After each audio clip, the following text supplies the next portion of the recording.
Malakas, Pilipinas, malakas, kahit anong lane, we become the monsters. Malakas, Pilipinas, malakas, face the golden sun and repping for the 3 stars. Get us to the top, no ifs, no buts, winning any game para to sa PINAS.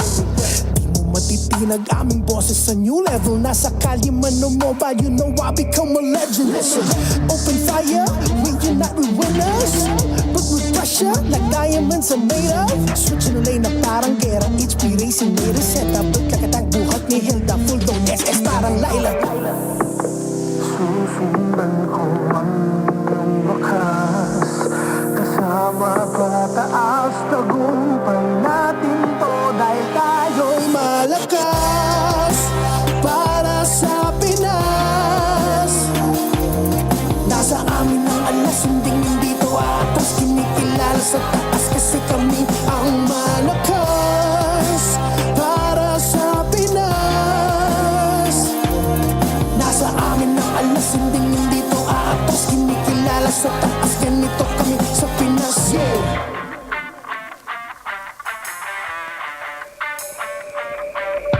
Laging MVP, no surrender, no retreat. Pag nagsama-sama, just imagine what we can achieve. Laging MVP, no surrender, no retreat. Giving 100 on my all, cause we just cannot be defeated. We are unstoppable, immune and invulnerable. Ready ang equipment, lahat frozen, mala, crowd control. Pakita on the jab, east to the southeast. Taas ang matawad, proud and loud, cause every enemy we devour. Susundan ko ang iyong wakas, kasama pataas, tagumpay natin to dahil tayo'y malakas para sa Pinas. Nasa amin ang alas, hindi to atas, kinikilala sa taas kasi kami ang malakas para sa Pinas. Nasa amin ang alas, hindi to atas, kinikilala sa taas, ganito kami sa Pinas. Malakas, Pilipinas, malakas, kahit anong monsters.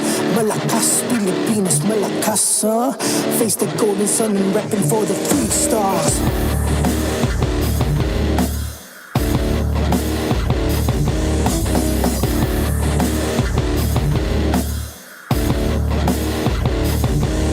Ang lakas ng Pinas, reunite, we the stars. Ang lakas ng Pinas, reunite, we the stars. Ang lakas ng Pinas, reunite, we the stars. Ang lakas ng Pinas, we the stars.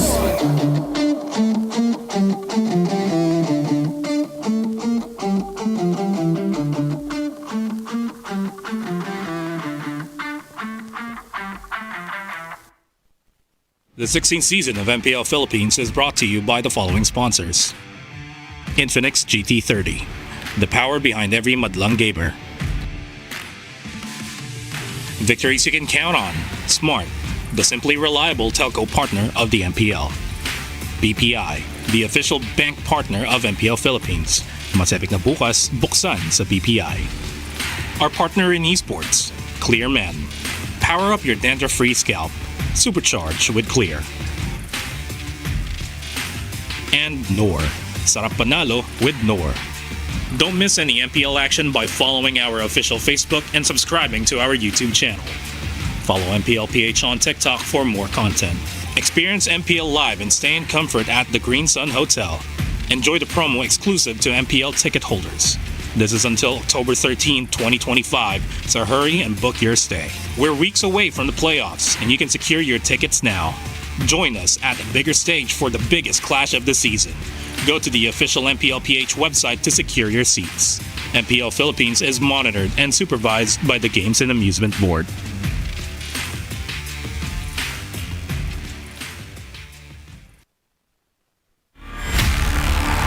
Napakaganda ng istorya ng MPL ngayong regular season. 3 of their respective teams have already secured their spots with Twisted Minds twisting the game. There was already TNC Pro Team keeping the burning fire alive, and the last ticket to the playoff spot, Team Falcons. Aurora is really a team to beat at kailangan katakutan when it comes to the playoffs. Nagdiriwang ang mga Sonics. Playoff secured na ang ONIC PH. We are super confident and ready sa playoffs. Playoffs bound, give it up for Team Liquid Philippines! Ultimate goal ko, makamit naman yung Golden Road na wala pa nakagawa.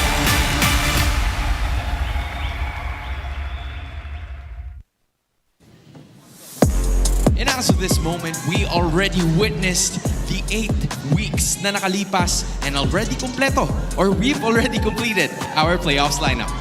We're moving forward to the biggest stage of this competition as teams fight for the Immortal Cup and the title of the champion. You know what, Odin? Let us run it back.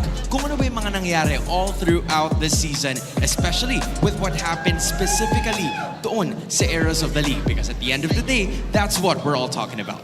7 years of building a legacy. Dito na natin sa MPL Philippines nabuo ang mga naging idolo ng kabataan at dito na rin natin nakilala ang mga naging bayani para sa mga nangangarap maging pro, maging sa labas ng ating bansa. You know, we've witnessed a lot of teams all throughout the season, ever so changing. Tila may bago nga tayong mga mapa na nakita natin for this recent patch. But one thing is for sure, there's always been continuous manifestation that hopefully one of those teams sa tulong ng mga mapa na kanilang paborito would take themselves into victory. A new era indeed ang ating nasaksihan, especially during this new season, proving ng ating mga rookies ay kayang sumabay sa ating mga dati ng players. At ang katanungan nga natin all throughout the season, kaya bang makipagsabayan ng old gods sa current? With the most competitive season yet, we've seen 13-match win streaks repeated time and time again. And honestly, I cannot wait to see more of the competition na posibleng mangyari ngayong araw. Enhanced with an ever-changing season. As witnesses of the new era, may bago rin tayong makikilala. You know what, Odin? I think it's time for us to introduce her. Hello to all the super fans in the MPL arena! Wow, I see a lot of smiling faces at lahat ay excited na rin. At syempre, hello din sa lahat ng super fans watching at home, Luzon, Visayas, Mindanao, at all over the world. Today, we will be witnessing the beginning of the new era, and I will be among the voices that tell that story. Hello, Hans and Audis! Hello, Almira, ladies and gentlemen. Almira Teng, one of the newest members of the MPL family. Almira, congratulations and thank you for taking your time to be with us for the near playoffs and especially during the last day of the regular season. How does it feel like that you're part of the team, and what was your reaction when you got the nod? Well, syempre, it's an honor. Diba? Sino ba ang makakaakala na naglalaro lang ako before, ngayon I will be hosting the MPL playoffs. And syempre, I'm very, very happy because I will be sharing the same passion with everyone. You know, it's like a new environment for me, but this one, it is something that I can relate to. Again, as I said earlier, I've been playing Mobile Legends since 2017 to 2018. Yep. And it feels like full circle for me. Like a dream come true. At sino rin bang mag-aakala na naglalaro ka pala talaga ng ML, no? Almira, I'm sure surprised not just our MPL fans, but also your personal followers na nandito ka ngayon sa MPL arenas sharing the stage with us. What would you like to say to them? Of course, to all the super fans, thank you for making the Mobile Legends community alive and passionate. And sa mga fans fans or supporters na hindi po nakakaalam na naglalaro po ako ng Mobile Legends, eto na, maglaro na po tayo ng Mobile Legends and I'm very, very excited to share the same energy with all of you. You know what, Almira, Odin, I think it's time to give her the floor and may you please do the honor of opening the show. Alright, kaya naman, sama-sama na natin tunghayan ang Lakas ng Pinas! What a way to celebrate and hype up the current era that we are currently in, which is again the global era. And we welcome you officially to the last day of the regular season here in MPL Philippines Season 16. My name is Brigida alongside Leo and Wolf, and we will be casting the last 2 series that we'll be seeing in the regular season. Salamat datang to the English desk. Salamat datang to Almira Teng, our newest host. That's some Bahasa for you. Oh yeah, I have no contribution to other languages, but thank you so much for being with us, and I hope you stick with the show with us throughout the show, even when it's the last day, because you're watching the most competitive region in MPLPH history, and of course Southeast Asia. Up until today, every single match matters. The most competitive season too. That's right. Of the regions. I don't think this can be somehow enough of a sneak peek to what we are about to witness in the playoffs. But I know we're all excited to see how the full picture is starting to come up. But that is something we will only find out potentially up until or after the last series of the day. So there are a lot of exciting things in store for us, especially as unfortunately, 2 of the teams who will be playing today are already eliminated. But that's where some of the exciting things start to come in, right? Yeah, Just one. Just one. It's APBR. Right, APBR. But to be fair, TNC had a little bit of a, actually not a little bit, but a big scare yesterday. Yep. Fortunately for them, Omega, and of course, unfortunately for Omega, they have lost against Aurora. There might be a lot of scares happening, so we'll be watching out for that. But for now, you guys can experience victory with the Infinix GT30. With GT Trigger and MLBB certified 112 FPS, enjoy ultra smooth gameplay and outplay the rest. We get to see their hand cams every now and then. Even just yesterday, a Franco hand cam was revealed to us. He never let go of his first skill. Yeah. So that's how you know he is a master in using the Franco. You know what? It's not just our athletes who get to use this phone. You can join the Infinix X Laban show match and play alongside Chirizawa, our very own Athena, Giant Gaming, and our very own Womi, in an epic 5v5 match this October 25th, powered by the Infinix GT30. And just like and follow Infinix Philippines and Facebook for the full mechanics on how you can support our very own Womi with Team Jamie. And if you are actually gonna be like me, it will be hashtag Team Jamie for me. I know you're quite different. You're hashtag Team Cherry, if I'm not mistaken. Yep. Yeah, and they never took out our very own now. Nope. Because like last time, Naisu just said it for Womi. Chirizawa and I go way back.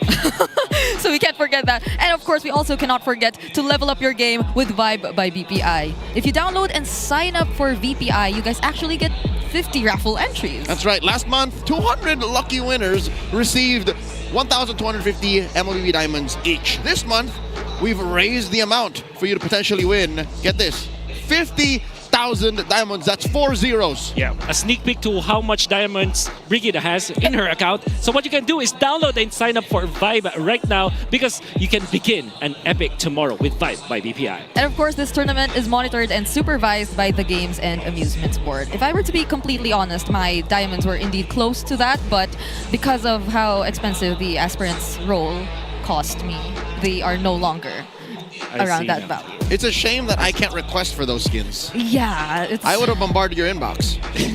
there's just a lot of skins you have to watch out for, so you gotta take these chances and get those diamonds. But there are some teams who, as you can see, have already taken their chances and have secured their desired spots, specifically for Aurora, because they're the only team who has already secured top seed. But I wonder who between ONIC and TLPH will be getting the second. Today we will find out. More importantly, I think after the first match, we'll get a better picture. That's right. So because of whatever happened yesterday, the score lines have aligned to make it so that ONIC Philippines have a straight-up shot into the upper bracket if they do win against TNC, regardless of what the record of the result will be. If it's a 2-0 or 2-1, it will be ONIC Philippines to secure top spot. I hate to throw back to a time where liquid girlies like Brigida would rather forget, but defending champions, Team Liquid, how painful would it be if they did not make it to upper bracket?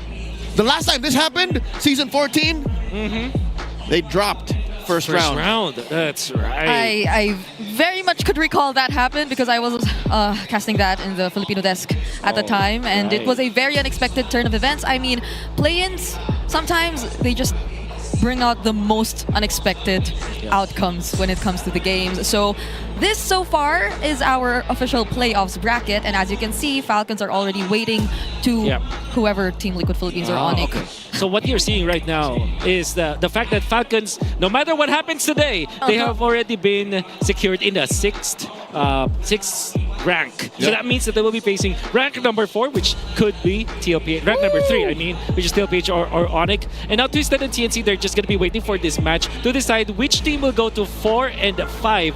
But regardless, they will be facing up against each other. And when they do advance, it's going to be Rora that's going to be waiting on the wings. I hate that we didn't really talk much about Aurora given how close to flawless their performance is throughout Season 16. They are worlds apart, away from the rest of the league. 5 points between them and the next team, and one of those teams are the defending champions. The other is the M6 World Champion. And you know what? The only team that actually dented that record was actually Falcons. Yep. Number 6, and almost did not make it to the playoffs. Yeah, I wonder if Aurora's celebrating that they're not actually gonna be facing up against them immediately because they're in a separate bracket. But for now, this is today's schedule, the last day again of our regular season. TNC versus ONIC as our first series. And we will be closing out the day and the regular season with Team Liquid Philippines versus APBR. Team Liquid, it was a very close fight that they had yesterday. I'm pretty sure they won, bounce back. But all the more am I sure that APBR wants to end the season with their heads up high. That's right.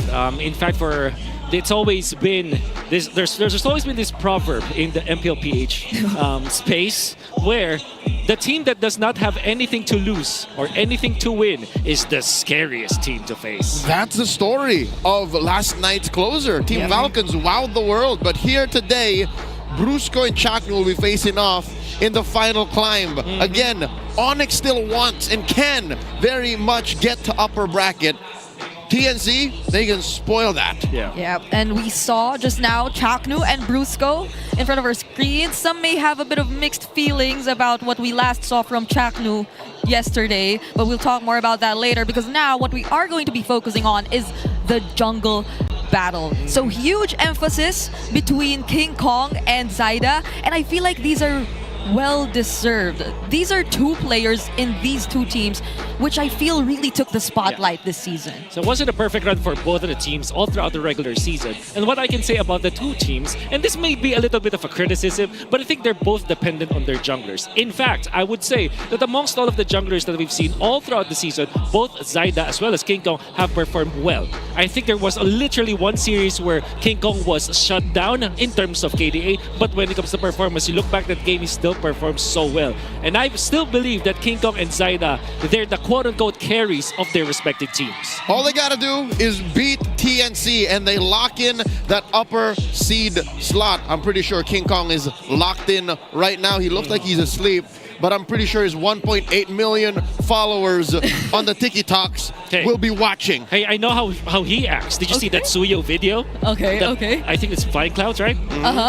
He's a good actor. He probably is acting right now. Or maybe he's charging, right? What is okay. I think a lot of people are appreciating what they're seeing in front of their screens right now. But if we're talking about King Kong, we also have to acknowledge the growth that he's been through. Personally, I could not forget that one conversation I had with Coach Wynot. This was way back M6, I believe, where he feels that King Kong has gone through such significant growth because he used to be a jungler who doesn't care about objectives, but then that was one of the biggest changes that we saw from him. I think it was in Season 15 when he was really shining as a jungler, but now you could only imagine just how much more he's improved in the past like 2 seasons of MPL. I'll tell you now, not because your stats are going down means you are becoming a worse jungler. It's the climb. It's the dips and the jumps that change you. And boy, oh boy, what a jump we've seen in this young man, Justin Sadia Zaida Palma. Yes, sir. He has great stats. Look at it. He's beat King Kong in average kills. That's right. He is not very good at controlling turtles. But I'll tell you now, you watch his gameplay, you have to see his highlights That's for right. this to make sense. Yeah, I really like the fact that they're at least at fourth until first, like podium finishes when it comes to overall stats amongst all of the players that we've seen so far. And I would just repeat what I said earlier. Both Zyda and King Kong, they're the carries of their team. Now, if you're going back to just talking about Zyda, there are so many games where TNC have struggled statistically. Every single member has low KDA, low GPM, but Zyda will always have a good stat. I think that the stats that we're seeing right now, that's why he's not topping it. Is the only reason is because he's being dragged down by the overall idea of them losing that and eventually losing the late game afterwards. But I think that if you look at how Zyda plays, he wants to take over the game, and he is definitely taking over TNC. Yeah, especially individually, like on more, That's I'd say individual stats, like total kills. He's even leading against King Kong in terms of that. So you really have to acknowledge that Zyda is going to be a very formidable opponent for King Kong in this match. And we also have, I believe, a question for you guys, a community poll. Okay. It's related to junglers, so we will be pulling that up in a few. But I think this is a Related to really good junglers. comparison to talk about. Like, even though those stats don't really favor Zyda, I still could not forget the times wherein he just suddenly gets to steal away the objectives, or he always shows us very precise retribution. It's difficult to judge performances like that when you're talking about like stats for Zyda. For example, when sometimes this turtle control is not as good. But I think that if we just have the stat line where if the game is going well for TNC, then it's definitely because of Zyda having a lot of early GPM. Now, there was a time when I was making all the keys to victory, right? And then I look at some of the stats. When it comes to early game stats, the first 5 minute stat line, when it comes to rankings amongst junglers, Zyda has been top 2 and 3 consistently for the first 4 weeks that we've seen because of how well he plays. Yeah, honestly, I think TNC is also, if not like Zyda, just Zyda, is the first in First Bloods. I think that's also true. He has That's a also total true. of 11, and the next 11 is a bit farther from that. So that's a lot. we'll be paying attention to that in this game, but for now we have to get to know the teams and the players who will be playing for this first series. So let's head on over to the stage and introduce the players. Let's. Looking to finish strong are the Phoenix Army. They are making their way to the MPL arena. Give it up for Benny Cutie, Chaknu, Lansy, Zyda, and 3 more. This is TNC Pro Team.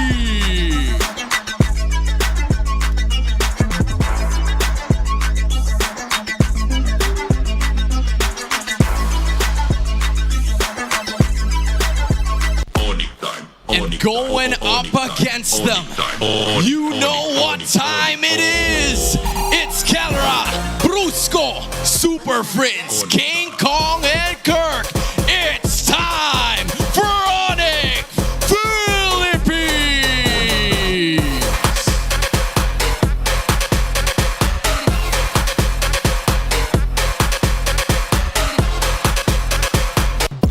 To oversee and uphold the integrity of this match, joining us today are our marshals. It's Joshua G, Chico, Patrick, and Yaku Jeff.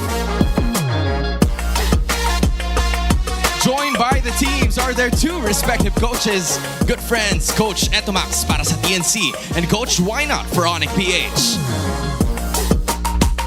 MPL Arena, this is the last day of the regular season. Make some noise!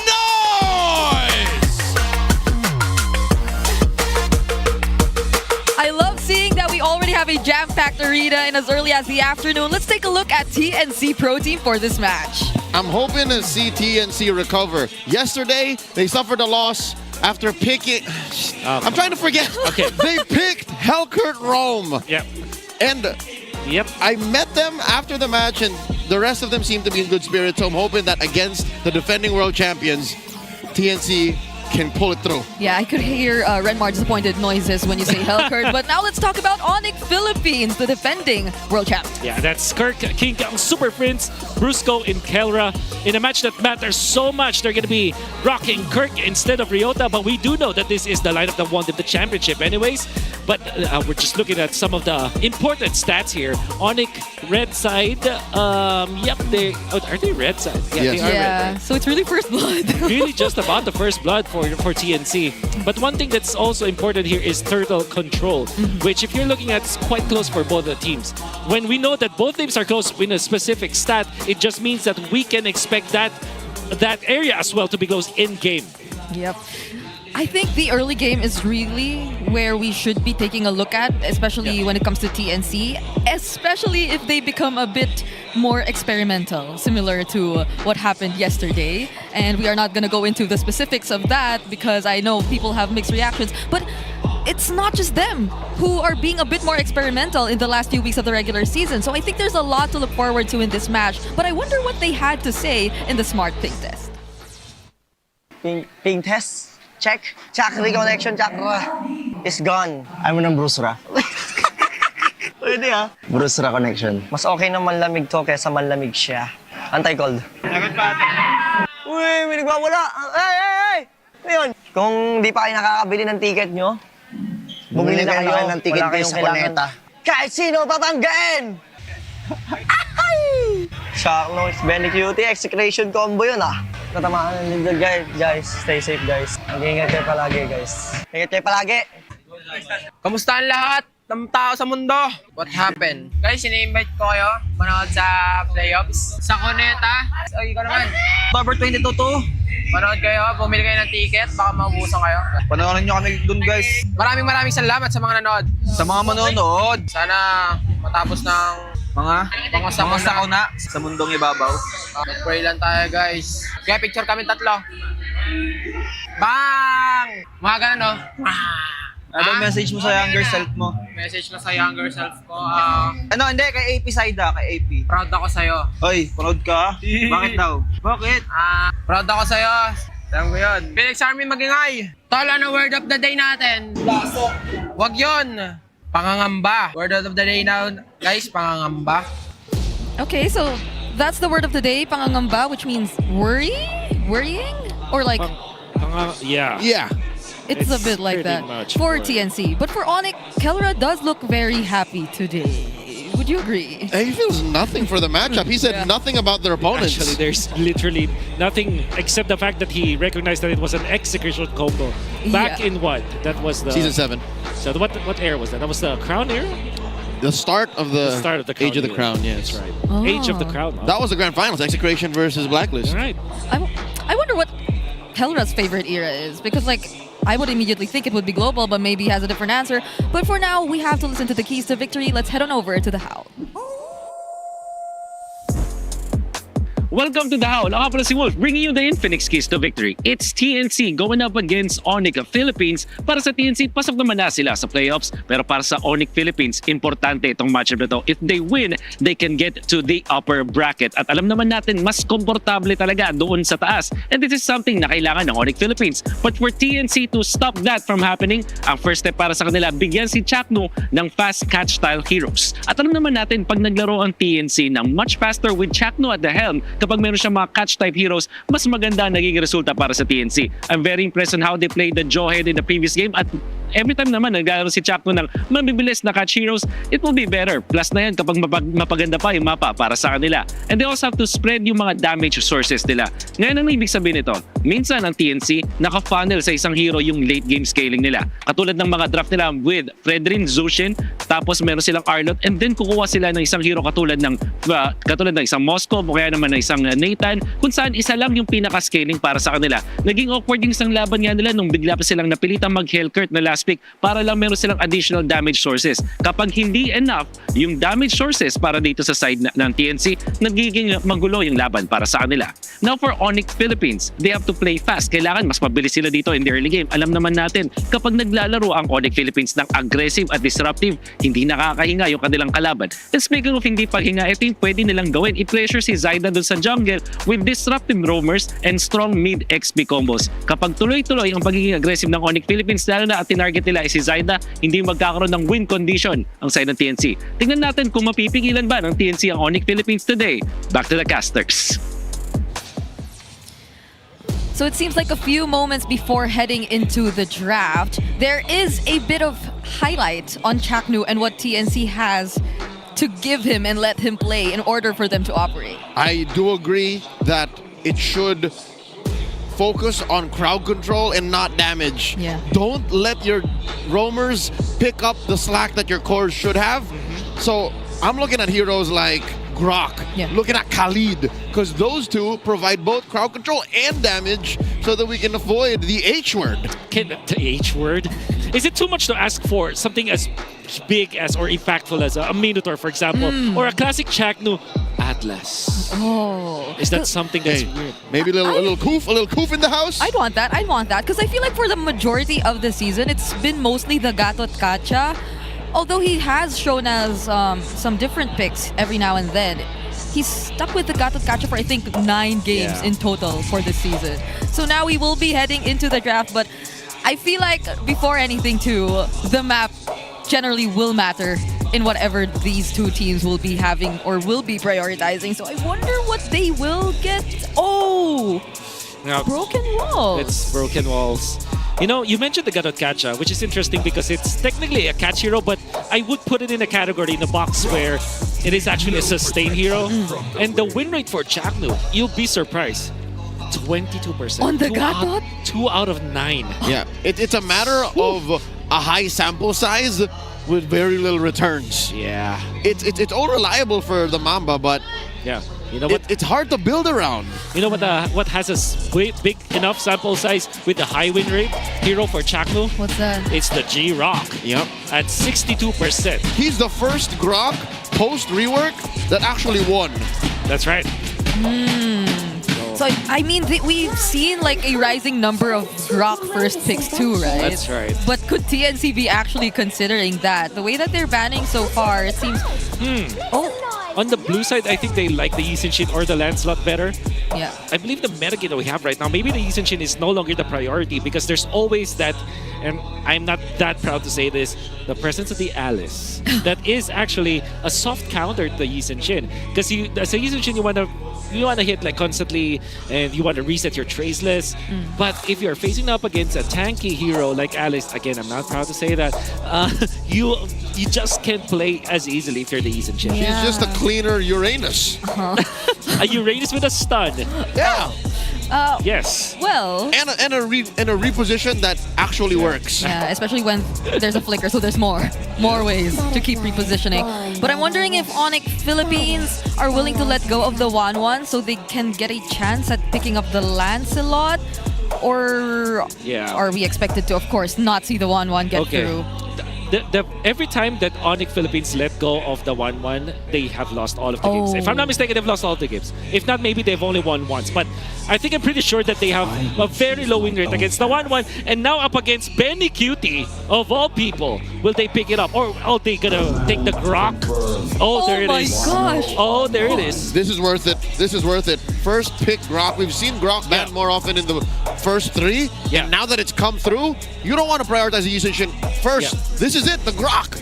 What I like about ONIC is that they picked up the Farsa and the 1-1 together when they had the chance going up against Omega, which worked so well. However, this is a Grok. So if you're playing the Farsa, you're not as comfortable. The idea is when you pick up the 1-1, you also pick the counter to it. So this might be different. This could be somewhere along the lines of a Yisun for ONIC to go with. You know, again, I'm not proud to say this. Yisun Alice, first 2 picks. You're not proud because you're comfortable. It's growth. We're changing the metagame. It's growth.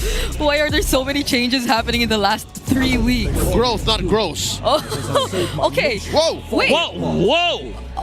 Okay, Valentina has always been known as a counter to the Grok because you can copy the tech charge, but even when it was called the wild charge, it's yeah, still it's called the wild charge. That's right. So you give up the Alice now, if you're TNC. There it is. And no Lancelot whatsoever coming into play for TNC. Nothing. It's easier for the Hayabusa to go hunting anyways. Yeah. Zaida knows that he needs to kill. Yeah. He doesn't want the split of, oh, is this a brawler, is it a utility, Lancelot? Oh, do you pick up the Lapu-Lapu now if you are ONIC? Or do you have another counter to this Alice? Because I'm telling you, you need an answer. You need a way to shut this down. Another option is the CC, which unfortunately was banned out by ONIC Philippines themselves. They will pick up the Hilda instead. And ladies and gentlemen, 1-1 has been Snout. Okay, I mean, this does somehow meet the expectations of disrupting the early game, at least for now, because of the Hilda that we can see in ONIC PH's lineup, and the Valentina, which is a relatively tanky mid lane in itself too, but this is so surprising to see. Like, there is a chance they might go 1-1 still. Yep, they don't have to ban it. Yeah. ONIC can keep red 4 and 5, marksman ban free, and then still get the best pick after. I can feel Nathan in the air for the side of TNC because they have been spamming it previously. The gentleman right beside me is seemingly not happy when I said Nathan. Nope. You're not? Because it has the stank of Hellkern on it. Hey, relax. There's already the grok. Not Okay. yes, Okay, yes. so It's we're fine. yeah, We're it's, fine. it's less about just the Nathan. Yeah. But also, I also don't like the Nathan as much because it takes so much time. That's right. That's right. How about the Bane? Oh, I love the Bane. I'm never gonna say no to the Bane. That's a different reaction we got from him, but Bane is so good. could that be? It could, or depending on the gold laner that ONIC chooses, there could be that Bane. If the gold lane even shows up red 4. That's right. Yeah. But the thing is, Harith is open right now, and for ONIC, you want to get that because that's a traditional gold laner that you can pair up with the Yi Sin Shin. It's almost, it acts like a fighter gold lane because you don't need as much farm, and also you become so online so fast. You're a strong laner, not everyone counters you, but that also means that the Bane can be there for set TNC. Yeah, both Harith and 1-1 are still up there for ONIC Philippines, depending on what TNC decides to ban last in the slot. Because so far they took out the Khalid, probably more Brusco heroes. Yep, they're not convinced that this Hilda is a roam. Yeah. Nor an EXP, because I think the Alice just bullies that Hilda anyways. Ooh. Or is it the other way around? Because there's the thing with Hilda is that you overload damage in a short span of time. You're not an actual burst, but it's fast enough to be considered in that regard. And maybe the regen of Alice, the sustain, might not be enough. Oh. Okay, they respect the 1-1. Oh, wow. Because Coach, of red 4. Coach ain't letting this one through. That's right. They're not sure. They don't want to gamble. I have a feeling that ONIC will pick up the Harith now. But then Hayabusa is present, so maybe they'll change it. Maybe the Granger, actually. Maybe they just go back to the Granger. Apart from that, or what if they pick up the Bane now?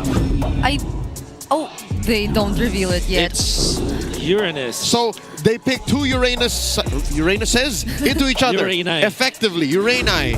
Okay. I mean, at least for ONIC, I'd want a bit more range, I guess. Okay, Benny Cutie gets a Lunox on him. Or is it a Cho? It's a Cho! It's a Cho because the Alice will be... Yeah, you have a mid lane. But... Yeah, okay. Were they thinking Kellera might get this? Because when was the last time we saw a gold lane Cho? Ooh, a very long time ago. I don't think this is a gold lane, rather a mid lane Cho though. But yeah, this actually gives us the launchpad to pick up the Bane, right? Yeah. There's no... I like the Bane here actually for Kellera. Into the Cho? Yeah, because you just pick up the Purify and then you're okay. You don't even get to see Cho in the roam anymore. Laning even? You're fine. Like if he randomly combos you. What? This is good. You know what? Oh, wow. You pick the Ruby to counter the Cho whatever lane it shows up in. Roam to roam, you do this. Yeah. Gold to gold. You're right. Kellera picks up the Ruby.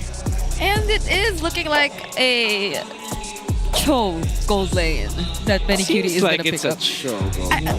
I don't know, but somehow, yeah. So far, Benny Cutie has been performing with the surprise gold lane picks. Yeah. But Benny has always been a player that you can say that can play the fighter gold lanes. So I kind of fairly remember Benny Cutie picking that up. Might even be the game where Hatred was playing for Execution. That's a with the long Lancelot, ways back, yeah. Where he played like 0-6 and stuff. But here's the thing. For the fighter gold lane in this scenario, or the Cho, if you overload with damage and you have the Lunox as well, you might have enough against the Uranus and the Hilda. But when you're looking at the overall scaling Welcome to Mobile Legends. Actually, the actual way to end the game, like pushing bases. Yep. I'm quite scared for TNC. They win in team it. They have great team fighting. Yeah. But when it comes to like actually ending the game, that's where they can struggle. Yep, you gotta end things fast. And we'll see if they can do that here in game number 1. Brusco and Kirk already. Oh my god. Making things so hard for 3mar. Oh my goodness. Oh, he's fine. He's fine. Zyda's got his purple. Yeah. But yeah, the map has been turned upside down. ONIC just everywhere. I mean, Brusco was just up top a few moments ago. But this is interesting. Like, there's only one Purify holder in ONIC's lineup. It seems like they don't feel the least bit scared of like the multiple crowd controls that can come in from TNC. Oh wait, Zyda. Oh, very low. Uses that final shadow. Getting out of there. Brusco, such a menace. Kirk is in the opposite side of the XP lane. This is not your lane, Kirk. What? This isn't even expanding rivers. He literally just walked his way here, or well, levitated his way here. Oh my god. He broken walled his way to the other side of the map. I don't know if this is helping on it, because like both the Uranus and the Hilda have been moving from side to side of the map, and it doesn't feel like it's something difficult for them at all. Oh, wow. King Kong landing a nice set of shots there. But because of the movements that we've seen from the Uranus, the priority on the boots, obviously you are quite speedy when traversing across the map with this emblem set coming out from Kirk. You're also tanky, so you're not that pressured. So I'm just wondering what is the MO here for ONIC? Are they expanding their own side of the map? and is it effective? Is it paying off? Because it's not like TNC's farm is that drastically affected. They're just down 200. Oh, it's really not. Yep. 3mar, it doesn't seem to be having the best time of his life. Oh, hold on. A little bit of scramble here. Brusco gets taken down by Zyda. Kirk still holding his ground. In comes Benny Cutie, gets the kick. Oh That's a broken down Uranus. 2 free kills for TNC. What did you say about Teamfight, Wolf? They have to play fast. 2 minutes and 30 seconds in. They have already grouped up as 5. The fighter gold lane works. And they have the superior 5v5 versus ONIC. And the fact that they have collected themselves together, gathered themselves together, not minding the lanes that much, they have collected enough of the advantage. And ONIC, whatever they were trying to do in the early game, it did not work. Oh, tech charge out of there. It would have been okay if maybe ONIC had a better box. Yeah. Because TNC, they have weird, easily accessible skills. But they can't hold a box. Only if ONIC had a better box, it's just they don't. Yeah. Even just now, you see that first blood and that first blood rate. Oh, hold on. In comes Zyda. Brusco in trouble once again. Gets inside the pixel brush, but it's too late. Oh. TNC get another. Because even if they wanted to go for Lancy earlier, he just has the brilliance. Yeah, definitely. The problem with this Hilda in the roam role is that you really don't have any way to survive. Lunox, okay? That is a tech charge right through his own rampart. A little oopski for He turned the needle exactly where he needed to be, but exactly where he shouldn't have. He's showing us how it's done with a tech charge. How it shouldn't be. How it shouldn't be. It's okay, it's okay. He missed it by a pixel. Exactly. And he survived. That's what matters. But did you die? But did you die? That is the question. And the other question here for ONIC is, how do they make this mid-range kind of lineup work? Well, the answer is maybe farm on Kingdom, because all of the ruckus that's happening, at least Kingdom is farming so well. Ooh. Brusco! Okay. That rampart up. Close call. Yeah, this Hilda roam is not working for ONIC. I think this is one of the worries I had when I was looking at Onyx lineup too. It's that they had to be too close range, and TNC feel like they're very much okay with that. You save them from having to make their way through finding their targets. And now it seems like TNC again in full control of this next turtle. That's right. There's just 1,000 gold between them, but TNC are holding this pit like it's a 4K, 5K gold lead. Benny Cutie forces a response from King Kong. Mount Chakra already used up. Throne of Ruin, knocking him up, plus a rampart. Brusco falls. King Kong 2. Kirk takes down Benny. It's a 2-for-1 trade, but TNC still takes the turtle. Yep, now the tech charge landed. Yeah, definitely ONIC Philippines are going to be so mad with that exchange because of the fact that King Kong was taken out, and big credits to 3mar not even having to pop the flicker. It's still landing the nice Throne of Ruin. I'm offended by Kiara, putting a good amount of damage on 3mar. Mr. Serafico, the MDL Indonesia vet, still in it. He doesn't fall. He's in good hands. He's fine. A true swordsman. And that. Things are happening so fast. TNC are rotating so fast, honestly. Yeah. Even though we saw Kirk on the other side of the map, it's not like they're able to make much out of it. TNC are now leading by 2,000 gold.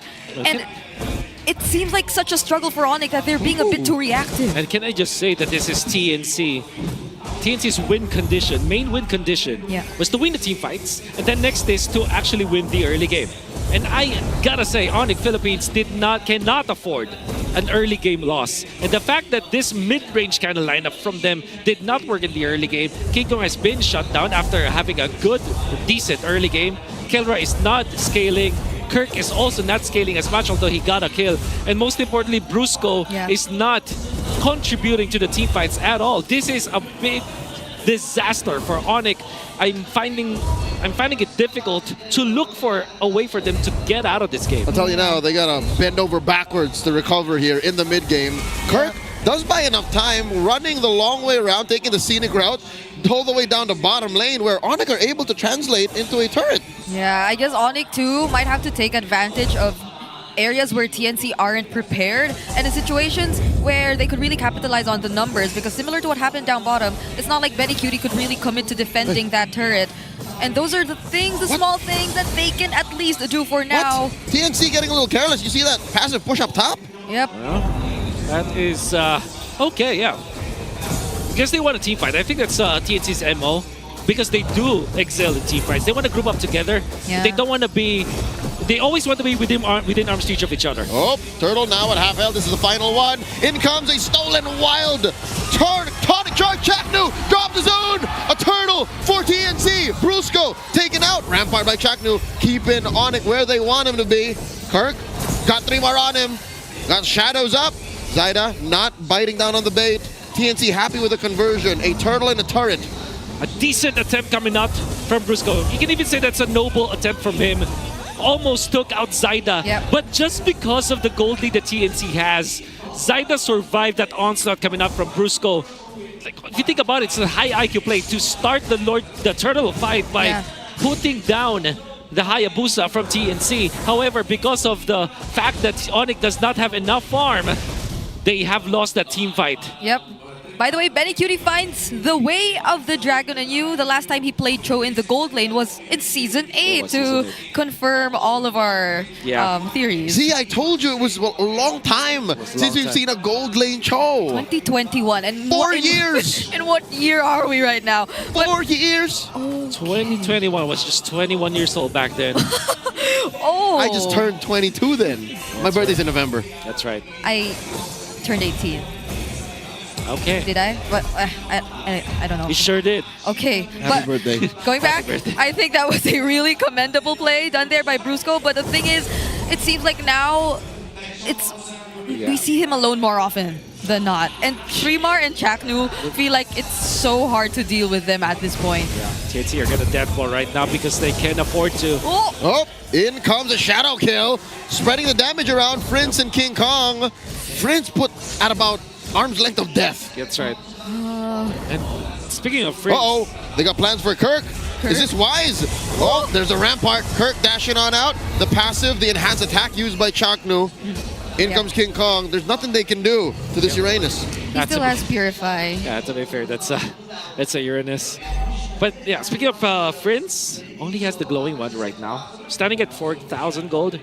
Comparison to Lancy with 2 items already, including the Lantern, which eventually will be a problem for Kirk. Benecutie got 3 on him. Already used the Mount, Way of the Dragon, answered by Mount Shocker stun.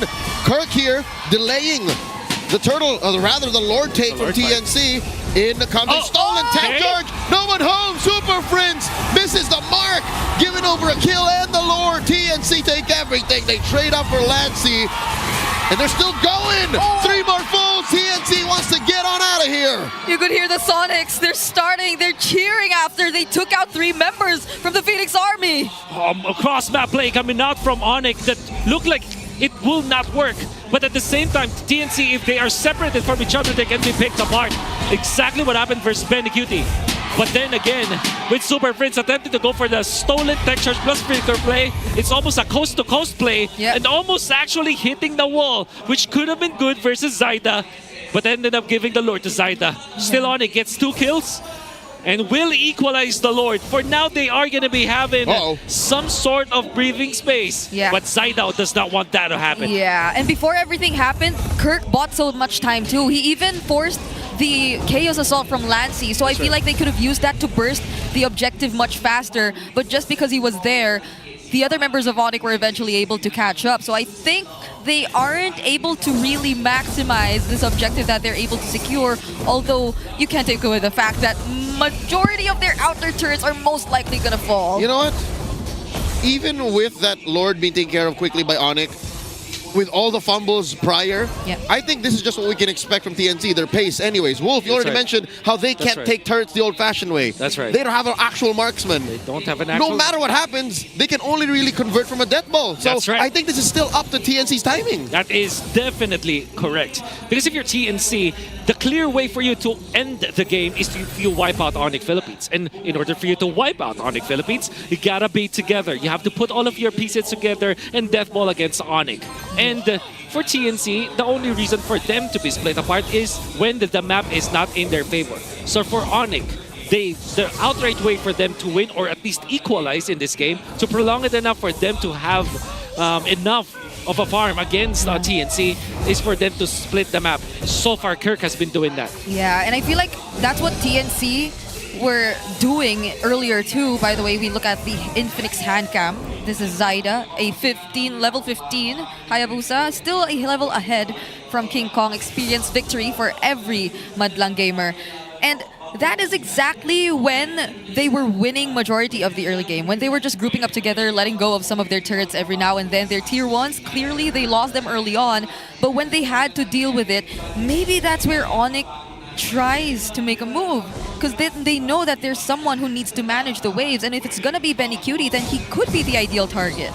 And Benecutie is the best target. In theory, I actually like this gold lane show now. When was the last time you saw a gold laner be an assassin, an effective hunter of soft targets? Benny can do that. Benny scared King Kong away from his own purple. And speaking of assassin, Benecutie went for assassin emblem. Whoa. If you recall from the emblems that we've seen there earlier, with Master Assassin, Thrill, and interestingly Concussive Blast, but you understand why, because he wants to clear the waves much faster.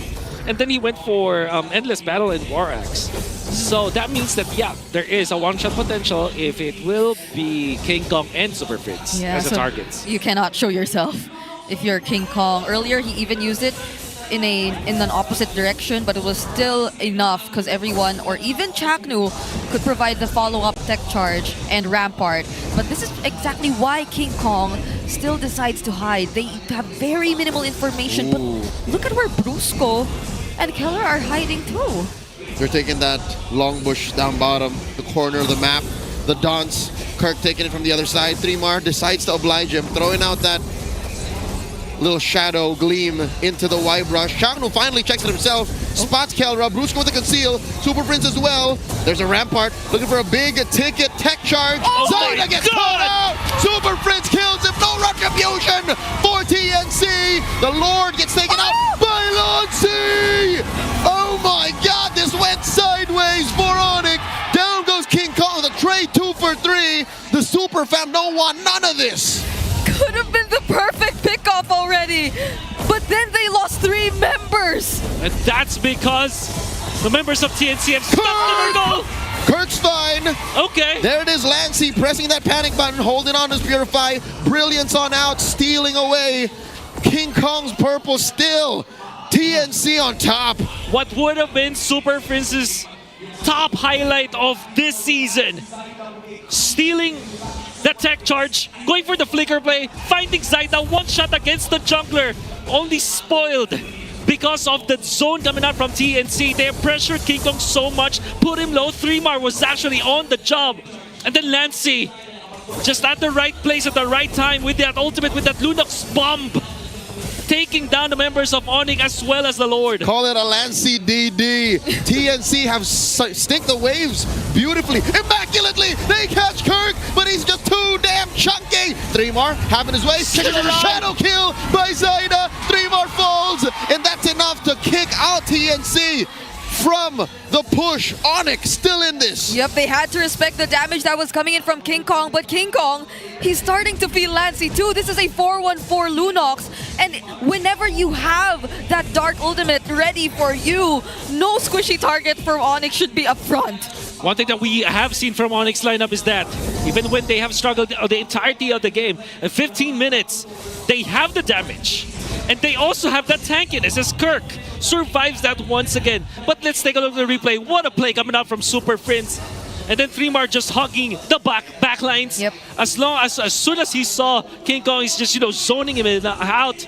And again, Lancey, at the right moment and right time, you cannot blame King Kong fully because of that play, because it was out there a lot of the rest. You know what, in hindsight, it didn't look like Lancey premeditated or preempted the take. He just like, you know what, I'll just throw out some skills. Yeah. This is my only chance to do that. And apparently, in darkness mode, that was enough. Yep, they all had to spam. When I was back in TNC, that is actually one thing that we have studied, and we thought that to ourselves, like, when there's a Lord fight, even when it's, if it's a very important Lord fight, your first job is to go turn on your target hero. But if you cannot do that, the next thing you should do is try your best as if you're the jungler so that you steal away the Lord. Just blast Everybody will attempt that. The gold laner, Yeah. for example, Irithel plays.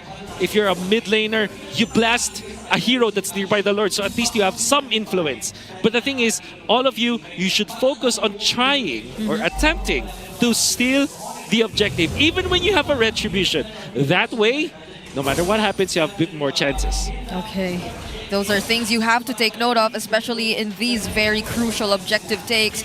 Also, probably of how 3mar is going to position himself first, because I feel like Chaknu is more of waiting on 3mar rather than Chaknu being the first to set things up in this match. It's always that 3mar has to scout and inform him of where is the ideal timing to use the tech charge, and that's when he goes in. That's why King Kong found it so difficult to actually find an entry in that objective earlier. And they're holding the exact same position in which the team fight earlier broke out. You know what?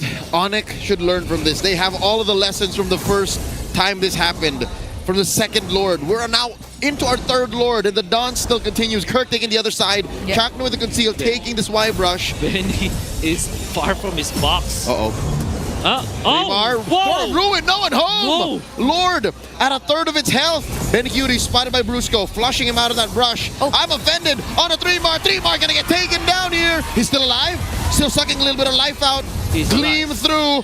Brusco still has an immortality, holding onto that brush, recovering. I think both teams want to stay in it. Somehow 3mar comes out alive. Yeah. Somehow Kirk comes out alive. Even after that whiff coming out from 3mar, nobody panics. Nobody overcommits with the ultimate or the battle spells. Only Fritz has to commit his flicker, as well as 3mar. So this could be still a very good fight. What is Benny and King Kong doing? Okay. I mean, I don't know if this is typical Benny trying to just manage the waves, This but is just Benny's DNA. He's like, Benny's DNA. I want to split. yeah, but if he finds King Kong, Can King Kong actually get the W over Benny? They just literally shows us, hi. Oh, I think Benny knows. Benny wants it, gets the flicker. King Kong answers with the Mountain Shocker. God. Drops it underneath him. Huge resource spent by ONIC. King Kong! He mentally prepared for it. He knows that Benny can even go for a flicker Jeet Kune Do play or a flicker ultimate play. He timed the traceless. But Benny on a good spot once again. Benny catches King Kong, gets away the dragon, but King Kong has an immortality. Brusco pops that conceal. They know that he doesn't have a flicker. Kirk gets hit by a passive plus a rampart into the wall. Throw still looking for it. Lassie gets popped in the back line. Super Prince catches him. Kelra gets hit by Shadow Kill and a big knockup. Down goes Kirk. Kelra still alive. Covering fire by King Kong. Oh, what a and snag. A big passive once more. Enhanced attack. 3 more is down. 2 for 1 the trade. ONIC has the numbers advantage. The kick from Benny Cutie pushing them back. This is going sideways. They pop the immortality. TNT retreat. The target priority, it didn't seem too well for TNC. In a double fighter setup, you can really feel how tanky both the teams are. Lancey being popped by Super Prince, a positive trade for ONIC. All things considered. Oh no, Brusco forces out a Shadow Kill. Chaknu doing his darndest, almost going down. Mountain Shocker. This is looking bad. Zaida does take out Brusco, but they trade out for Chaknu. The Mamba has fallen. Benny Cutie. In Zaida goes. Benny looking to close off the exit. Benny hunting down members of ONIC on the retreat. Will he? Who's he going to find first? It's King Kong. He spots him. Gets it. The knockup. Looking for one more. Pops the immortality. They need one more. Winter crown by King Kong. He gets taken out by Zaida. Shadow Kill up and used already. Kelra goes down. Kirk. Can Kirk survive? Gets hit by one more by Lancey. It's just Prince left. 4 members down. Could they actually just go and take out the base turret up top? Super Prince does not have the ultimate right now or anything copied. He's alone versus 3 members of TNC. This is going to be very difficult. Oh, are they going for it? Minions will spawn though. Oh, they waited for the right timing so that the minions will not clump together. That's right. Here comes Brusco. Conceal, dashing out of the base. A lot of damage coming in. The flicker. The throw, no, ruin. Shadow Kill. Down goes Prince. It's a wipeout. TNC going for the base. Oh, they're going to take game 1. That game had such a weird tempo, but everything just felt as if it was going TNC's way. This match will not change where TNC will go into the playoffs. It will not matter. But they played their hearts out. They gave us something different. The show in the gold lane. ONIC Philippines. This match matters to them and they obliged. With this Ruby in the gold lane, they want to fight mid-range. They want to fight with a close quarter combat versus TNC. But TNC came out prepared. They group up together the important moments and they have won this game number 1. Unbelievable. Because this match matters for ONIC and TLPH. TNC, this is just their way of wrapping up the season and they're showing us how unexpected they can be as a team. There was more cards in the deck. That gold lane show, who'd have thought they weren't done with CC, they weren't done with Bane. No. They weren't done with Nathan. Oh, wow. Wow. My man. Boss man. Yeah. Boss man. You gotta give it to him because I honestly thought King Kong would have survived that attempt down bottom 2. He already got the Winter Crown with him as well. He was already able to time the Traceless multiple times perfectly just to evade the way of the Dragon. But maybe not the Shadow, maybe not the Quad Shadow from Zaida. I can't even recall if he was the one or 3mar who got first blood, but this is something you should not let TNC get in the early game. Yep. That tempo we saw from them. 8-1 and 5 for Zaida on this Hayabusa. Only dropping because of what a marvelous play coming out from Super Prince. But it did not matter because the members of TNC were actually online. You cannot blame anyone from the side of TNC. Everybody played so perfectly. And yes, that confirms first blood going in favor of Zaida. Okay. And the only death on Kirk actually, in the early game, is this Hilda coming out from Brusco. Unfortunately did not work. In a perfect world where you have good early game on ONIC Philippines, the Hilda could have worked, but unfortunately it didn't matter. And of course, props to Chakno with his first pick, Grok, that gave so much of an opening for TNC. Yeah, there was just one mistimed tech charge and everything after that followed. But even Super Friends, I feel like the way he just used the IMU to keep getting the tech charge and provide these clutch plays that could have potentially really turned things around for ONIC. I think we really have to commend that too. This is one of them. But TNC gets to spread out the team fights so well, and given that I guess they're mostly fighters, they can pretty much handle things when it goes this way, when it gets this scattered.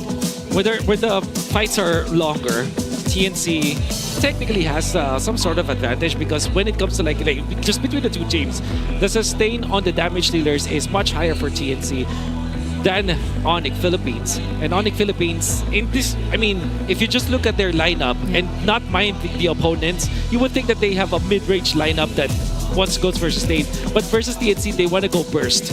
And even when King Kong already played so well in this round, Kelra actually snagging the Cho. But of course, he does not know that Zaida will come back to that fight. And then Kirk suffering from the Lunox. You see, there's so many good plays from any of the members of TNC. Although Hayabusa from Zaida is the MVP, I would also like to commend what Lancey has been doing for the team. And of course, Benny Cutie sticking with his MO. When his plans to go up against King Kong in the top lane for the split push did not work, he tried again for the next play. Also did not work, was countered by ONIC, but then tried for the third play. Eventually, after a long exchange, worked out for TNC because they have taken out King Kong. It eventually became TNC's victory. So Benny QT just sticking with his identity. It's also important in this Just this weekend, a gold lane show also emerged in MPL Indonesia. That's right. Played by Eman. That's right. Of BTR Vitality.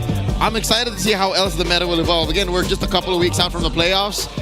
What else might happen in the gold lane? By the way, that Eman gold lane show defeated then at 12-0 ONIC. Ended that streak. Okay, so it's just Aurora that's happy with their 13-0 streak. right. Not exactly 13-0 because they already lost one series in the beginning of the season. Highest in the history of MPL, just MPL modern records. Yeah. In the franchise era. That much is true, yes. Yeah. Ever since the franchise. So for about half a decade now, that's the record. That's actually true. Yeah. So far, you're right. That's 4 years. Okay, four.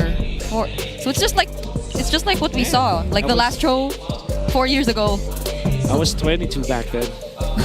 21. Again. 21. Yeah. Sorry, my math is not right. It's okay. That's what comes with age. Comes with age. Yeah, being 25 is difficult now. No, if you were 22 back then, you're just 21. I was 21 back then. Yep. So he was born in 2000. Year of the Dragon. How do you know that? Because I was born. Yeah, but Lancey, props to Lancey. Such a game for Lancey. This Lunox, that Lord Steel. He was the mid-game power spike. If in the early, it was all about 3-mar, bullying, Kirk out of the lane, and then Zaida just holding it down the whole time, and then the one time he died, Lancey picked up the scraps. Yeah. That's where, those voids are what Lancey filled. Yeah, and I just have to say, like, Benny Cutie, in the previous weeks, maybe week 4 around the mid-regular season, it felt like we were expecting a bit more from him. Yeah. But now that they changed the kind of heroes that they give him, starting from the Bane and then the Nathan and now the Cho, there's just something about him and heroes who don't need to be protected. You know what? Maybe we shouldn't look for the old Benny. And maybe we should appreciate the new Benny. This could be. I concur. Because of how good he was during their M4 run, you always would want to remember the Benny Cutie plays. But then you're right. Maybe we have been searching for a different Benny all along. Maybe this is the new Benny that we should be celebrating. Together with the Phoenix Army. But our rich guy is, of course, still gonna be Zaida. Still taking that first blood. That's right. No one stopping him, not even the Hilda, who eventually, I think, even reached a 0-3 KDA just because every single attempt at trying to invade was met with TNC punishing the Hilda all alone. So, not as successful of an attempt from Brusco, I'd say. They tried. But they picked that into this lineup. Third pick. Yeah. And they probably did not expect that Lunox to be the play, but yeah, TNC were the wiser team during that moment. Yep. And now, by the way, before we head into our next match, you guys can show your support for your favorite teams in the upcoming playoffs happening very, very soon. That's next week. So with Aurora in the first seed, which teams are climbing next? Tickets are selling fast, so this is your reminder to check the available remaining tickets now and hurry and cheer for your squads because we are going to be heading in a new venue. We will be having the playoffs at Cuneta Astrodome, and that's 5 days straight of playoffs action. If you would recall last season, our first 2 days were filled with maxed out series and best of fives. And what are the chances? What are the chances that happens again? I would say very high because you will be there. Oh, that's true. Yep. I So think, yeah. we're calling all the super fans. We want to hear from you to help us figure out how we can make MPL better, the experience, the watching, the showing of support. Answer the survey for a chance to win 1,000 diamonds. Scan that QR code right now. Yes, I believe you could catch up to getting the M6 champion skins That's or the new skins. Juicin. There are a lot more out there. Kufra, you could get it just by playing the game. That Minzitar 60 diamond skin. It's pretty cool. That's true. You should get that. Back for buck. That deserves an award. And you know what? Shout out to MLBB as, hey, here it is. One of the titles for Esports World Cup 2026. 3 years straight, baby. MLB has been part of the EWC and is the title with the, hey, and I'm not kidding, no other esports title has this. The highest viewership. Yes. All throughout. So, thank you. Satu. Thank you. Thank you Satu. so much. Arigato. Number 1. Satu's one. Yes. I'm on a Bahasa kick That's today. right. Oh, yeah. That's like I could not recall the exact numbers, but it was like millions. That's right. 3, 2, or 4. That's a, between those. It doesn't matter. We have the highest Yes. viewership. That is MLBB, and we will be seeing it again next year at EWC. But let's take a quick look at the pick rates across different regions after the recent patch. So we've had only 54 games, the least compared to the other regions, which had 56 and 55 respectively. But there seems to be a bit of a difference. Wow, I'm actually surprised that MPL and MY have already played 55 games despite them starting later than us. But They have a higher they have a higher saturation of matches per day. Oh, that's right. They have 4. Sometimes they have 4, right? Yep, Yeah, they you're have right. jam-packed weekends. Oh, that's right. But nevertheless, it's clear that we like Kimi. We actually like Kimi better. This is interesting because Yisun Shin has been picked for them for 76 times, and this is ban rate now. So we don't like the 185%. Everybody don't like the one. Everybody actually don't. Yeah. They don't like the 1-1. It's interesting how in MPL Malaysia, the Fanny is the most banned hero. Yeah. Where for us, it's just 61% of the time. Still pretty high, but it seems like we do have the counters to the Fanny. Yeah, it gets snubbed pretty often. Yep. Like, more so for specific teams, I'd say. Like, especially if you know it's not entirely their comfort. Oh, but this even is for what I teams know. like ONIC, I think King Kong only played it once in the entire season. This is what tells us it will Wow. be the most important heroes. And we just like the Jushin so much, as well as the Baksha and obviously the 1-1. But this is interesting. Chip on top for MPL Indonesia, and then Fanny and CC for Malaysia. You know what? This tells such a clear picture of what each region values in matches and how they win their games. Yeah. MPL Indonesia has a good mix of like brawl and some macro. And then MPL MY is like, no, we're all about mechanics. Yeah. Like, we don't like the Fanny because if you give a good Fanny player a Fanny in MPL MY, like that's a almost sure chance they win. If the Fanny is left open, somebody's gonna pick it no matter what happens. However, there is one outlier from all of the graphics that we saw. Harith, a priority here in the Philippines. In fact, there are so many teams like Aurora that likes to first pick the Harith in the presence of a Hayabusa, of a Lancelot. Even when that's available, we will pick it. They don't Because care. sometimes we utilize heroes like this, frail heroes, as a bait. But we also know how to use it. Yeah, and we still wonder why teams let Dominkite get his Harith, but Let's see if that happens in the playoffs. Baffles me. So Dangerous Grass is gonna be our next map. A not so okay win rate if you're looking at TNC. But the Super Fam have yet to fall. Yeah. Sure, they've only played one game in Dangerous Grass, but you can't beat those numbers. You can't beat that sample size. Yeah. TNC again on the blue side. That's right. This is the second game that they will be here. So ONIC chose to be in red. Yep, red side win rate has been dwindling. Yeah. At some point, it was as close to 50-50 as it gets, but right now it's at 52-48. So this might be the same set of bans if, Jushin was the third ban for TNC earlier on. They did ban out the CC again for Basha. So Basha CC for ONIC, literally the same as the previous game.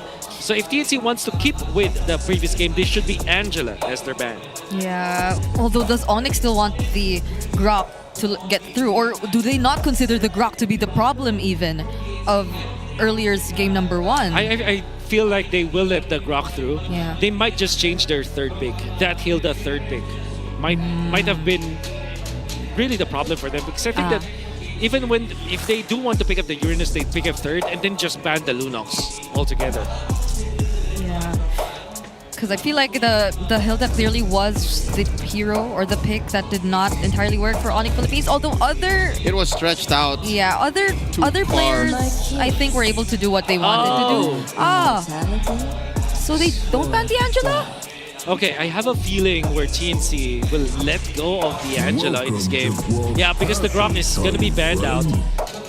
They will let go of the Angela and then pick up Arlott and Angela. Those were the trades. So yeah, they will pick up the Yisin shit. Are we still snubbing the 1-1?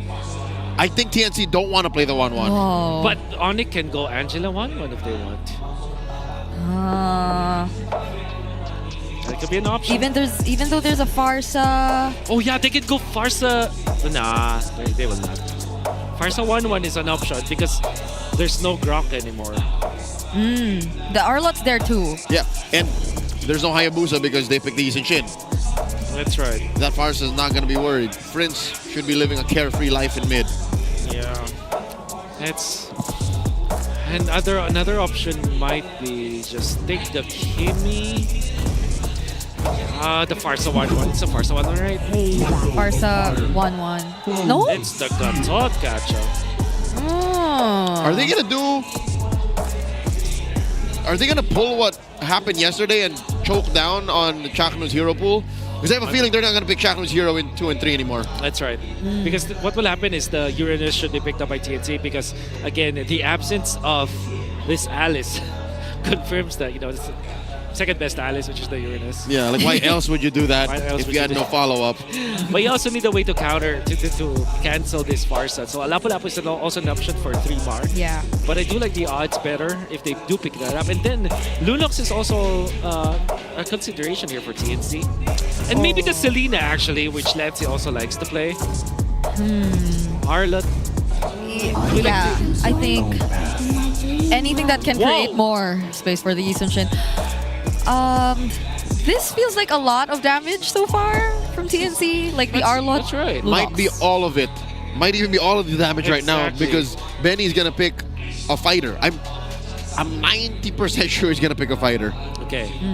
Can I interest you with a Yu Zhang pick? Oh! Let's roll it all back to season 9. Why not? Yu Zhang in the gold lane. Just ruin that Farsa. Yep. Hey. Okay, the full is a traditional answer to Mr. Arlott. Okay, so if you're ONIC, you ban what? Cho, Esmeralda? Maybe Esmeralda for Benny? Yeah. Yeah, actually, you know what? Maybe the Bane, Cho, and Esmeralda will be the choices here for ONIC when it comes to the bans. Force TNC to go for a greedy play, like a Nathan, for example, if they don't have any more choice. Oh, I don't know how I feel about a Nathan in the gold. Again. No, again, they can be forced into that spot if they take out if the key fighters are taken out. Exactly. Oh man. Yeah, I guess ONIC is starting to feel that too. That there's a very high chance TNC does go fighter gold again, but instead they ban out the high loss. They're taking out Chaknu's picks. They want him on the Hellcurt. And in reverse, it's gonna be TNC will take away the marksman choices for Mr. Kelra, force him into that spot where they will go again mid-range, which is honestly from all of the teams that have been out, ONIC has been the team that has been struggling when they're playing Fighter in the Gold. Yep, That's right. As early as that first CC they played, wasn't it, Chief? That's right. Yeah, it's a clear struggle for them. Even the Akai? Hakachak. At this point, what's left? Like Kufra. Atlas. Chip. Atlas. No, I think with all due fairness, the Franco looks to be a really good pick here for Matilda. Matilda. What if they go Matty? No, it's a Fighter Gold, right? And this is Arlet, so you want, a lot of CC. Hence, the Atlas. ONIC might go safe gold lane here. Gold lane. Safe gold lane what? Like a Moskov? Yeah, the Moskov. Not the 1-1. Yeah, the 1-1 can also be picked up, but I think I like the Moskov better. Claude, perhaps. You don't even get to see the the fronts Lancelot, yet. obviously. Wow. Oh, yeah. Ooh. Okay, You want to go... You can Khalid here if you're TNC, right? Chaknu, Khalid. Or do you want to go suppress if you're TNC? And then just go... Are you thinking Franco? Franco Bane, for Yeah, example. the Mamba played one Franco this season. I like that. Already. I like Franco Bane and or Kaja Bane actually. You're not scared anymore of the Valentina, so you're okay. Yeah, after how Ogwen played it yesterday. Oh. Well, yeah, now you can Claude if you're ONIC.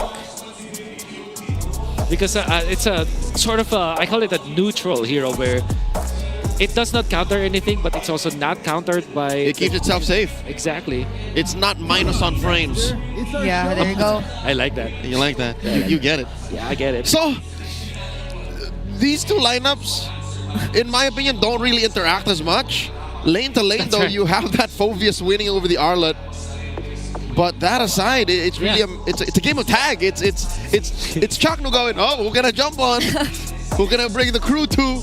And you know what? I actually like that kind of gameplay. Think about it. Like if everybody's mechanically skilled, that will look like a non-neutral game. Makes look for a really good MLBB. Exactly. I like it. You like? I like. It's kind of keeping me on my toes, looking at the lineups and what could be the potential setups. Who could start the fights? But this is one last look at TNC and ONIC's draft for this game. It's no surprise that we're seeing another Fighter Gold, but King Kong gets a hold of his Lancelot in this game. And time again, we've seen him really perform with this hero. You know what? I'm excited to see some rendition of the world's longest BMI, because Kelra can go through the portal. Actually, yeah. And then, That's right. Oh! He can actually use the shortcut himself, yeah. And then get back to the lane and farm. That's ridiculous. And then Benny goes in and just throws out the deadly catch. One thing that we have not, the TNC quietly, snuck with this lineup is this Chip plus Lunox combo, which back in season 14, when Chip was OP, and this was actually.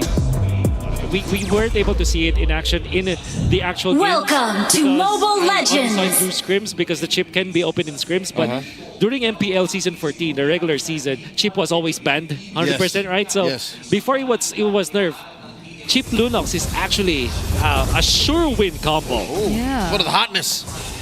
Because even the chip and its new ultimate has that brief stun. And with whatever amount of time you're able to provide to a Lunox, especially a Lunox who's able to scale, is going to be crucial for him or her to actually burst down these heroes. So I think they're going to be able to manage things pretty well. But again, not much interactions for now. Yeah. Because if you play the shortcut, you're technically on top of the target or the entire enemy team. So you don't expend so much of your mobility as the Lunox. That's why it's a nasty combo. And of course, you have a lot of OCO potential. In comes Zaida, catches Kelra! God. First blood on the gold standard. Benny Cutie feeling himself. Look at that. Oh my God. He spit on that thing. He just flickered in front of Kelrel just like that. Oh, that's me and RG. Oh my God. Take it from Leo. You're gonna love that. You're gonna love Benny. that. I like. Rapid boots again for Super Prince. But that was such a great start for TNC. Kazaida again with the first blood. A replay of what we saw yesterday when it was actually, it was Dominic with a solo kill onto his opponent in the gold lane. Yeah, that's the strength of the Bane. It's just so strong when it comes to early game damage. Yeah, Bane isn't even really a melee hero. Exactly. With his enhanced attacks, he's a mid-range hero. It's like a CC. That's right, that's right. And his life just keeps coming back. Like, you could say the same for the Lunos. Look at that. Uh-oh. Oh. Big rotation from ONIC. Moving up top, King Kong stealing away that crab. Yeah. Chakno's holding this brush really well, though. Brusco will get to check it, however. Okay, so here's the question, because I think my answer here is yes. Before I ask the question, do we consider Chip as a catch hero? So yes. Yes. Thank you for spoiling the answer. Let's see. Chakno not at level 4 just yet. The Mount Shocker, the final slash. Take it out, Kirk. Friends with the covering fire, not enough. Yeah. Oh, down bottom though. Kelra throwing everything with the kitchen sink at Benny to clear the wave. Oh, here we go. The catch coming up. AOG disincentivizing the engagement. King Kong with the Phantom Execution on out. TNC still holding their ground. Oh, Benny Cutie's here too, though. He will be joining this fight. He will be joining the fight. But oh, come on. at least it doesn't break out right after the shortcut was laid out. So yeah. Still not over I'm still not over this whole memento type of question and answer situation. So yeah, but my answer is yes. How about you guys? So is Chip a catch hero? I think yes, especially with the flicker. Because we've seen versions of Chip with Purify, so that he ensures that a shortcut comes through despite him getting caught up. But if you with a flicker, with the way Chaknu plays it, he can go ahead and come from a brush, run out, and then flicker and shortcut somebody. I count that as a catch. I like those sound effects. But yeah, especially if it is going to be an aggressive kind of Chip. That's so cute. Wait, who's... I thought it was her boyfriend. That's actually Fern. Never mind. Was it? Was it Fern? I think that was a picture in Riyadh. So I think that was... Oh. Okay, we will confirm. But maybe she's one of the fans. That's cute. So. The plot thickens. Hey, who's your ONIC bias? Fern. You get more options now because Fern's part of the options. Where King Kong, Kelra, Super Prince, hey. What's your answer? Edward Barber. The answer is Fern. Any jom stands? Any jom stands out there? Any jom stands? Any rap stands? Raf K. Raf K? I've been a Raf K stance since the pandemic. All right. Why not? I'm gonna go for why not. Oh, okay, we're back. Oh, what? Huh. So they didn't find the team fight after the shortcut was used. Okay. ONIC just went for the objective. Even more curious, King Kong took it without using a retribution. So, what was that? A false retreat into a turtle blitz? Wow. I think all I can say is wow. Yeah, I think yeah. It's as if Wolf's backward question wasn't enough to confuse me. Wow, okay. Today is Christopher Nolan Day. Apparently, we are going to keep on guessing. I love his music. I think to be fair. Have you seen Wolf of Wall Street? What is going on? I like his older stuff. Okay. But still not that much of a lead in TNC's hands. ONIC did take the first objective, so that's that. Yeah. But we haven't seen a successful shortcut from Chaknu just yet. Every single time ONIC are just able to avoid it and fight back. And it's literally just ONIC neutralizing the attempts from TNC by surviving, utilizing Brusco's ultimate to get out. Yeah. And apparently that is all they needed to re-establish the control of the map. Lancelot is no, it's not actually leading, but at least is even up. This is dirty. You see how Kelra learned so quickly from his losses? Okay. He smelt something was afoot, and I think there was a Mount Shocker used by Zaida, so he hid behind the turret. Like, nope, not happening again. Yeah, I know you too well. I've seen this movie before. Nice try, Justin. That's right, Justin. I see you and Benedict. The first time was too much. But at least now Chakdu gets to prepare for this potential objective. Although again, they really have to take note of the AOG. The AOG could be that go-to answer for ONIC. Wait. Holy Crystal only. No boots. Well, I mean, technically speaking, he will not need it because with the shortcut pops, he's in there. the middle of the fight anyways. He has a flicker, so... Okay, yep. Holy Crystal, don't try this at home, boys. It shouldn't be much of a problem because all the Bane needs to do is farm up a little gold to get the arcane boots and he's good. That's a low cost and no contest. Nothing much. Is this a conscious effort from TNC? Did they make this call to just don't contest? But there were no trades on any other side of the map because even Zaida, it wasn't necessarily a farm or he wasn't necessarily farming on ONIC's side. I have no answer, everyone. I think the TNC's just... Are they shell-shocked after that pause? Because it kind of felt like they've lost all of their playmaking, faculties. Yeah. After that play, because they are playing so passively. From a team that actually led in the early game by a substantial amount, it would have been disastrous for ONIC if TNC just pulled them out of this game, but the ONIC have recovered. Whoop, there's a Mount Shocker. TNC knows there's 4 members here. Chaknu comes through the Y walk, jumps in, sets up a shortcut. Where is it? No, it's a flicker. Yeah. He just flickered in and then nothing came out. He couldn't press it at all. TNC is making odd decisions in the first 5 minutes of this game. Brusco gets the taunt on a 3-mar. What a dodge. Oh, there's nothing on it, but hey, this was all for that split push. Yeah. Zaida gets the top lane tier 1. Oh, they have trapped Bottom Benny. though. That is the blazing duet. Benny flickers into his own death. Kirk was waiting for him on the other side. Kelra gets his comeuppance. Hey. In goes another fight. The AOG, Brusco in the middle of it all. Chaknu very low. Super Prince with a free feathered airstrike in the safety of that brush. Nothing so far. Finally a trade for Kelra. 3-mar finds his head. And still a beneficial trade for the Super Fam. What a fight for ONIC Philippines. First, that trap that was laid out, Benny Cutie was just surrounded. No one to help him out. ONIC immediately eliminates the Bane. They recall to his face, and when the chip went there for the team fight, ONIC was just so free. Farsa from the backline. Super Prince did not have any contention. He played this whole combo of the feathered airstrike. Launching down the members of TNC, and now ONIC Philippines have the lead. And I'm still thinking if Chaknu knew that there were 3 members of ONIC in that rush. Because he flickered in a bit too confidently. He obviously knew because the ONIC actually planted themselves in that spot. They just killed the Bane a few seconds before that fight happened. So we are seemingly seeing a sequence of questionable or weird decisions. Uh-oh. Chaknu trying to sidestep him. Oh, what a dodge again. Gets out of there with a Y walk. Goes to the other side. Still concedes that turret to ONIC. Okay. The TNC are moving around. Weird. Lancey gets caught, forced to use that brilliance. And a push by Benny down bottom. Okay.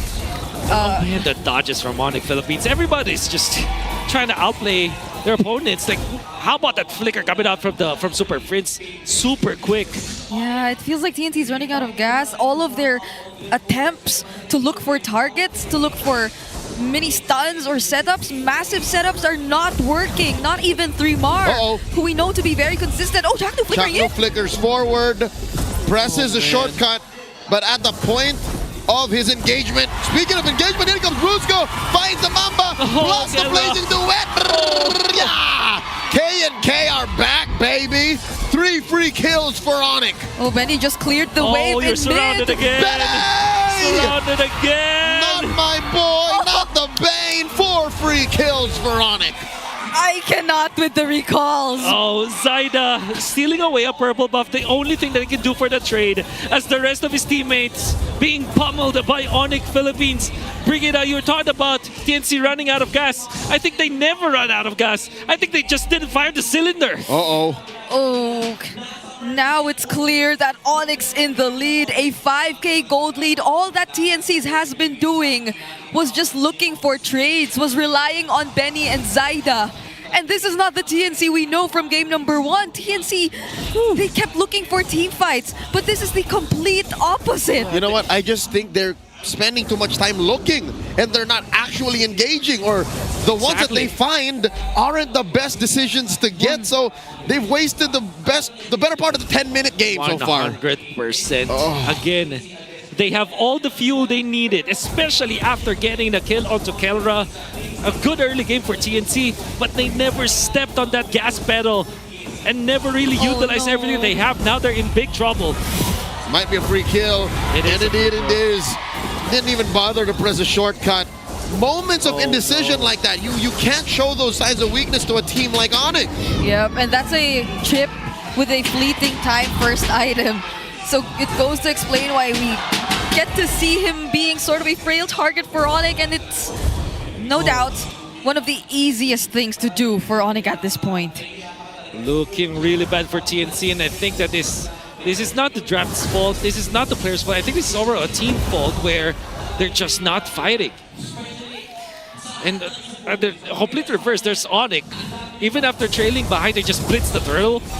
They kept on getting the important kills as well as the important farm on King Kong as well. Okay, glass half full moment here for TNC. They have really good wave clear. Yeah. They can defend in their base and hold the high ground for a good 20 days. Like, they're fine. They can keep this going, but big question still, WHY? Why do you keep on engaging on weird angles, and what are you looking for? Yeah, at this point, TNC, I'm really feeling like the best way to go is to prolong and rely on that wave clear, because eventually there are just so many macro plays you can do. But hold on! The AOG, the Fennered Airstrike, everything but the kitchen sink. They respond with a deadly catch. Brusco gets popped by Bene. Kark falls down as well, and none fall for TNC. It's not just the wave clear. The damage output's pretty reliable too. Chakno chasing after Kelra. The Mamba going hunting, forcing a BMI out of Kelra. The gold standard skedaddles. And Chakno did not have the flicker or missed it the first time. That's why ONIC Philippines felt that they can back down. And the biggest thing about that for TNC is that they did not lose their inhibitor turret. Fortunately for ONIC, they have amassed enough lead so that meltdown will not actually affect their economy that much. In fact, King Kong got out alive as well as Kelra, so they're fine. Only the two members of ONIC Philippines that have the license to die have died in that team fight. So in comes King Kong, uses the retribution. Finding a kill on my God! They trade though! They trade! 1 for 1! Oh, the timing of the deadly catch! What a deadly catch, but what a final slash as well from 3mar, canceling the Phantom Slash. That would have been the killer, the initial killer for Benny Cutie. And by the way, my goodness, that skill to coming up from the Bane, who's already half HP, and then we want to fall just by popping one skill? Come on. That's the ale. That's the ale. That should not be allowed. That's his baba. His little juice box. The amount of sustain on this Bane. But at least now we get to see TNC get out of their base. Put themselves a bit more further in the map. A little sneaky steal. Chaknu here, spotted by Brusco. Yeah. Not gonna engage, not a good angle for TNC. This I agree with. You know, these kinds of engagements, I would let them play footsies, but for the first 10 minutes, there were a lot of lost opportunities. TNC have sliced the deficit back to just 3,300 gold. It's still a pretty good deficit for, pretty bad deficit, I mean, for TNC to work with. Good advantage for ONIC. Yeah. Good advantage for ONIC. At the same time, though, you're looking at Kelra with 9,500 already up with the Trinity and this Winter Crown, which then will be used later on, so that his Blazing Duet will now be cancelled by a deadly catch that could be preemptively popped by Benny Cutie. What he can do is just to barge in, pop the Blazing Duet, and then pop the Winter Crown before he gets knocked off by the deadly catch. Yeah, Benny Cutie's up top though. And now they're gonna know. Bounce Shocker starting up, the flicker on a Super Prince, a shortcut called in. Here comes the cavalry, and by that I mean the Phoenix Army. Yeah, the answer, Chaknu falls, and they're still trading. Down goes Bene. That may have been it. Way too many. TNC has lost. 3 for none. ONIC rolling on them. It was clear who Chaknu wanted, but Super Frizz was just too quick to react. He wasn't having any of it. ONIC are now inside the base. They take down that mid lane inhibitor. It may be too late for TNC to crawl back into a position of power. They can defend, yes, but the damage has been done. A wise woman named Ice once said timing is everything. And Chakno unfortunately did not time the ultimate properly because King Kong was already bursting down the Lord. And had it been that TNC were faster, a little bit faster, Zaida would have been there to contest, but it won. Oh! Feathered airstrike by Super Prince, chopping Zaida down to a quarter of his health. The Lord takes down that top lane inhibitor. 2 lanes, 2 arteries bleeding straight for TNC. Their base exposed. They do take care of the Lord, but ONIC are still looking at a 7,000 gold lead. Yep. TNC couldn't force any fights. Final Slash was already used previously, and at least for them, Kirk also didn't have the flicker. There was no way he could go in with a dark wave. Dangerous grass. That's a feint. Oh, no. That's a feint right there. Ooh. ONIC knows what's up. ONIC knows there is a Mamba in their midst. Yep. Oh man, dangerous grass would have been really good for the chip. But Kelra, always a really good Claude and marksman player. Always looking for angles to look for, utilizing the Art of Thievery to check the extra bushes that we have. Oh, look at the patience. Chaknu served up on a silver platter. Super Prince finds him, forced out the winter crown. In comes the rest of them, and King Kong taking care of business. Yeah, Kelra with a blazing duet. Taken down 3 more real quick, but Chaknu does survive. Still a painful loss for TNC despite all the setup. Yep, they tried. They really wanted to go for Super Prince. And who would have thought that Super Prince 2 had a winter crown? Because everything seemed to be going so well for TNC. Fortunately for them, the Blazing Duet also wasn't committed around these members near the base. And just 3 more, but it looked really tough for them. There's no easy engage for TNC at this point. But to be fair for TNC, despite them struggling in the entirety of the mid game, right now struggling again, 6,700 gold for ONIC, and they don't have their inhibitor turrets. I wouldn't say that they don't have a shot. They still have that magical defense that they have. I mean, not actual magic defense, but magical ways of clearing the waves. With his Bane, with his Lunox, Isenchin as well can split push. Yeah. They can also go for the dangerous grass play. Whoa. They're too far out, but Chakno is the key here. What's the plan? But the burst down on the Lord is too quick. Chakno again, timing is not gonna be in his favor. Okay. Oh wait, is this a bait? AOG committed by Brusco. Chaknu buying time. Chaknu reverting, turning around, looking for that shortcut. Sends in a couple of people. Mount Shark at the tail end. Thorn rolls out of King Kong. Super Prince with a feather airstrike. Kirk in the front line. Jumping inside against Immortality Pop. And there's a from Kelra. Down goes Kirk. Chaknu gets a freeze. King Kong falls. TNC are clapping back. Brusco with a conceal. Retreating back 2 for none. TNC find a turn. They actually survived that. None of them went down. And now they're able to defend this Lord, all the while they took out 2 members from ONIC.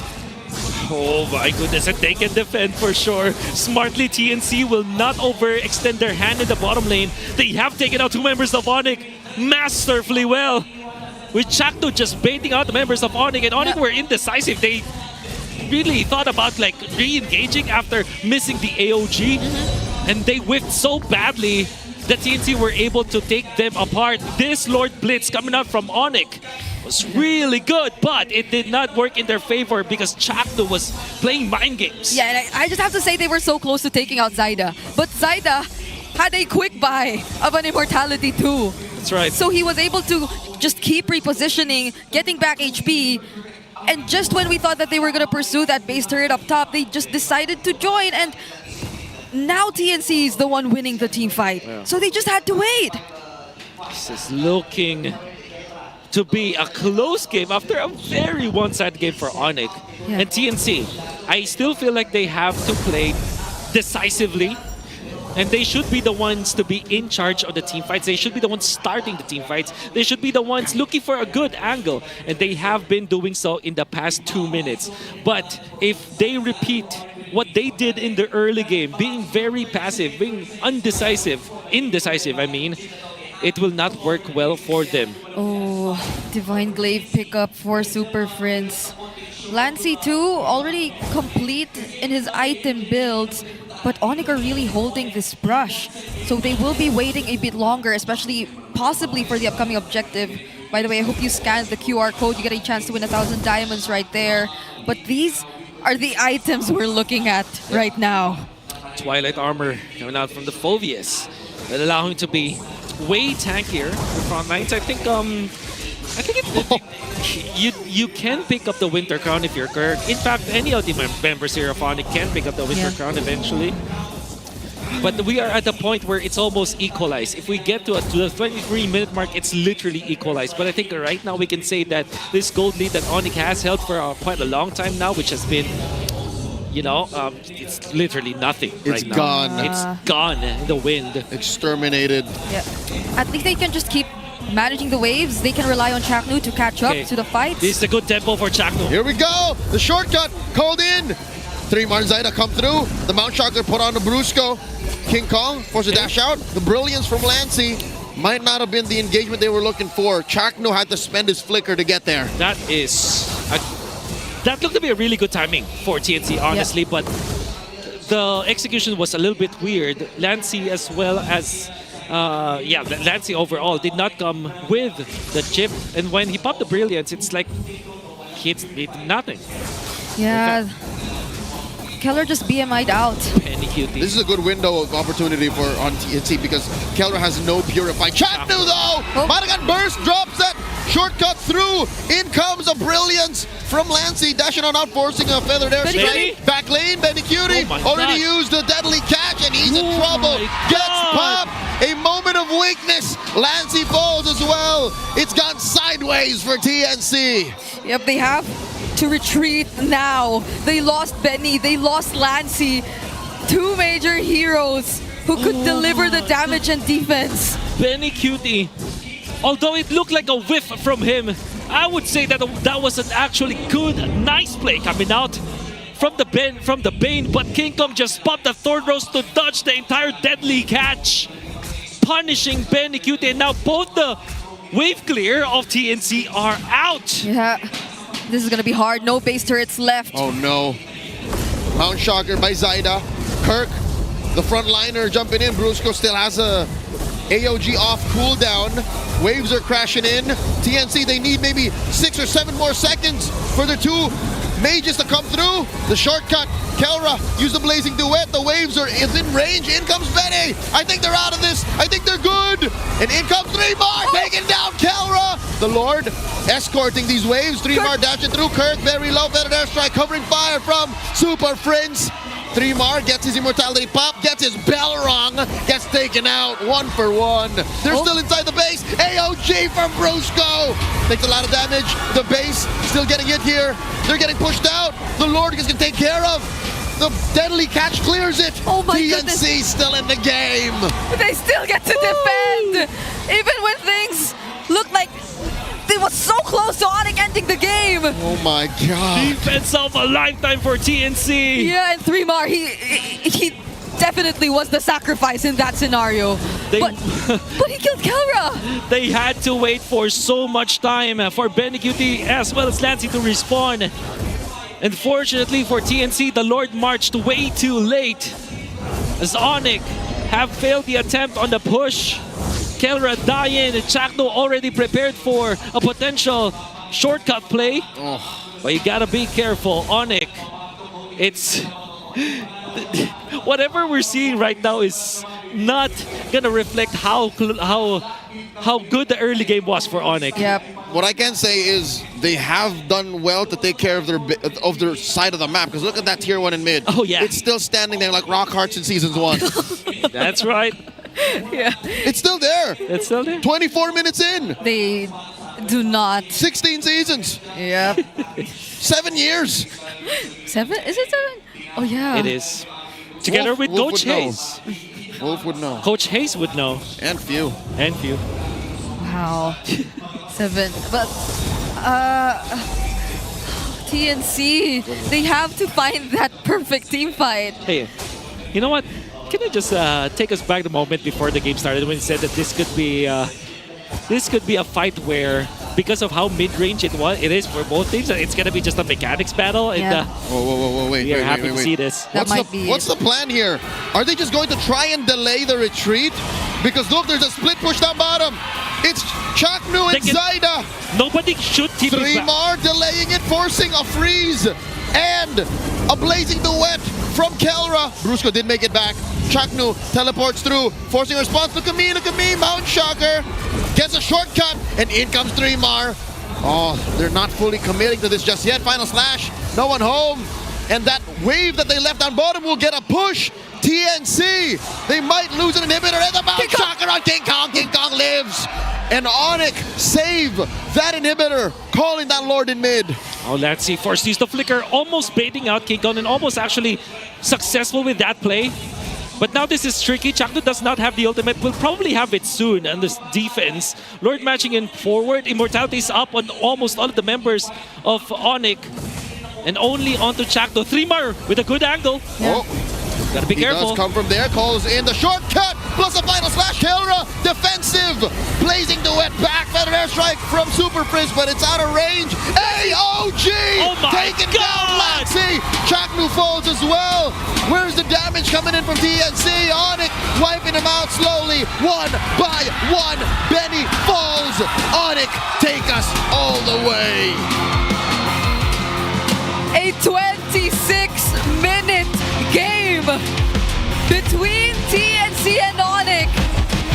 It took a while for ONIC to eventually close it out. TNC, they really held on in this game, but it was just too hard. If you're not here, you're missing out. And I'm sure that you're standing wherever you are if you're watching this match because of how close it is. We demanded a mechanics battle when this game started.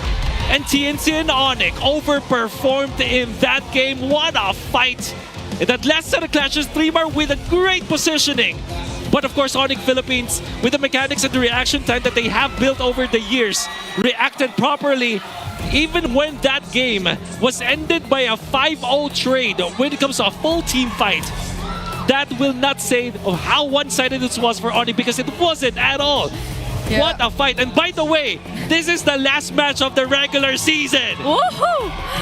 Okay, that AOG you did. Oh my God. In the base, it dealt with Lancy and they had no problems after that whatsoever because Benny was left alone as the only way to manage the waves that were coming in. So Brusco did such a great job. I feel like he was really one of the key factors as to why we could not see or feel the chip really be as activated. There's always a threat of an AOG, and no, you could not see TNC be confident in coming together or grouping up because that's going to be the main problem. Whenever they group up, there's a potential that ONIC could just turn things around because of the AOE that they have. And to think that we had a recall battle between our gold laners. Yeah, I'm still not over that too. It's Benny who started it. It's Benny who started it. Kelra obliged. And then in response, Kelra did twice. Did it twice. Oh my God. Or thrice. I'm not sure anymore. What I like about this game is that we've seen a lot of showcase of mechanics from both teams. Yeah. For example, as Kelra is able to pop the Blazing Duet. I think he only used the Blazing Duet defensively just one time, and it was the last clash. And then look at how 5 members of ONIC have trapped Benny QT, the dodges. Multiple times. You can see here, look at 3mar. Good timing on that final slash, and then the deadly catch to follow it up. King Kong still gets through. Chakno, late positioning. Super Fits dodging so much of the artillery from TNC. And then giving this feathered airstrike maximum coverage all the time. You did not see any feathered airstrike wasted in this game by Super Fritz. Yeah. I'm still wondering about that call they did down bottom when Chaknu and Zaida decided to just push the bottom lane together. I don't think we'll be seeing it, or we might be seeing it here in the highlights later on, but how about that? Not this one. This was the end. Yeah. This is one of the ending fights, but look at this. They haven't. Oh no, they're fine. Yeah, no. They do live. They still live. This is where they killed Kelra. But good thing is Kirk did not die. Yeah. And 3mar was cleanly punished there. However, again, a sacrifice. Blood sacrifice. Here's the play. 3mar, good angle. How about that? But they were so ONIC was just so aware of what's happening. Yeah. And then look at that exchange. Super Prince popping the Predators like the Katotkacha from Brusco, nailing down the members of TNC. The Lord with some parting shots before he went down, aiding ONIC, and then of course King Kong just running down that vein. Wait, was that a flicker Yeah. forward from Benny? You That's saw right. that? Yeah, he did. That's right. He probably wanted to catch someone, but they were just so quick to keep their distance, and 26-minute game. I think this is the second time we're seeing this week. Like we had I wonder. Because we had one yesterday. I think that was the second series. ONIC still at 100%. Rora versus Omega was 26 minutes. In dangerous grass. Yep. Oh, yeah. This is the third game of this series. Long games that we've seen, 20 minutes, 26 minutes, and Brigida is casting. So I'm not actually surprised. But I'm really thinking about that push down bottom though. Because there could be a bit more element of surprise to it if they didn't know that Chakno was with Zaida. Yeah, but then again, I think TNC, I think there's a little bit of a mind game there. Because remember, as the chip now, you can teleport from true. anywhere. From anywhere to one of your White walk portals. One walk portals. Yeah. And there is one nearby the backside of ONIC's box. Yeah. But ONIC knew that they can burst down the Lord faster than Chakno can teleport and get in front of them. That's true. And then there is always going to be that factor of Super Prince just closing it out. And as long as Brusco is alive, they can feel somebody can defend eventually. And yeah, ONIC is just too confident that they can do that. Also, I think that play could have worked if TNC managed their lanes faster, because somebody from TNC had to also retreat much faster than others because there's a big minion wave coming from mid and top lane. Yeah, I'd say this is one of the best examples of TNC really being a team who struggles if they don't get the early game, or if they at least don't manage the laning phase as well. You could argue that they were close to doing so. Benny Cutie, that first kill they had on Kelra, but the decisions that they were making in the center of the map after they got that kill did not feel in sync at all. Like every decision that happened after that, and the hesitation too, I think that played such a huge role in how TNC completely lost control of this game. You felt the hesitation. This was not as decisive as 3-Mar. For sure. 3-Mar on the Lapus and even the Arlots, because this is still his hero. This is still his hero either way. But I can't believe how the fire went out from TNC after that boss. Like everybody was start the game too. That was in the first 2 minutes. Exactly. After taking down Kelra with a lot of electricity down the bottom lane, they were recalling even when the Claude's corpse wasn't there anymore. Yep. Yeah. He was still recalling. Everybody was just so hyped up. They were on fire. Abrupt stop. Because of, I wouldn't say it was because of the boss, but that was a good bookmark of when the fire. Something happened. Went out. We'll never know. It's like in middle school when you got ghosted. It's like, in middle school? What could have been, yeah.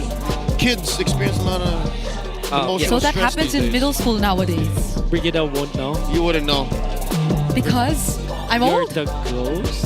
You're technically the ghost. No, I don't do that. I don't do that. That sounds defensive. That sounds offensive. Okay, but the BP average guy, the BP average guy of the game is none other than Zaida still, even though they lost. He still did a great job on the Yisun Shin in terms of farming, keeping up, and it's just sad to see that they're not really able to make it consistent all throughout. It feels like they really suddenly dropped in terms of performance. What was that? How did they even reset? Like what is the solution? What is the quick fix? Because they have, what is that? 3 minutes. I think that Coach Etomax just has to remind everyone that, hey, if we are drafting fighters, you play like how fighters should play. Just remember what you did in game number 1. Because I gotta say, the mechanics is always there. The draft is actually pretty good for TNC. However, it's just that they just have to step on the gas. Yeah, and because of that, ONIC now still 1 win away from securing this series, and a lot more later on. But before that, of course, let's celebrate their victory, their recent victory in M6. The Joy ONIC PH Pass is still available. It was available last September 20, and the starter pass will include the skin, the championship skin already. That's Joy ONIC PH, and you also get more exclusive in-game items. Join Joy ONIC PH on your very own road to champion. I think that's just 399 diamonds. You already get the skins and a lot more. But of course, it needs a friend. So you need to get the FMVP skin, Beatrix, Skyforce, Maverick. It came out the same day as the Joy skin, and there was a sale then, but you can still get it now, full price. The M6 Finals MVP Kelra added a personal touch to it by putting his son's name, Slake, on the midriff of the outfit. It also comes with special sound effects and voice lines that feature the names and monikers of the many members of ONIC PH. Get it now, fight alongside Beatrix, Skyforce, Maverick, and claim your own MVP. That's right. Yeah, we don't get to see Beatrix as often, but you know it's different in ranked games. Like, it's very different in ranked games. There are a lot more heroes who appear when you get there. This time around, though, I'm glad to see that there are more and more heroes starting to appear as well.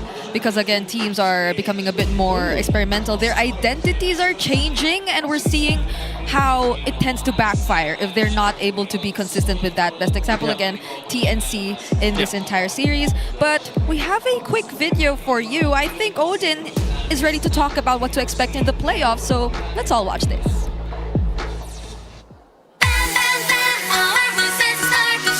Sino player ang pinakamaraming championship in 3, 2, 1, go!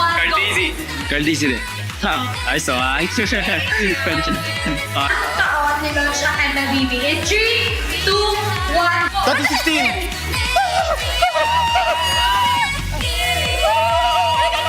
Mag-forget ng isa crush na may kinalaman sa 9th anniversary ng MLBB in 3, 2, 1, go! Hello? May ano ba dyan? May happy birthday ba dyan? Hashtag 9 to meet you? Wala ba? Meron? Meron! Uy, thank you! Thank you! Thank you po! Anong player ang naglalaro siguro season 1 hanggang ngayon? In 3, 2, 1, go! Few. We're not guys. Sagot. Thank you, though. Okay. That was fun. Uy, cute! Suot mo! Baby.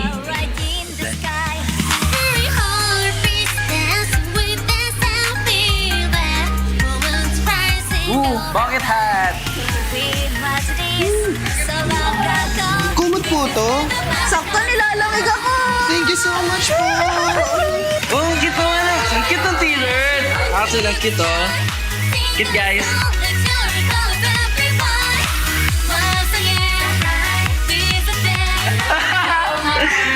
Ayun, may blanket.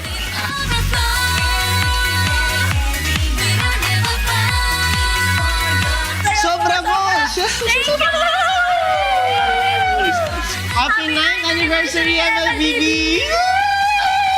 Thank you so much po. Happy 9th anniversary, MLBB. Thank you. Happy 9th anniversary, MLBB. Happy 9th anniversary, MLBB! Thank you po.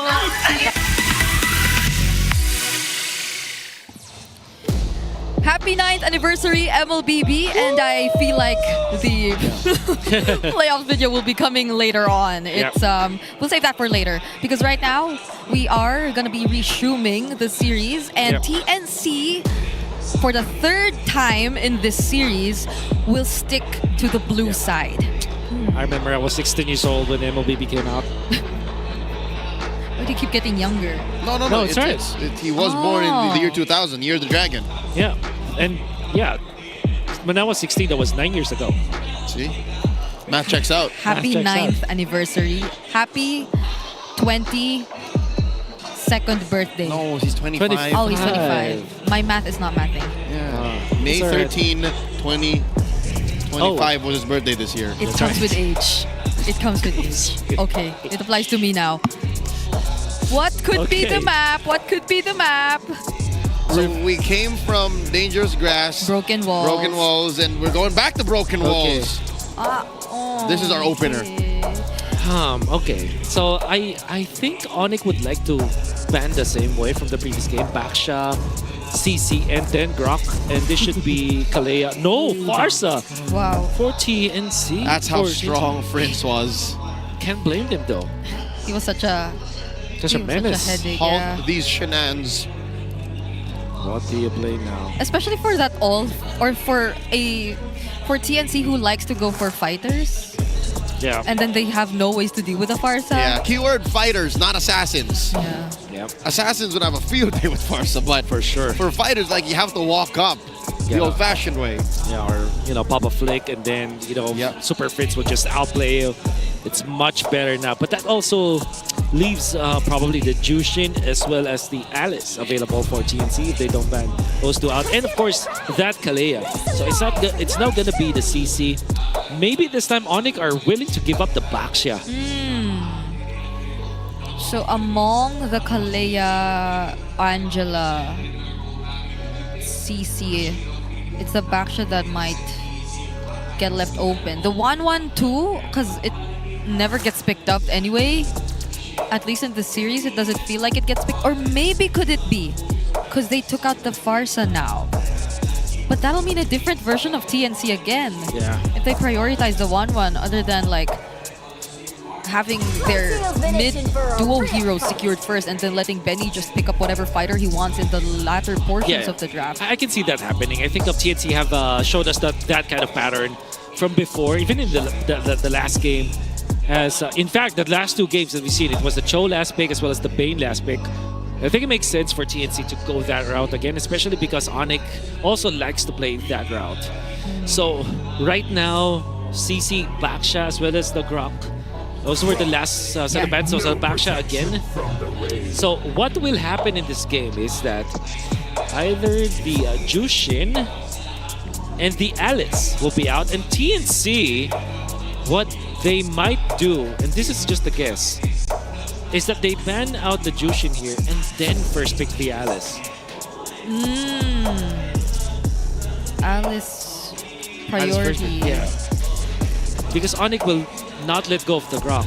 I don't feel like. And they just let ONIC pick whatever between the Yi Sun Shin or the Lancelot. Yeah. That's right. Okay. This is the thing. I think Alice is just a strong hero right now when it comes to like the macro level play. Wow. Willing to give the Jushin. Hey, that's MVP performance gatot and from look game 2. Look at him laugh. Look at Brusco laughing. They had to respect the Farsa and Gatot. But here's the thing. With the way the draft is going, I think ONIC knows and TNC are showing this side of them. They have to acknowledge that the chip wasn't it. That's right. That's right. The I chip think wasn't it. we're circling back to one of their main weaknesses is if you hack a Chak, what do you do from there? Yeah, that's right. That's definitely a valid question here for TNC because it's always been about Chakto. I mean, I've written a lot of keys to victory. Chakto will always be in that spot. So Grok it, baby, Grok it. Grok. So I understand this. TNC, they're gonna give the Grok. But I think the better decision for TNC is to pick up the Alice because what happens here is that if they pick up the Grok, Valentina Alice is the answer from ONIC. Right. Or Yi Sun Shin Alice, in fact. There's a Zushin too. That's right. In the wild. Yeah. And the way Super Friends use the Valentina. Yeah. He likes to play it versus the Jushin too, by the way. So the Grok, oh my god. So this is Esmeralda Yi Sun Shin, I feel like, for ONIC. If not, not Esmeralda, Alice Yi Sun Shin for ONIC Philippines. If not, it's Alice Valentina. Because there is no world where TNC picks up the Valentina early, right? I mean, ONIC did. ONIC did for sure. It is my mission to banish all they the get Lance. Lance, Alice? No, it's not. Oh my god. So they let the Alice through. TNC are gonna get it. Yi Sun Shin Alice. Yeah, this is the same draft as game number 1 if ever it gets through. Do they want the Hayabusa this scenario though? Maybe not against the Lance. In game 1, it came through in blue 2 and 3. Yeah, that's against the Yi Sun Shin though. Right, it's a very different matchup. But the Grok Alice combo. is still Alice. that. I'm pretty sure they will pick up That's Alice. way here. too much knock-up. Yeah. Oh my goodness. Wow. Knock-up being a special kind of CC. No, It's on a okay. whole new tier. Oh, No. why? Never mind. All right, they get a NVM. Kimmy and NVM. And that's the thing, because a 1-1. ONIC does not have a burst hero against the 1-1. The Jushin is definitely going to struggle in this game, both countered by the 1-1 as well as his Kimmy. I think this is a smarter choice here for TNC. I think they picked the... No, I don't know if it's worth it. The EXP lane matchup is too important. Do you go Phoveus so you don't have to worry about the Arlet? That's right. But then you're going in blind into the second phase. But there's a lot of benefit of getting the Phoveus here for Now. ONIC. Yeah. Yeah. I agree. And they're also concerned about... Yeah, there are so many marksman choices here for ONIC. They can pick up. They can even go fighter because King Kong played because King Kong plays the Lancelot anyways. They can go even mid-range like Bane, in fact, against this 1-1. Or maybe the Obsidia. Wow, no one really took the Alice. Yeah, it will be banned out now by either team, by ONIC, most importantly. Yeah, both sides. I think this is a bit more similar to the weeks prior, the changes that we had in terms of draft priority. The draft that we're seeing right now specifically. But now there goes the Alice ban. So TNC could be looking at Kelra and Brusco. So what does this leave for 3 more? A Lapu? Yeah, that's right. That's it. Just Lapu. So it's still Lapu Uranus. Lapu Uranus. Yeah, Uranus is actually pretty good. I think it's much better to buy the Uranus instead of the Lapu Lapu if you are ONIC, because you can even swing in the Esmeralda gold lane if you want, if you're ONIC. He gets to use the Lapu but not against the Farsa anymore. That's right. Because it's finally banned now. Khalid will be taken out. Makes sense. TNC can also go and revert to Fredrin, in fact, for Mr. Zaida, because that's if you think about it, you want some sort of utility jungler because you already have your damage spread. Okay, you have the 1-1 as well as the Kimmy. You don't need more damage for TNC. What you need is contact plays. So that Fredrin provides that for you. Then maybe get something along the lines of glue actually for Mr. Fringmar. Fredrin. At this point, the only options that are still out there are mostly the glue or the Esmeralda. Okay. Whoa! But even they read into it. What about Akai? They read into it. Akai. Uh-oh.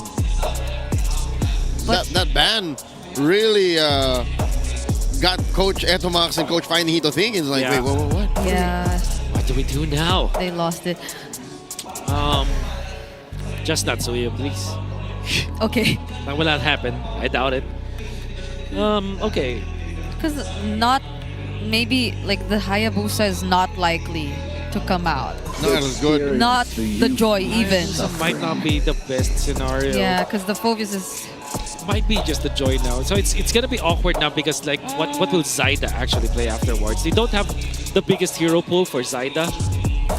So now ONIC can just go for... There's no get that catches. What is your Brusco hero? Brusco plays a lot of hero for sure. Kale's not open. That's his 3 main heroes are out. Hylos, maybe? Hylos and Badang. Hilda, of course. But this is actually, you know, this is them saying, we dare you to pick Hayabusa. Yeah. And if TNC picks up the Joy instead of the Hayabusa, that will mean that they have so much farm to do. Uranus is an automatic pick, or actually glue, right? Glue. Or glue. I would... Okay, so yep. They have... ONIC has no way to like take care of the gluelings. No burst at all. Is this Fanny time? Oh! Oh, wait! Even up against the Hilda. It's so difficult. I think they will just pick up Hayabusa, honestly. It is. So Hayabusa. Yeah. No other choice. Kelra now. What is your hero, Kelra? Are you gonna go fighter? Obsidia is open. The Harith is open too. Harith. Oh wait, there's Harith. They might just go neutral again and just pick up the Claude, right? But there's Grok. So they have ways to also access. Because like... Why am I here in the Filipino broadcast? Say Suyo. Okay, I vote Claude here because it's a neutral pick. Harith is going to struggle against the Hayabusa. Bruno might... Okay, so yeah, they go neutral. Safe. Yeah. Safe.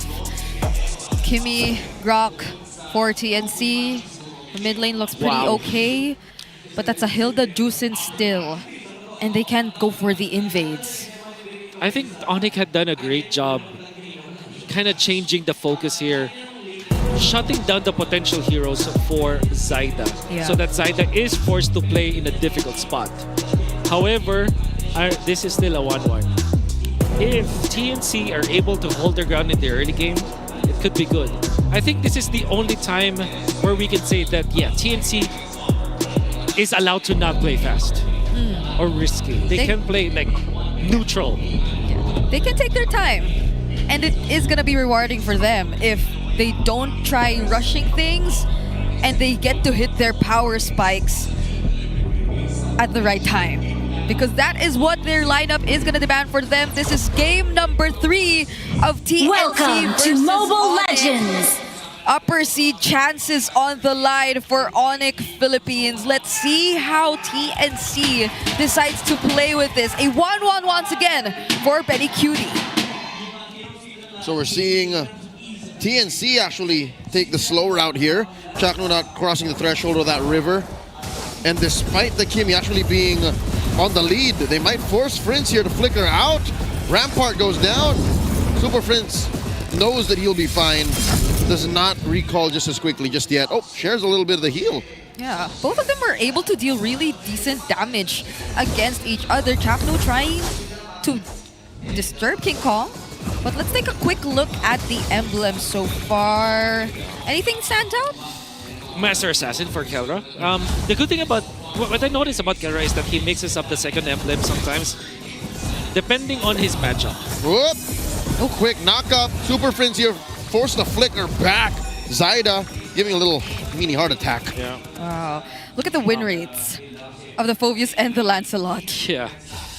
But then again, if we are gonna be talking about ONIC's win rate, it started as ONIC Philippines are the first team to actually let go of the 1-1.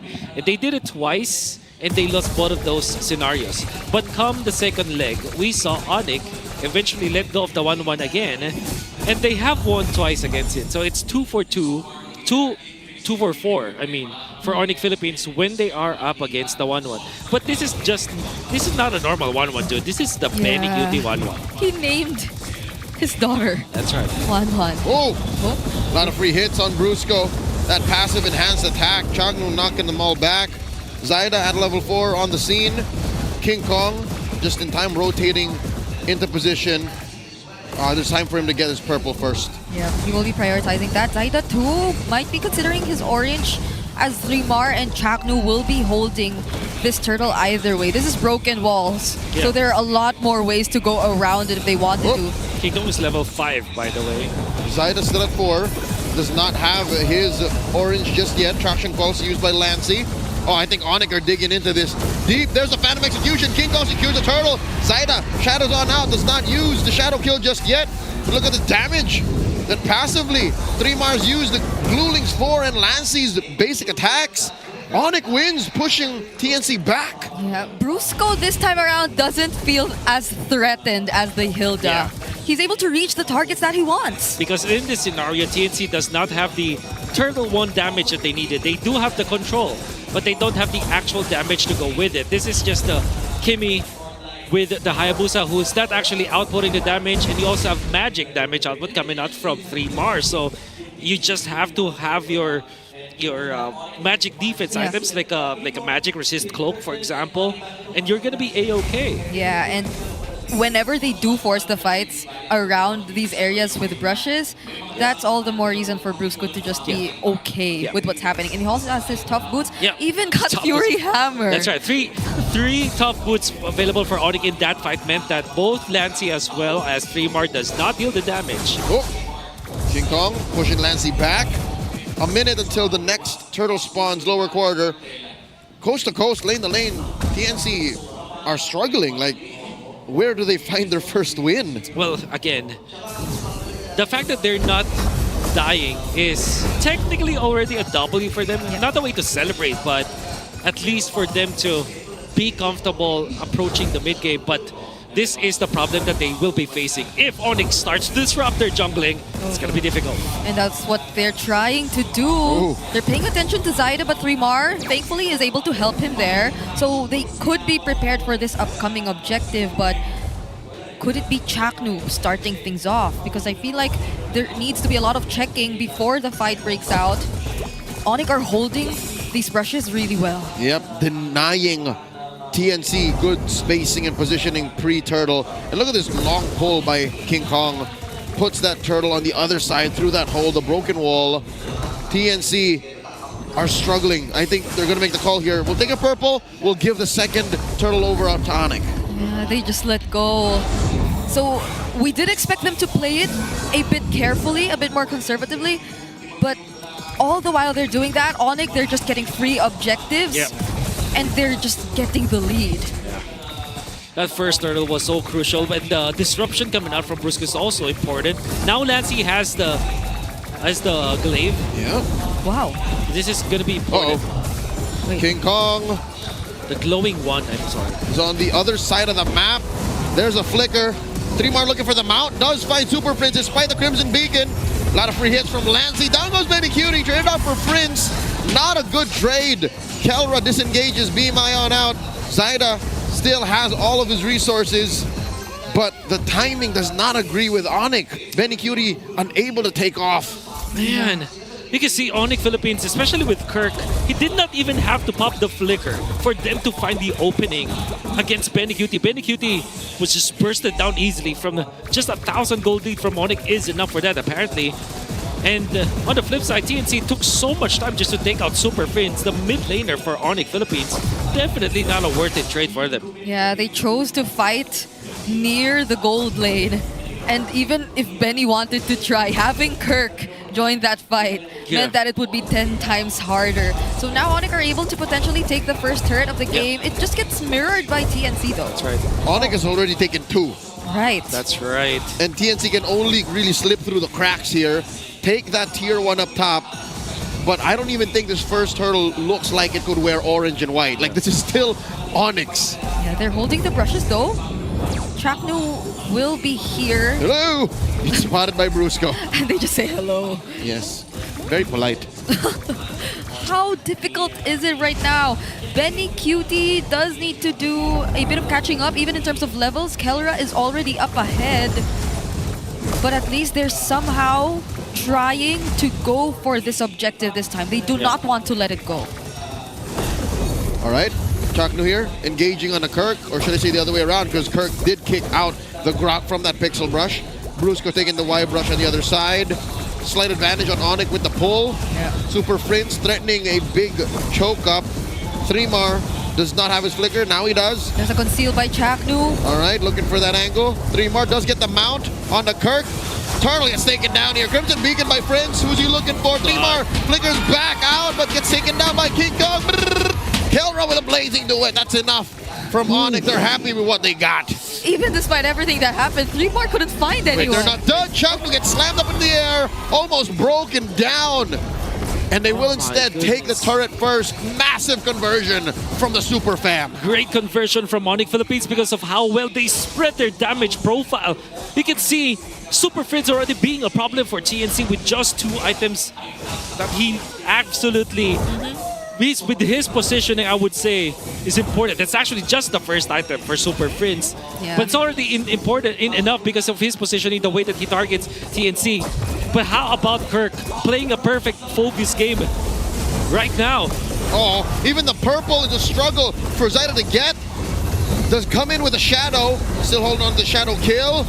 Brusco very low, backing on out of here. Kelra with a blazing duet. The Phantom Execution. Zaida gets taken down. The Sigma jungler reigns supreme. Oh my god. The damage is clearly lacking from TNC. And the question about ONIC not having burst damage to deal with them doesn't seem to be a problem at this point. And Super Prince, the MVP of that fight, quietly able to pressure Zaida. He saw Zaida walking in, and the minute he saw that, look at that lantern, immediately in front of this Hayabusa without any kind of retreat coming up from Zaida. The stacks were there long enough for the Lancer to come in, long enough for the quad shadow and the shadow kill to be awkward when it comes to timing, and then ONIC Philippines just collected the kill onto Zaida. Yep. This is just such a good play coming up from Super Prince, and no wonder why Jushin is the priority ban against ONIC Philippines. This KDA is deceptive. 0-1 and 2 does not tell you the full story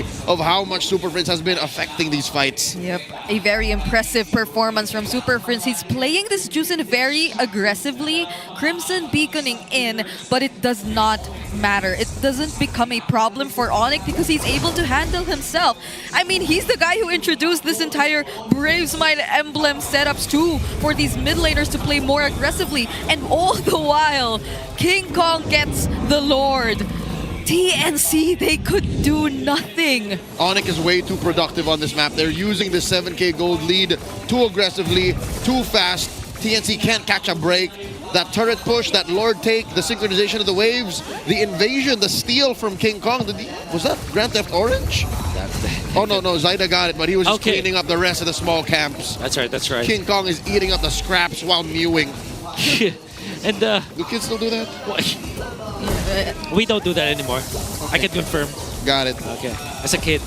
But nevertheless, ONIC Philippines, they will not have the problem that TNC had to face in game number 1 and 2, wherein TNC did not have a way to actually actively choose to end the game without team fighting. ONIC has Kelra to actually end the game and push turns. Oh, that is the Lord crashing in the mid, popping that Holy Shield. Bottom lane as well. Top lane pops that Holy Shield as well, and already the Super Fam are inside the base. They're looking at a 9,000 gold approaching advantage. TNC are going to start struggling to get to even their own side of the jungle. Yeah, the Lantern Flare stacks were almost full. Zaida could have really went down there. Good that he was quick to react and just get out using the quad shadow. But ONIC, they seem like they still want more. Traction Pulse was used over there just to push Super Prince away, but that's the most they could do. They still had to lose one base turret. Oh man, Zaida did not even get his own orange. Now King Kong gets it. Super Prince had to pop the Crimson Beacon, so actually that's a good resource to take away from ONIC Philippines, because that still is a 50-second gold at this stage of the game. Uh-oh. Oh, Zaida had to pop the ultimate though. Just to clear. But I don't think ONIC are gonna force it anymore. They still have another chance with the Lord that's spawning in less than a minute. What ONIC can force though is the fact that they can take away all of the jungle camps from TNC, take away those green camps, take even the purple buff away from Mr. Zaida, who is just level 13 as of now. Oh my god, Zaida is starving. He is famished. He is depraved. He's 4,000 gold down. After being BPI Rich Guy for 2 games in a row. Oh my god. Good luck getting BPI Rich Guy now. That is ONIC's draft working wonders for their team. We actually mentioned in the draft where TNC will be forced in a spot where they will play the Hayabusa, and they had no choice. The Fanny will be a worse option than the Hayabusa. Definitely. Joy is also going to be a worse option because they will be just overloading magic damage, and there's not going to be enough to spread their damage profile. And we also said that this Hilda 4th pick by ONIC is going to be effective against TNC despite being the earlier pick compared to the Hayabusa. And because ONIC played the game perfectly, they are collecting all of the blessings right now. You know what they say, prevention is better than a cure. And they prevented TNC from even getting their feet off the ground. That's right. Oh, this is ONIC delaying the Lord take. Oh, the Lord is confused. I am just but a sneeze away from dying. And they do delay the Lord. It's not going to spawn at 15, it'll spawn at 45. That's right. Chaknu, with the Grok, they too have a way of probably trying to stop ONIC Philippines and controlling the minions on their side, but I doubt it could do much. Because if you keep it together, won't that favor King Kong, or like, won't that just help him For sure. Dashing around TNC. Even with, already being in a fact where you will have a difficult defense ahead of you because you don't have like big AoE clear. You have only this 1-1 as well as this Kimi. That's already a difficult spot for them to be in. And then you factor the fact that there is the Lancelot that you have to think about. There is the Claw that you also have to think about. And also Kirk playing a perfect Phobius game. A 10k gold lead in favor of ONIC. Here we go, the conceal. ONIC are inside the base. Super Friends looking for someone to pick up, knock up, and slam. Bottom lane gets pushed in. Top lane up next. Brusco playing man-to-man defense against Zaida. Oh my gosh. King Kong with his puncture from target to target. Slow roll. ONIC are not forcing anything. They don't want to overcommit, leaving just one more inhibitor left. No Blazing Duet whatsoever. No Crimson Beacon in. Just King Kong diving in, but he's able to get out anyway. Are they waiting for even just a tech charge? He's so elusive. For sure. They're baiting something out.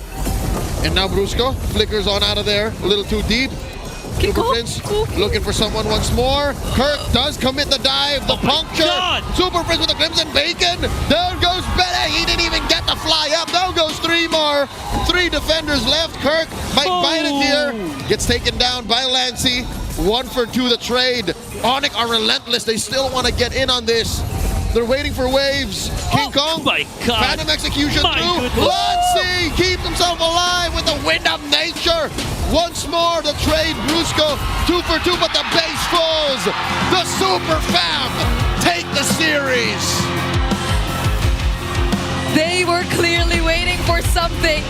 And when it was down, every single one of them went in together. ONIC Philippines secure their upper bracket slot. The most competitive season. They have started strong 4-0, but in the middle of the season they faced a lot of challenges. There was even a time where you would say that they cannot get to the top spot anymore, but because they are so relentless, they made it to the top. For 3 seasons straight, for the better part of a year and a half, ONIC have always been in this position. Super Fam indeed. We're starting to see the playoffs bracket slowly come together. But before anything, this series, TNC really fought for it. Especially For sure. in game number 1. That was a very commendable performance we got to see from them. We're looking for more as we wait and witness how they are going to develop heading into the playoffs. The Phoenix Army is very much proud. But the Sonics are the ones celebrating right now. You could see it in their faces, and I'm pretty sure they cannot wait to hear from ONIC Philippines. Let's head on over to the stage for our winner's interview. What a way to end the series, ladies and gentlemen. Upper bracket secured and your winners, ONIC Philippines! Wow, congratulations! Almira, meet ONIC Philippines, meet Almira. And now, Kelra, I want to be the first one to talk to you. Upper bracket secured. I was talking to the team yesterday na parang binibring up nyo na kung upper bracket, kung hindi. How does it feel that now you're there and you're heading to round 2 right away? Sobrang saya kasi may chance kami, nakalagpas agad kami sa first round exit. Sa day 1. May ano pa rin ba sa'yo yun? May epekto pa rin ba sa'yo yun, yung first round exit? Yun ba talaga yung iniiwasan mo, yung first round exit? Kaya gusto nyo talagang galingan to make it to the upper brackets? Ayun talaga, pero nung nakaraan di ko na inisip Sinisip ko na lang maglaro kasi parang wala na kaming chance mag-upper bracket. Pero ngayon, nasa upper bracket kami, sobrang thankful kami. Almira, anything is possible and they've showed that today. Yes, that was a tight game. King Kong, kinabahan ba ang Lancelot mo sa Hayabusa ni Zaida? Sakto lang, malaki ng mga in-improve ni Zaida overall sa buong series namin ngayon. Wow, very smart Yes, sportsmanship. I like the idea from King Kong. King, napansin ko din kanina, game number 3, 9 minutes and 19 seconds, nag-level 15 ka na naman. Alright? And that's something that you do on a regular basis. I want to ask you, mas madali ba yung gawin sa patch ngayon? Or mas mahirap gawin yon sa patch ngayon? Sorry? Mas mahirap bang gawin yun sa patch ngayon o mas madali, in your opinion? Actually, mas mahirap gawin yung yung maaga kang magle-level 15 ngayong patch kasi sobrang kunat ng mga jungle ngayon. So pag nagle-level 15 ka ng 9 minutes ngayong patch, maganda lang yung ginagawa ng buong team tapos free farm ka. Yun. Brusco. Brusco! Ang ganda na. Brusco, you know what? Almira, let's talk to Brusco. Because Brusco, you were here right from the start. Ayan na, may mga sumisigaw. Umpisa pa lang, kanina pa sila nandyan. You know, and ano bang dapat... Ang raming fans! Alive na alive sila. Grabe! Brusco, ano bang dapat na i-expect ng mga Sonic sa ONIC Philippines sa darating na playoffs? What should they expect from your team? Anong dapat i-expect ng Sonic sa ONIC PH? Expect nga sa playoffs na mas mag-improve pa kami. Na parang hindi pa ito yung best performance namin ngayon. Kasi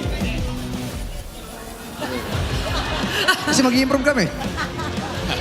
May point naman, Almira. And I think meron kayong gagawin, di ba, pag nanalo kayo. Ano nga ba yan, Almira? Ano ba? May kayo? May pa-surprise? Pa-surprise ba kayo? May iba pa to ba kayo sa audience? I mean, ano ba Hindi na sapatos yan. Pero bago lahat, King Kong, since sa mga past games mo, lagi nandito yung family mo, tsaka ang rami niyong fans, may message ka ba? Sa family ko, message ko, thank you so much sa pagiging consistent sa pagnood kay mami, kay papa. Walang match na na-miss sila. Thank you so much and love you. Sa fans naman, thank you so much everyone! Para may mas tataas mong energy! Buhay na buhay! Ang Sonics, and here you go. Hindi pala nila ibabato yan kasi we have here 2 lucky fans of the Sonics. Palakpakan naman natin sila. Ayan, sige, tabihan nyo si Ate Almira. Yes, pakilala muna tayo. Anong pangalan? Ang cute mo. Anong pangalan mo? Chinito po.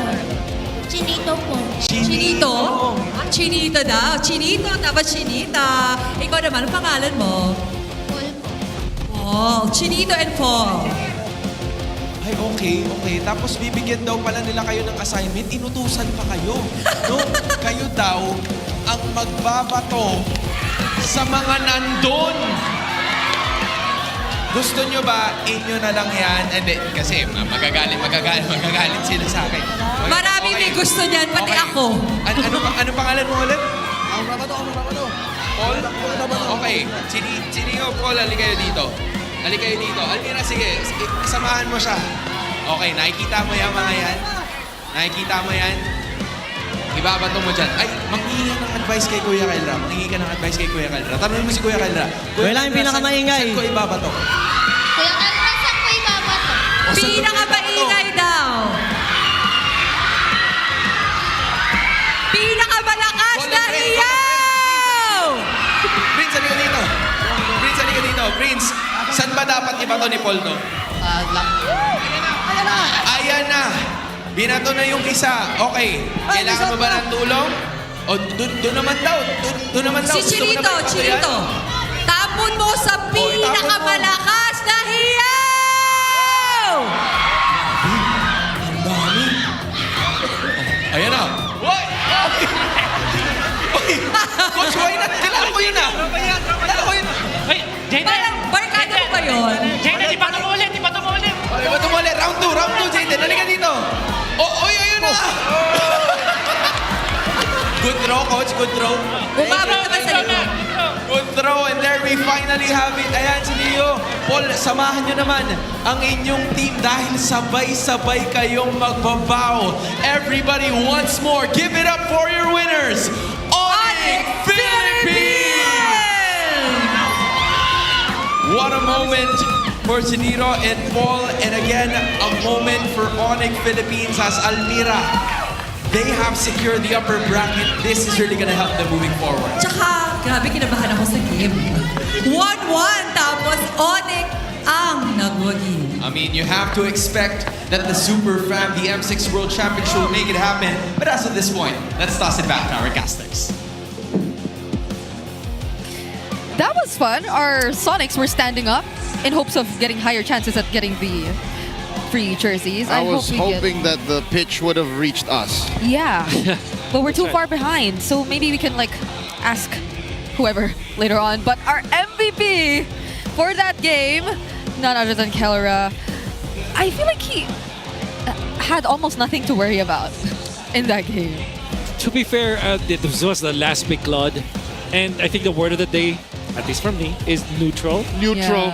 Because I think it perfectly sums up what that kind of pick is. It does not actually win over the matchup. It does not lose. But it can contribute to the team fight. It will take over the game, eventually, in the late game. But then Kelra made sure, and the rest of ONIC made sure that he was online even as the second turtle popped. And you can see 3 turtles, ONIC got it. They amassed enough lead for them to bully TNC out of their own jungle and then take over the game cleanly. Super Fritz was also phenomenal in this game, by the way. Look at that. How many spells did King Kong actually dodge with that Thorn Rose? All of them. All of them. I don't know how he does all that while the team fight's going on. Because there are just so many spells, so many skills, but he gets to consciously dodge everything. Yeah. And to be fair, TNC were just they were just out of it after that Game 2 loss. Yeah. In fact, after their Game 1 win, it seemed like ONIC have sucked out the life out of them just by contesting them all together. Even after that great game number 1 where ONIC almost won that fight because of some mechanical outplays, and then game number 2 where there's a lot of test against the ONIC Philippines, but TNC lost the fire in their spirits, and then eventually ONIC Philippines just closed out the series en route to securing the top spot in the playoffs. The gold standard gets the last laugh. Sure, he had a struggle in the early minutes of Game 2, but he had the same hero pick, and with a throwback to the draft in Game 1, it's full circle. ONIC just proved that they deserve to be in the upper bracket. Yeah, if there's anything I got from this is that I might want to see Benny and Kelra again in the playoffs, although it won't happen anytime soon because they're in different brackets. And that's another thing we will be looking at later on. So it's going to be a different bracket, that's right. Yeah. Yeah, it is. ONIC will... Here's interesting, because ONIC eventually faces the winner of TL versus Falcon. That's right. In the first round. I just said I didn't want that to happen. Dude, can I just say, that's a stacked bracket. Yep, that is the... Oh my God. That is the half of death. The other half, like the top half. While Raura's waiting on Twisted or TNC. That's right. Look, I mean, I'm not saying that Twisted or TNC is not as good as Falcons or TLPH, but when it comes to achievements, it's just the weight and the gravitas of that bracket. Of course. My God. The top seed. What a season! 3 world champions. Exactly. Just waiting over there. That is M4, 5, and 6. And MSC. And MSC. Hey. Come on. No cap. No cap. Day 1. NGL. Oh no. Fur. TBH. Sticker. That's part of it. But I can't... Is that how you pronounce it? No, Sticker. I can't. Like, I know we'll be talking about it later on, but I can't imagine how the fans of the Cavalry, of the Nest, or the Sonics are feeling about that bracket. But for now, for once, Zaida is not the BPI rich guy, which we did expect to happen, granted that he did struggle in the early, or the entirety of game number 3. Yeah. So now it's King Kong. By the way, Kirk, the carry of this game, 36,000 damage dealt. When we said that he played the perfect Phobius game and only dying once, that was actually at the tail end of the game, we can, at least the stats actually prove it. He played an absolute unit with that Phobius. I just want to say Saibao to all of the people saying Kirk is washed. Sure, there was a time when Ryota was the more favored XP laner for ONIC PH, but you never count out the Kirk attack. That's right. That's a Saibao. Okay, and yeah, he literally shined and got to manage Saw some kids saying it. Yeah. So well. Exactly. 3mar, we couldn't feel him after game 1 anymore. So... Hey, I mean, expect the Arlott. Game thing 2, he had some moments. It's Yeah. just the team was never fully connected to right. take advantage of his amazing angles. That's right. Yeah, but Game 3 was draft, I would say, that allowed them a draft pattern that allowed ONIC to win. But I would still go back to game number 2 on if you were to ask me what made TNC lose this game, I think it's just game number 2. It's just the Phoenix Fires, just it just went out. They need to work on that. I'm going to say it now. Going into the playoffs, going in a long 5-game series, there has to be a remedy for running out of gas. Getting steamrolled like this is not acceptable in playoffs like we have in Season 16. yeah, their momentum literally always has to be on the rise. You can't let go of it. It's so hard to bounce back. I obviously felt that they became so much more passive. It's not that you could really just expect Chaknu to throw out all those tech charges whenever he wants to, because you need to guarantee that there will be decent follow-up or that they're in the perfect position to do so. But it also felt like it was ONIC dictating on whether or not he would use it. Yeah, Imho, they also need to grow Chaknu's hero pool. Imho, yeah. IRC, Chaknu has played a lot of heroes already, but most of them are sustained heroes. And if I'm not mistaken, this is he is mostly successful when it is a catch type hero and when he plays fast. Yeah, Afike, it's really the way it is. The Gatot also, it seems to be struggling. So even when that's his most picked hero, so we might want a bit more from the Mamba. Like maybe some interesting picks here and there, and not the H word. Yeah. They tried, but they did try. Wasn't that what we wanted? BT Dubs were referring to Hellkurt. Hylos might be a work in progress. Hylos might be, kind of mid sometimes, but it's better than Hellkurt. TIL, we can speak like this. What's TIL? Stay alert. Well, TIL. TBF. Tibuff. Tibuff. Yes. What? I spent too much time thinking of the acronym. And then She celebrated the win by finding the word and then forgot what came after. She just lost it. No, it's like unfortunately. that. It is what it is. The game, the series, it felt sad. Yeah. Like that's me. It felt sad. It felt like it could have been so much more. Yeah, for sure. Only if it kept going for TNC. ICYMI. ONIC is on the upper bracket. Okay, wait, I can't think. You are taking this too far. Taking this too far. Taking this so far. All right. We're just waiting. So Leo and Wolf 2, Briggs 0. No, I got one. And then she celebrated it too hard. Oh, right. I got another Take us one. home. Hey, I got another one before that too. So I think I'm also 2. Bridget? Maybe you're 3 and 3. Take us home. Okay, fine. I'll get to think of more later on. But for now, let's look back at how ONIC Philippines actually got to turn things around in that recent game. We will be hearing the mic check in a bit. I am already expecting some weird sound effects, like the except that they don't have the 1-1 right now, of course. But I feel like we might see some of that, or hear rather. So let's listen on to this mic check. This has been Brigida Leo and Wolf, by the way. Tumanip na. Atin third. Blue. Disiplina. Mid. Kung malalim ka. Galang. Wala pa krips pasok ko. Slow bot. Wala ka ulti, harapan na ako. Hindi tayo team fight, babasag tayo. Aran nyo lang. Top 2 lang ay Kong. Dito Utaya. Papliker ako. Ay na.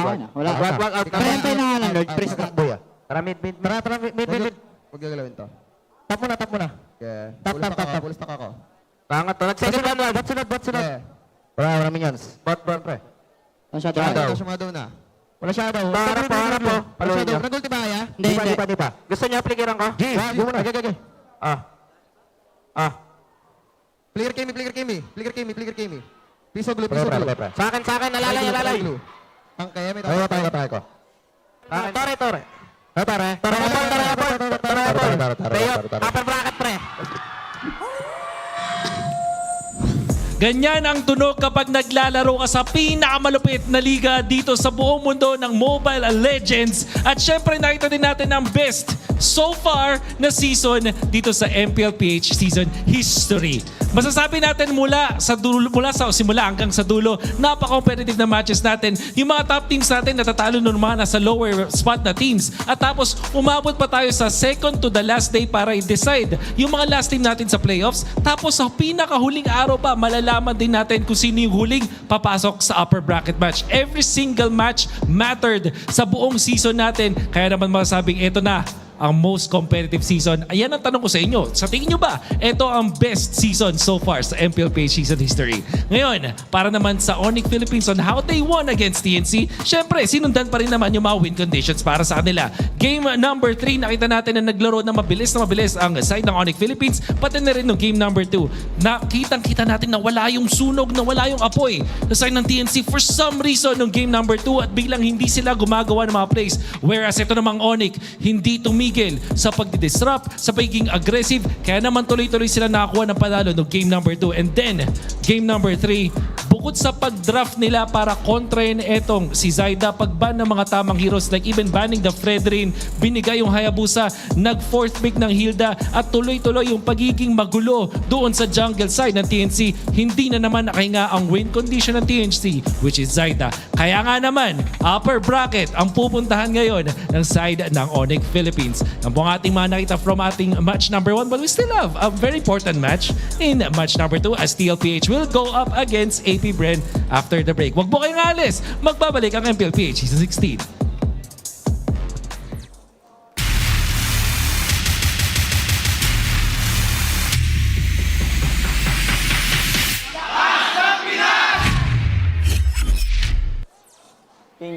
Ping test. Check. Check. Reconnection. Check.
Malakas, Pilipinas, malakas, kahit anong lane, we become the monsters.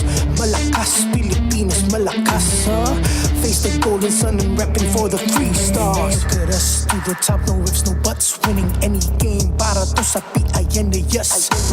Di mo matitinag aming boses sa new level. Nasa kalye man o mobile, you know I become a legend. Listen, open fire, we unite, we winners. But with pressure, like diamonds are made of. Switching the lane na parang gera, HP racing made a setup. But kakatang buhat ni Hilda, full dome SS parang Laila. Susundan ko ang iyong bakas, kasama pataas, tagumpay natin to dahil tayo'y malakas para sa Pinas. Nasa amin ang alas, hindi to atas, kinikilala sa taas kasi kami ang malakas para sa Pinas. Nasa amin ang alas, hindi to atas, kinikilala sa taas, ganito kami sa Pinas. Yeah.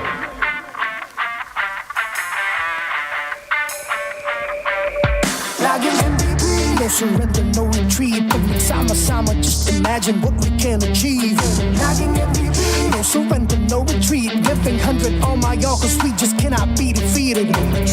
We are unstoppable, immune and invulnerable. Ready ang equipment, lahat frozen, mala, crowd control. Pakita on the jab, east to the southeast.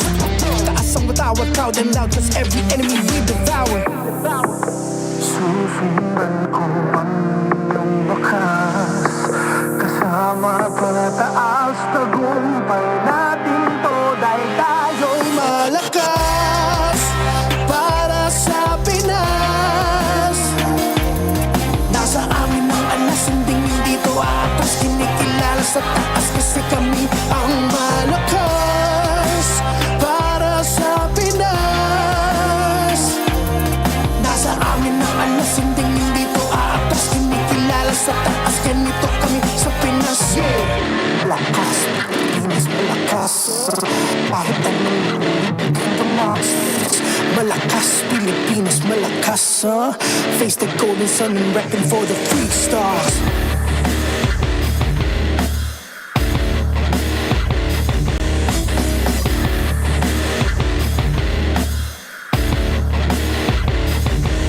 Ang lakas ng Pinas, we unite, we the stars. Ang lakas ng Pinas, we unite, we the stars. Ang lakas ng Pinas, we unite, we the stars. Ang lakas ng Pinas, we the stars.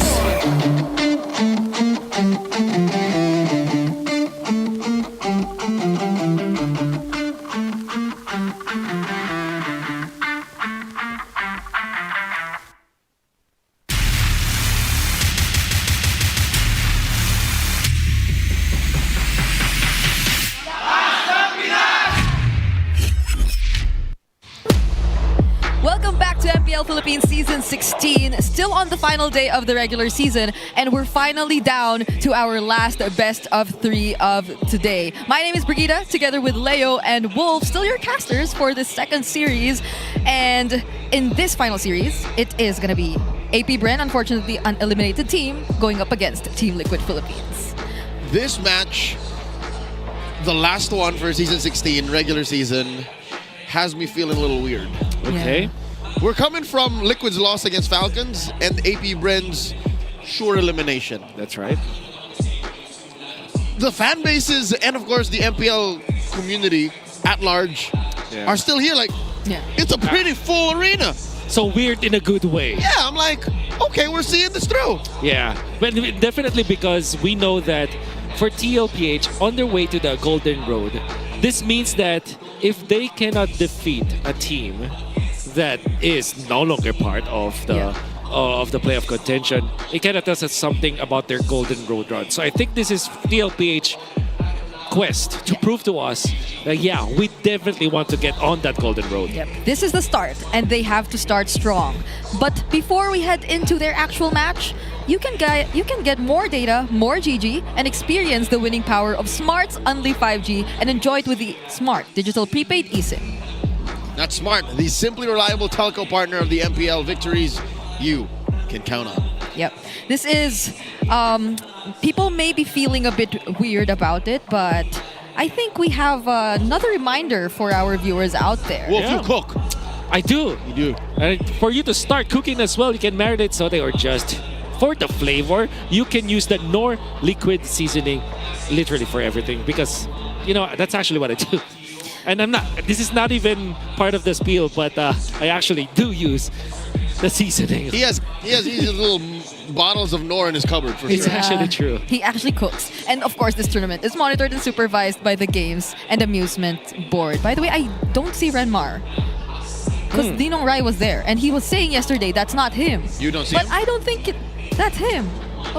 Anyway, shout out to Renmar if ever you're there. But let's go and have a quick recap about the previous series. It was a 1-2, yes, but again, we do feel that it could have been so much more. This 1-2, it sounds close, but game 1 was close. So much more or so much less because this could have ended in game 2. That's true also. I do think a good chunk of that game was TNC's to lose. That's right. And to be fair, I think we've also set that up. If you don't know, well, please do watch that that series, because we know that just the standings alone, that game did not matter for TNC that much because they're in the 4 and 5 slot anyways. If they do bump to the 4th spot, they will still face Twisted Minds nonetheless.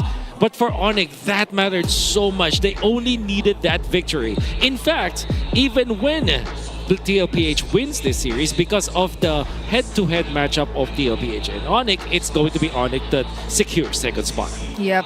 ONIC are just waiting after the play-ins happen. So they're safe from potentially being eliminated on the first day. They have one more day to just watch and anticipate whatever is going to be happening in the playoffs, because we will be seeing a fuller picture of what just took place after that win, but this is what you're expecting in the play-ins. Can I just say, despite what we saw in the previous years, despite the hype, no matter what happens, ONIC Philippines will have faced TLPH or Falcons nonetheless, because in the play-ins, TLPH will face up against Falcons. This is how the bracket goes. So ONIC's reward of getting into the upper bracket is to face either the M4 champion and the MSC champion, or the M5 champion in their first match. How about that? Yeah, it's one of the best days you could have as a Sonic. And in that lower part of the play-ins, that bracket there, seems to be where dreams come true. We're in a team as new to the league as Twisted Minds, and a team that was so down in the dumps over and over again, put out of playoffs contention, could fight to face off against possibly the cleanest and most powerful team this season, Aurora. Yeah, that's true. I think we deserve, the Twisted Minds and TNC deserve like a lot more recognition for what they're able to achieve, the rebuilding of TNC, and Twisted Minds being mostly rookies heading into the season. It's such a dream start. It's so ideal for them. They've achieved something that the current APBR lineup has been wanting to achieve for so long now. And if we're just looking at the start of the playoffs, I can't even begin to predict, because I don't know what any of those first matchups will look like. Yeah, I know we're all anticipating even Leo's like potential bracket prediction, but the way it's looking right now, it's really tough. But we will be focusing on Team Liquid Philippines and APBR. That's Oheb and James Panks going, or at least being the front of the faces of this matchup. And James Panks, definitely, I think he's trying to figure something out, at least from the past few matches that we've seen him. It's just so tough to be a new face in the most competitive region of MLBP, and that James Panks is not safe from that kind of thing. But for TLPH, it's Cavalry's going to. It's interesting because we also talked about this earlier on. TLPH is scariest when they're off of a loss. In fact, whenever they face a loss for a series, the next match that they do appear, they are relentless, they're strong. But they are also facing up against APBR, and in order for them, to prove that they definitely deserve this golden road journey that they have, they still have to first win versus APBR. Next is to eventually win in the next few matches in the playoffs, then get the championship in the most competitive region. The road is clear. This is the base of the mountain, the summit, beating APBR, and then the actual climb starts. Carl TZ at the lead here, knows what he's about to face, and despite everything that's happened, again, just barely missing out of the upper bracket, Carl TZ is still one of the best junglers, if not in MPL Philippines, still in the whole world. Yeah, you could definitely see it right there. And even Team Liquid Philippines as a whole, like their damage per minute, it's up there. And that's why we always consider them as the Liquid Stampede, whenever, especially that they get to really ramp up the pace in the early or in the beginning of the game. But after what happened yesterday, I'm really expecting Carl TZ to go up and beyond like the stats we're seeing right now. Well, when it comes to hero pool though, that's almost I would say very meta. In fact, only picking up the backshots Hayabusa once the entire series, and interestingly, he lost the Hayabusa, but I do remember him playing so well. That was the game when they faced up against Twisted Minds, where the only thing that's going in favor of Team Liquid is that Carl TZ was able to secure all of the neutral objectives, and then Yi Sun Shin obviously very good at it. This Fredrin, don't let those stat line fool you. This guy is a really good Fredrin player. Yep, he has it attached to his name. Like there was a time it was always the Fredrin. But now finally I think we will be having a community poll for you guys to answer, and we have a lot of options. Who is Carl TZ's rival for you guys? I want to hear from What a our question. casters. This is interesting. And I think I have a definite answer here just because I heard from the man himself. Yeah. And he did not think twice because he said F. It's Weiss, actually. When he was when I had the privilege to ask him that question, of all of the players that has been mentioned here, Weiss, and this is by the way recorded. It's all over the interwebs right now. It was actually Weiss who he deemed the most difficult challenge for him. Yeah, but it's nice to take note that there are just so many names in this. And every choice is valid, honestly. Every single one of them is valid. You could recall a time wherein Carl going up against either of these names was something everyone did look forward to. And there were some heated exchanges between some of them too. One of the most heated was with Irad. That's right. To this day, I still remember Carl TZ laying down on stage as he dropped Irad out of the lower bracket. That's right. And then as he won, was asked right at the moment of receiving the trophy, Carl TZ, you won another championship. How do you feel? His first words were literally, rest well, Irad. Oh my God. Yep. Just good things, actually. Yeah. Just good things. But, you know, if I were to choose for Carl TZ, I mean, without his answer of F Weiss, I think his actual true rival is Kyle TZ. Yeah, Like, I agree. I would say longevity-wise and how much they have faced up in many important matches. And eventually overcoming that kind of challenge against, especially this year in many qualifiers that we've seen, in many series that we've seen as well, overcoming Cal TZ was also important for Team Liquid. Especially after what happened last night. Yeah. And it continues. Like, it's sad that it'll be cut short just because they'll have to go up against each other in the play-ins. We get our dessert first. It's sad for you. It's actually Christmas for me. Because that's a very interesting matchup. And this is Falcons.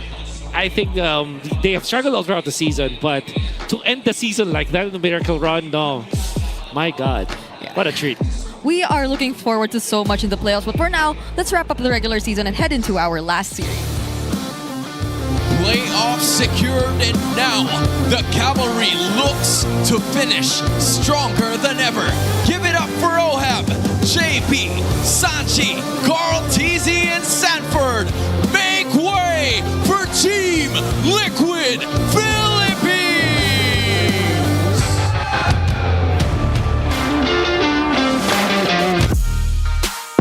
With a nothing-to-lose mindset, the Bees are all in, guns blazing for glory. It's Shizu, X-Nova, Aqua, James Banks, and Lord JM. Hive, come alive for APBR!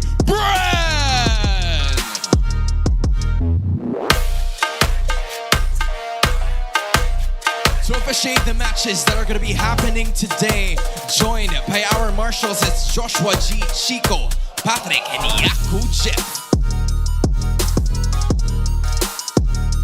The teams are going to be together with their coaches. It's going to be Coach Tic Tac for Team Liquid Philippines and Coach Jeff for APBR. This is the last match of the regular season. MPL Arena, make some noise!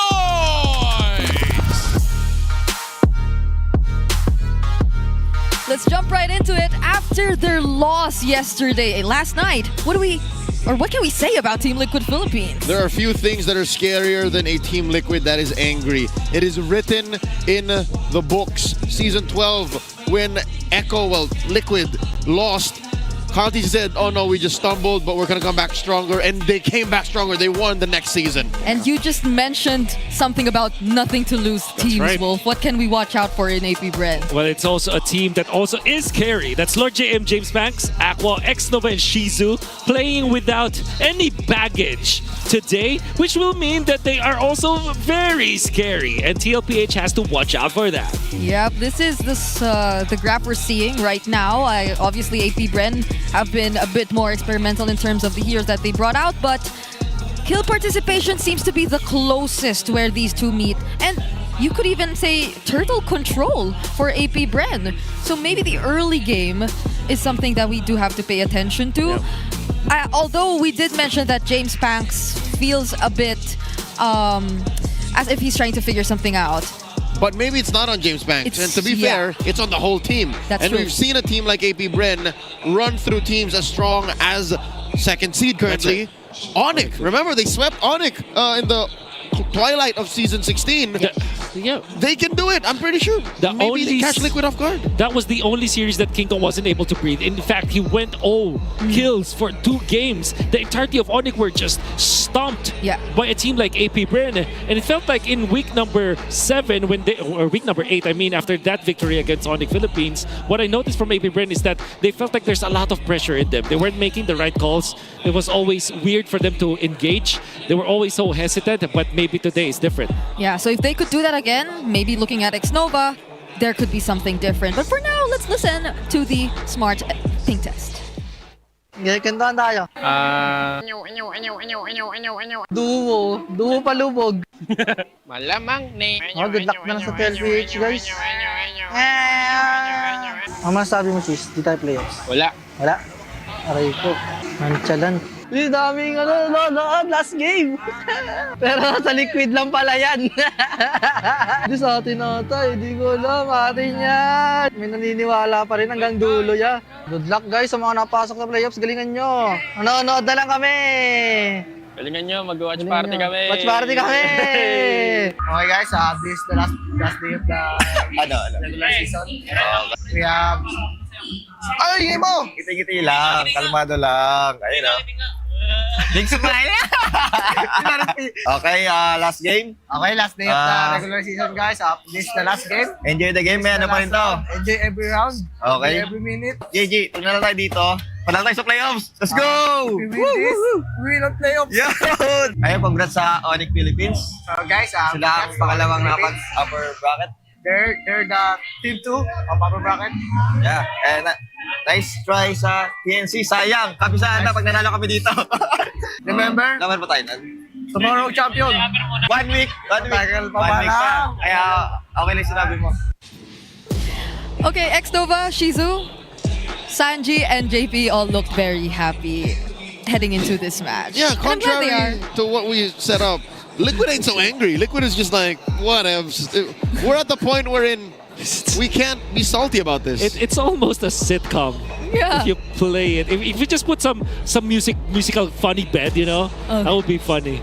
So now I want to hear about how should these two teams attack this game. So let's jump over to the house. Welcome to the How. Ako pala si Wolf, bringing you the Infinix keys to victory. It's TLPH going up against AP Bren, ang pinakahuling match ng ating regular season. And although this does not matter so much para sa AP Bren, para sa TLPH, they can still be defeated by a team na alam naman natin primal form na. When teams don't have anything to win or anything to lose, talaga naman nakikita natin na bigla silang lumalakas. So for TLPH to not be surprised by AP Bren, what they need to do is to contest yung Harit ni Shizu. Dalawa yung nakikita ko mga way para sa kanila. They can deny this with the draft. For example, they can pick o kaya naman iba na lang nila yung Harit.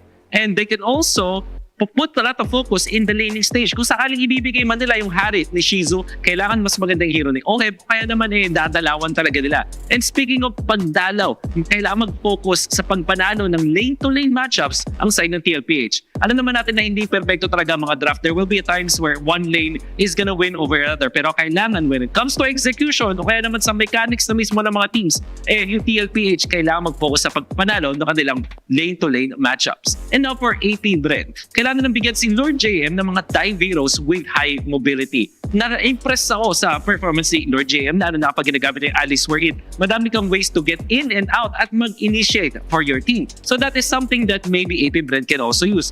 Additionally, eto na, no regrets gameplay. Ito na natin pinaka-unang ambiguous na part ng Keys of the Victory. Pero feeling ko kasi eto na talaga yung kailangan ng APBR to win their last match of the regular season. Play without baggage, show all you've got, at ibigay na yung mga best heroes nila. Baka natin ng APBR versus TLPH. Back to the casters. Contest Shizu's Harith is definitely one of the things that Team Liquid Philippines might want to take into consideration. I hope teams have learned well enough from letting go or from letting teams pick up their specialties. I mean, that applies mostly, of course, to Doming Kite, but of course, Shizu has his own way of playing the Harith. This time around, though, they will be on blue side, and that's a very high win rate for Team Liquid Philippines. 73%. And it's mainly because they have, I guess they are very assertive when it comes to their first picks. They're not not gonna shy away from a first pick Lancelot. They're not gonna shy away from a Harith, for example. You know, even a Kalea. They're a team that loves to win in their first 3 picks. From Red side, they've done this with the Arlott, Fredrin, Zushin. It's more doable for them from Red because after that first pick, they're like, all right, what's left? Let's finish it off. Yeah. Yeah, that's I mean, Team Liquid Philippines, especially with the addition of Coast RC, we do feel how much they've been able to improve in terms of that. But what could be the map? Flying Clouds. We're going to Flying Clouds. Love it. What's the win rate for these two? It's Liquid has yet to lose on Flying Clouds. Wow. Okay. 100%. 3 times they played. Coach Archie's smiling right now. It's pretty. He's under the weather. He's under some clouds right now, figuratively speaking. So we wish him well. It's Coach Tic Tac taking care of business right now. Yep. Okay, so Harith. Yeah. Harith first band coming out from TLPH. That's how you contest. That's how you contest. Just take it away. Okay, no Lancelot, no Yi Sin. Is this Kalea or Alice for TLPH? And I'm only saying it's a potential Alice pickup because My imaginary world. okay, never mind. So it's different this time around. It doesn't get snubbed. Oheb will be picking it up. That leaves the Alice actually available for Lord JM if they wanted to. Do you go Alice Grok or Alice Kalea? Alice Farsa is what I feel like. I would rather that, yes, because you still have the Khalid. That's right. You have so many choices for X-Nova, all of them just as potent. Yeah. Yeah. In X-Nova, we do know that he's had a really good season. So it'll help if they're able to do what they were able to achieve against ONIC through those similar picks such as the Khalid. So could they really be considering the Alice early on? Seems like they're really taking their time. Detective Frederick. On the case. Okay, that's Farsa. Man, I was hoping for the double mommy pick, but Farsa into Fredrin is fine. Again, why the focus on Fredrin though? Is there a reason for Carlties to go Fredrin in the blue 2-3? Because there's a 1-1-2. Fredrin 1-1 is a combo that has been played by at least 2 teams that I can remember of. ONIC played it. So you set up the front line taunt. Exactly. And then the 1-1 just takes off. That's right. And so you're Fredrin's not like a ramp. Exactly. Because you're not greedy when it comes to farming. Yeah. And that leaves TLPH to have the option to pick up the Kalea because it returned to them, and maybe Katot Catch as well actually. Then maybe a Kimi, which is a hero. Okay, never mind. Wait. Well, if we don't get the Farsa, we don't get the 1-1 Fredrin, at least we get the Arlott Akai. Yep, that is the utility trinity right there. The rock, paper, scissors. Baksha, Akai, Fredrin. And it's still a utility jungle either way.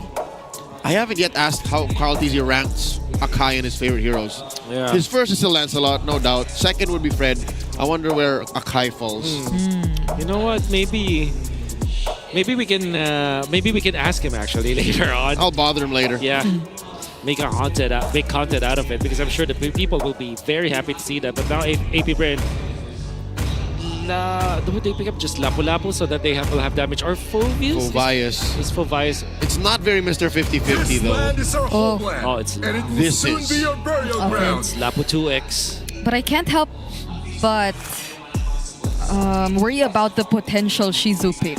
Okay. Considering the lineup of Team Liquid Philippines. Far. If they are facing up against the 1-1 and you have the Fredrin, you ought to have a hard carry for APBR. Especially because you went for the Lapu-Lapu as well. You need some sort of late game, which in this scenario is difficult because Moscow can always be played against the 1-1. However, the Claude is such a good pick because it covers all bases. Again, a neutral pick in That's this what scenario. you would call it. Yeah, you don't lose, you don't win. But if you play it well, APBR banning out the Valentina. Wait. I mean, yeah, they already have the Farsa, so that's right. They're just protecting their own big ticket ults. Oh, now they take out the Granger. So the Claude's still there.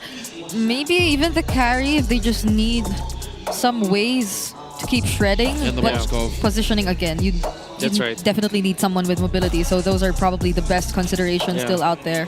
Do you think APBR will also pick up the Grok for a Red 4? It's also a reason why you ban the Valentina. And to be fair, you don't want to give the Grok to TLPH.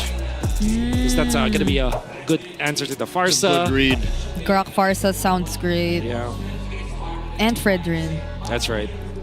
So much crowd control, so much just battlefield advantages when you're talking about disengaging. Yeah. So does Team Liquid Philippines get that through? Oh, no Kimmy. Still no mid laner. He's left with like... What, a Loyi or something? An Eve is... But then there's a Fredrin Lapu. They're just gonna jump on you. The Bavaria's still there. And the Selena. Oh, there goes the drop ban. Okay, they read through it. That's really good coming out from TLPH because it's interesting because they also want the Grok, but they can give that at fourth pick. Yeah, APBR still has the Kalia. APBR still has the Khalid. So it is indeed the Moskov, as we also predicted it to be. Now, TLPH, do you want to put this Akai, swing it around and put it in the rope? For what? What would be the better pick for Carl? So yeah. Not just kidding. That's a joy. I want it to be the Suyo. I miss him. Oh, so dearly. How about... Okay, I was about to say Chip. I literally invented That's a JP pick right That's there. your JP hero. And you're looking for your mid lane. Against the Farsa, Novaria works. Yep. Lilia also works. Youth also works, I guess. But not against the... Okay. Peace shall reign in the world. There's a Loyi. Okay. You fold the map in half and you do it again. Oh my goodness. The teleports. Oh my god. And they have like an Akai Arla to surprise everyone once they go in. The only worry I have is their damage output. That's right. It's all on that 1-1 and the Loyi. Given that the Loyi could, spell sling, but... Okay, so last pick. Even the Marshal is interested. Yeah, what is it? Matilda. X-Nova, what are you gonna play, X-Nova? I want the Matilda to... or Gatot. The Gatot, yeah. The Gatot Khalid, they're still... on the way. That's the Matilda. Because it's a Fredrin, that's why. That's a really good mid trio. That's a really strong mid trio. The amount of damage you can see. Okay, so for me, the Matilda works, or the Gatot would have worked because they are both heroes that can actually apply some sort of sustain. Gatot has that AOG to counteract any teleport play, and the Matilda obviously will always be there to save your teammates. And to add to that, the Matilda Fredrin is also a good combo. Yeah. I'm curious though because for APBR, I think they have they have a good late game, but at the same time they also have the better damage spread against TLPH. Even when this is indeed very scary from TLPH, but there's some anti-synergy between like Loyi as well as Chip and then the Akai. So we'll see. I guess there's just a bit more pressure on Shizu on the Moskov since he's not the only one dominant in terms of pulling off those macro plays or controlling the map. Overall, you can always expect that there might be someone out there trying to hunt him down. But welcome to Mobile Legends. If ever they are able to achieve as we head into game number 1 of this last best of 3 series, it's a surprise that we get to see the Chip and the Louis once again. So let's see if they're able to actually pull it off this time around. About a year ago, you'd never see these two on the same draft. Teams would never allow for these two to be open together, nonetheless. But here, APBR just allowed for it to come through, like just, okay. How crazy is it that there are 3 auto-ban heroes from before? 1-1, yeah. Loyi, and Chip. And they all get them together. For TLPH, the Embassy champs, the best to ever play these heroes as well. You know what? I think it's just a testament to how open the metagame is. Yeah. That's right. Like, these high-priority heroes are just normal picks at this point. It feels like the drafts keep changing per series. Yeah. Like, there are heroes that get always prioritized, but here in this series, you don't even see the Alice. And for the first 2 days of Week 8, there's always been an Alice. So things keep changing, but so far, at least, there aren't any kills on the map just yet. Everyone, as mentioned, even in the Howl, they're playing their lanings very carefully. Yeah, for sure. And this is evident for even the jungler here from the TLPH. It's just Mr. Carltese already at the Blizzard that's available for APBR, that was available for APBR, completely skipping his own Rock Ursa, or the Golem as some people would have called it. And it's an interesting jungle pattern for the side of APBR, for TLPH, I mean.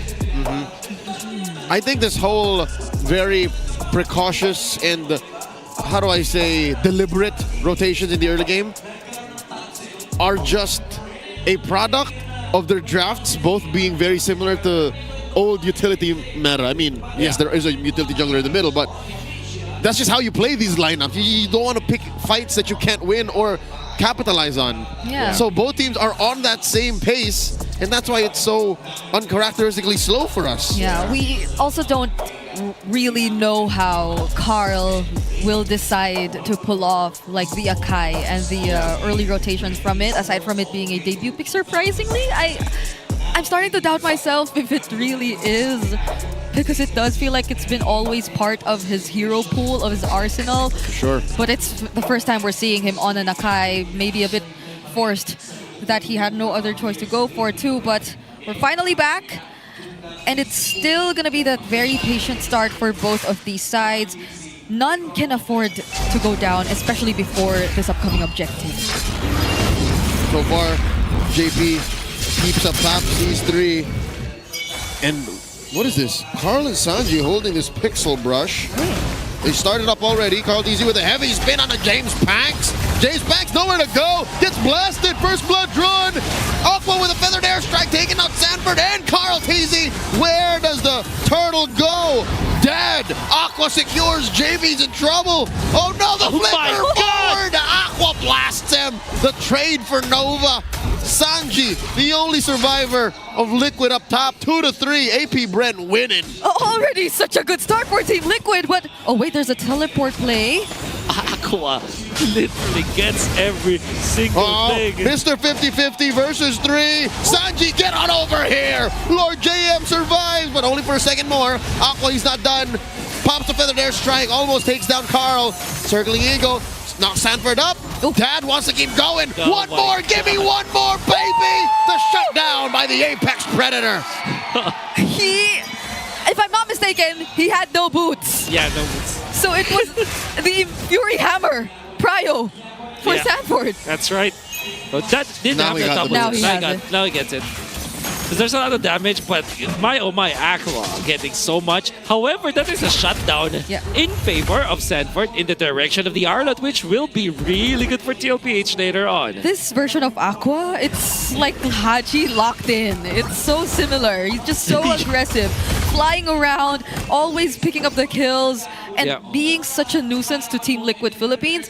But it's great. Like, just shortly after, they got to shut him down. So things are pretty, I guess, even for now. What I really like about how Aqua is playing is that it's as if he He's just reminding everyone that I'm still in the league, you know? It's an MSC championship held by Aqua before. It always has been part of the conversation in the top Nuke mages here in the league. And now with Farsa, it's looking really good. Yeah. So, it's interestingly, I forgot that we were on flying clouds, but maybe that also had something to do with why things are happening so fast. That's why that top lane engage happened the way it did. That's right. Yeah, because they just got back so quick, but let's see how APBR deals with this. Team Liquid Philippines will be the one. Oh, JP finds Shizo in the back. Thrown on SOD, but it'll be for naught as he only delays the inevitable. In comes Lord JM, taking out Oheb. Double kill for Mr. 50-50. JP falls. And that leaves a 3v2 up top. Nova and James Panks fighting over the turtle. I will no longer ask why Aqua was there. The Wings by Wings and the Flying Clouds, I think that's enough of an explanation. Oh, the turtle down to 1/8 of its health. Carl Easy holding on the heavy spin. Hits the turtle with it. What was he looking for? Carl misses. Another one for James. 2 and 2 for the turtles on APBR. And they're still going, collapsing onto 40. Shizo goes down though. 40 still alive. The flicker out. Dodging that Appraiser's rat. James Banks still alive. Covering 5 from Aqua. Daddy JP forced to take a nap. Oheb got to use the crossbow. Jimmy James Panks looking for it. Oh, Sanford finds him. Lord JM gonna be up next. Dashing on through. Guided wings. Oh, and another falls. 2 for 2. Bodies everywhere. 5 minutes and 30 seconds, and we're already at 17 kills ahead of us, and it looks like they're not stopping. I am still not over the fact that Shizu was actually trapped by 3 members of TLPH. Then Lord JM comes around, pops the ultimate, and collects 3 kills to go with maybe 2 gold cards down the bottom lane. So that's why he's at 4K right now. This is what it's like in Indonesia and Malaysia. This is why the chip is prioritized in Indonesia because of the pacing that we're starting to see, and it's amplified by the Flying Clouds. But so far, Team Liquid Philippines, they have no ways of dealing with Aqua head on. Yeah, I don't think I'll ever shine in the Brawl style region because there's barely enough time to analyze. I'm still not over the previous clash, and then there's already another clash. There's like 3 clashes you have to start talking about before another 3 happens. Exactly. This is not one big old card. To wake up today, to cast TLPH and APBR just brawling. Yeah. We haven't even talked about the fact that James Pax won a retry battle versus Carl TZ. Okay. Yeah. Okay. Spinning around the right position already. We've seen it happen though. It's a 50-50. When a Nakai pins you down, there are windows of little microseconds where you can actually retry. Yeah, that's right. But that looked like that almost surefire way of getting the objective. Now it does seem like Carl is going to be delaying it for a bit more. There's no one scouting the backlines. Lord JM jumps in. He spots Sanford. That's the bravest fighter already used up. Another flicker catches 2. A lot of damage set in by Shizo. Aqua with a feathered airstrike. In goes 40. Turtle down to 1/10 of its health. Who's going to take it? Retribution online for both. Aqua takes it down. Give it to me, daddy. Sanji gets jumped in on by Lord JM. Gets taken out by Carl TZ. They split up the fight. Sanford, can he survive? JP covering up. And Sanford drives in. Taken down by Shizo. 1 for 1. But still, APBR take the major objective. Aqua! Somebody has to check. Somebody has to check the hands of Aqua. So hot right now. He's still going. He's still going. Strike. Couple of salvos. In comes JP. Gets that CC on him, but not within range. Oh, wow. Nice push by Oheb off cam. Yep, he's been doing that, I think, for the past few minutes. Even that turret down bottom was pushed by him. Oh, James Banks! They want to punish the man with a million moves. Heavy spin on the James Banks. Put up against that wall. Liquid. Stop down on him. 40 gets him. Oheb wants to fly. How about it? Gets pushed up into that wall. Roses keep him alive. And there's a feathered airstrike. Aqua responds, but not fast enough. Shizo survives, gets hit by a final slash, but he's still in this.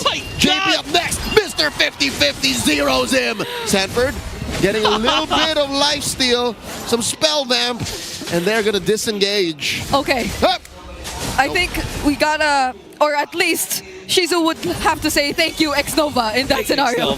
X-Nova really saved him. The flash got the aces, making wonders for the team. Shizu with the SOD to save himself and then collect a kill. Lifesteal afterwards, and of course the healing coming up from the Guiding Wind. Now up with the Enchanted Talisman as well. AP Bren, the primal form of any Mobile Legends Pro player. It is literally what we've seen today. Yeah, Team Liquid Philippines, they're so bent on wanting to go for Aqua. But not even OM can catch Another him. feathered airstrike. Oh. Lord JM engage on 3. Force a flicker back. In comes James Banks. Defensive circling eagle, AP Bren. Oh my goodness. They will not allow anyone to fall. Is this creation camp where the cooldowns are lower or whatever? I don't know. It's been 10 minutes and we're at 12-11. 12-11. Oh, there's a diversion play. Whoop. Carl and Sanji find that bush down bottom. Lord at 1/10 of its health. Bravest fighter here by Lord JM. Looking for separation. Lord gonna fall here. Taken down by Carl. SOD finds its mark. But Shizu takes his time. Down goes James. Oheb takes him down. And one more. Oheb gets popped by Aqua. 1-for-1 the trade. But Liquid gets the Lord. Poor James Banks. Apart from the heavy spin, we have to think about the final slash as well. Another bravest fighter coming in. Lord JM, the fight's done. Okay, X-Nova had to tell him that we stop there. There is the war in the bottom lane, man. There is just bloodbath. Everybody's just want to make some plays. Yeah. Every time that Lord JM finds a target, he will not hesitate. Oh, wait, what? What? So Cancelled it. they just use it there. They probably just, I don't know. Lord JM engages on the 2, flushing Sanji and JP out. Underneath tier 1. In mid, AP Bren refused to surrender. Their mid lane. Is this the time to breathe? Can I talk now? Okay. Okay. Okay. I think the coast is clear. That's right. Kidding aside though, I believe that AP Bren, the real problem here is how they can secure the Lord objectives, because it feels like TLPH have unlocked a different type of style where Carl TZ will be the one to initially start the fight, but the real way for TLPH to isolate or take away James Banks from the influence of the Lord is through the final slash, which we saw earlier on. James Banks was under so much pressure from Carl TZ, and then all of a sudden Sanford pops the ultimate, takes him away from the range of the Retribution, and then Carl TZ just collects that Retri battle. So that is TLPH unlocking the real problem here, which is going to be Sanford's Arlott. And that Arlott has been surviving 4 members of AP Bren every single time. Yeah. Like, there have been multiple instances where in Sanford could have been the trade, but he still gets out alive, or sometimes almost making it out alive. But at least for now, I think we've been slowed down just a bit. Nope. Oh, maybe not. I don't think James Banks likes the way you're talking about these fights. He wants to keep going. All right, false engage. Guiding Winds will always be that game changer.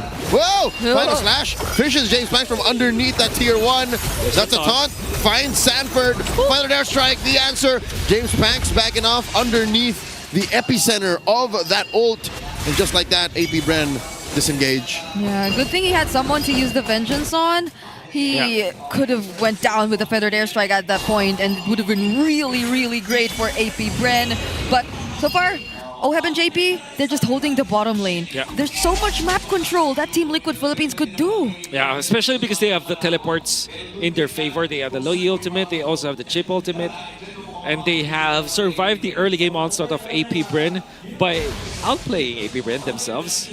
You know, obliging to the team fight. Sanford has been the bread and butter for TLPH in these team fights. Hold up.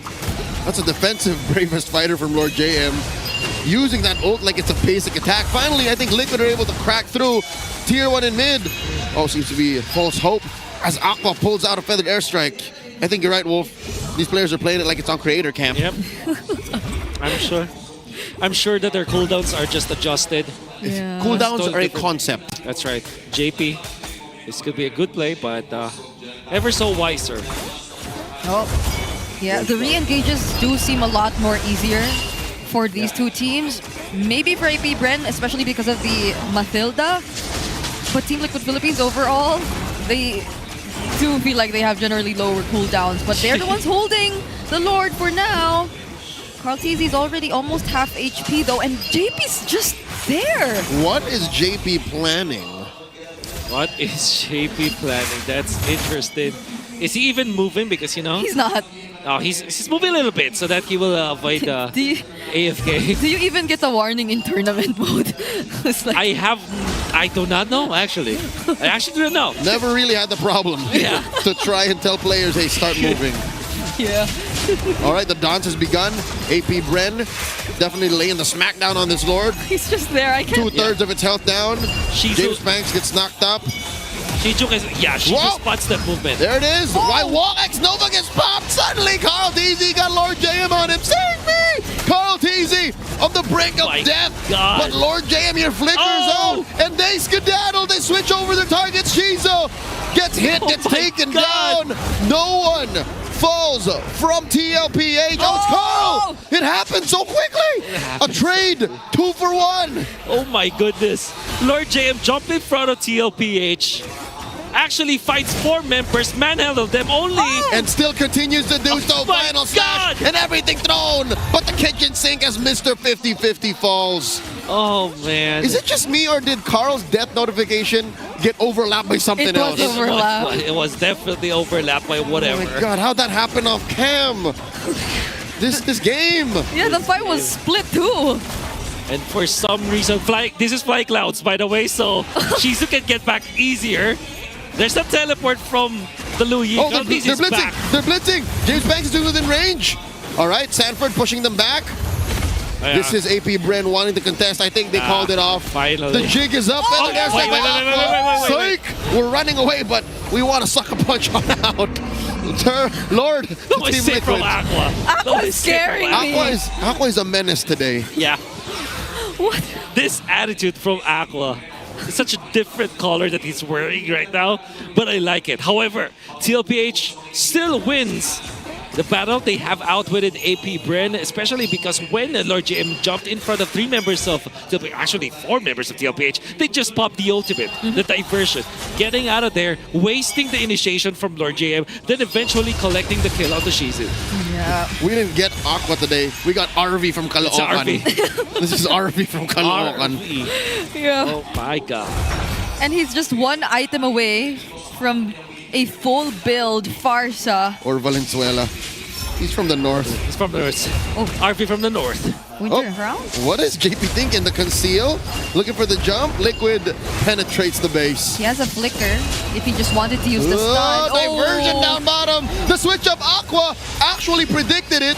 And they do clear the wave. The turret still stands. Now it falls. SOD coming in. Lord JM. 0 Sanji. Lord JM goes down. 1 for 1. Shizo takes down Oheb. And there's more. Oh, man. They're split it up. Shizo still hitting. Shizo with the guiding wins. Thanks, X. Thanks. JP and Sanford making chase. Are they going to find him healing off the orange buff? James Banks coming in. It's a 3v2. The retribution coming in. And the quick CC's a circling eagle. Oh no, it's not looking good. Sanford takes down Shizo. Aqua takes Carl off camera. Aqua flying in. I heard you needed help. And they're still fighting. Sanford very low. Winter Crown. Final slash. This is just turned out to be a straight up fight. Another circling eagle. My God. How is Sanford doing this? Let me breathe. They've been fighting for 2 minutes straight. Diversion into the base. Lord JM clearing waves. Final slash. No one home. Sanji's the target. Oh, X-Nova. Okay, he needs to save Lord JM. They're the only defenders in the base. There's just 1 minion though. Are they actually Lord JM gets hit with a crossbow of Tang. Cleared it. Can Nova defend? No, Shizo's coming back. Oh my Lord, the whole sequence led to just a Lord in 30. That is breathing time for you. For now, not unless they force it. Here we go. Liquid smells blood in the water. Circling eagle, knocking up 2, and they're still going SOD. Will Shizo press it? Shizo's focused on clearing the waves. I think AP Bren need to take the disciplined route and defend. And Aqua's back. The real carry of AP Bren. 7-3-7.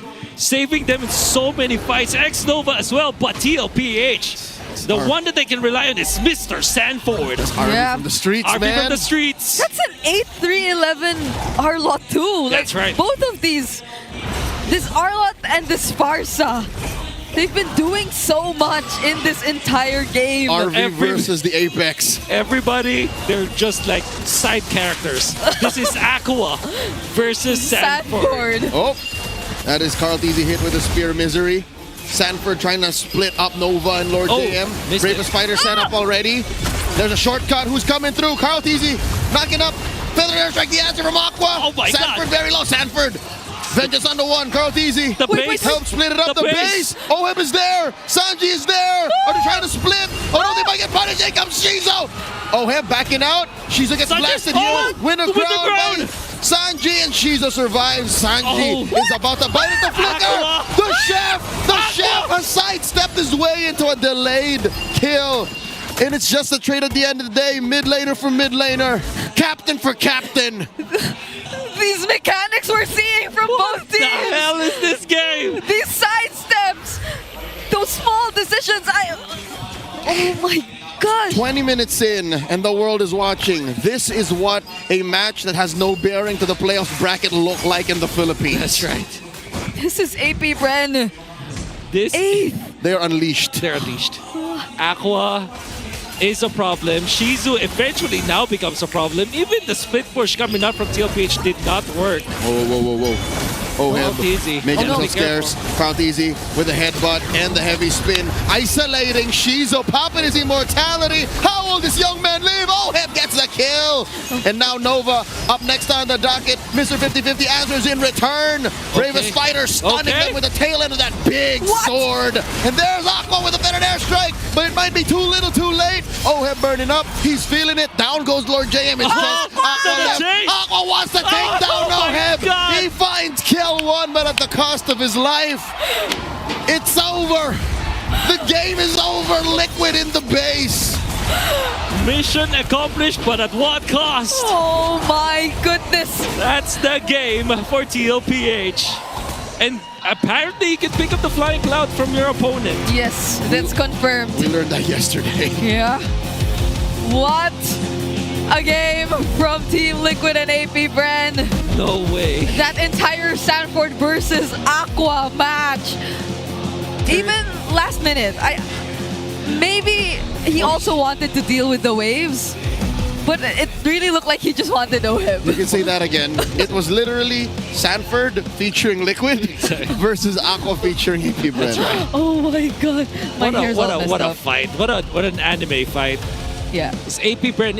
You can say that even when James Max will finish this game at 0-6 and 8, but at the same time he has a lot of important fights that he was at the center of.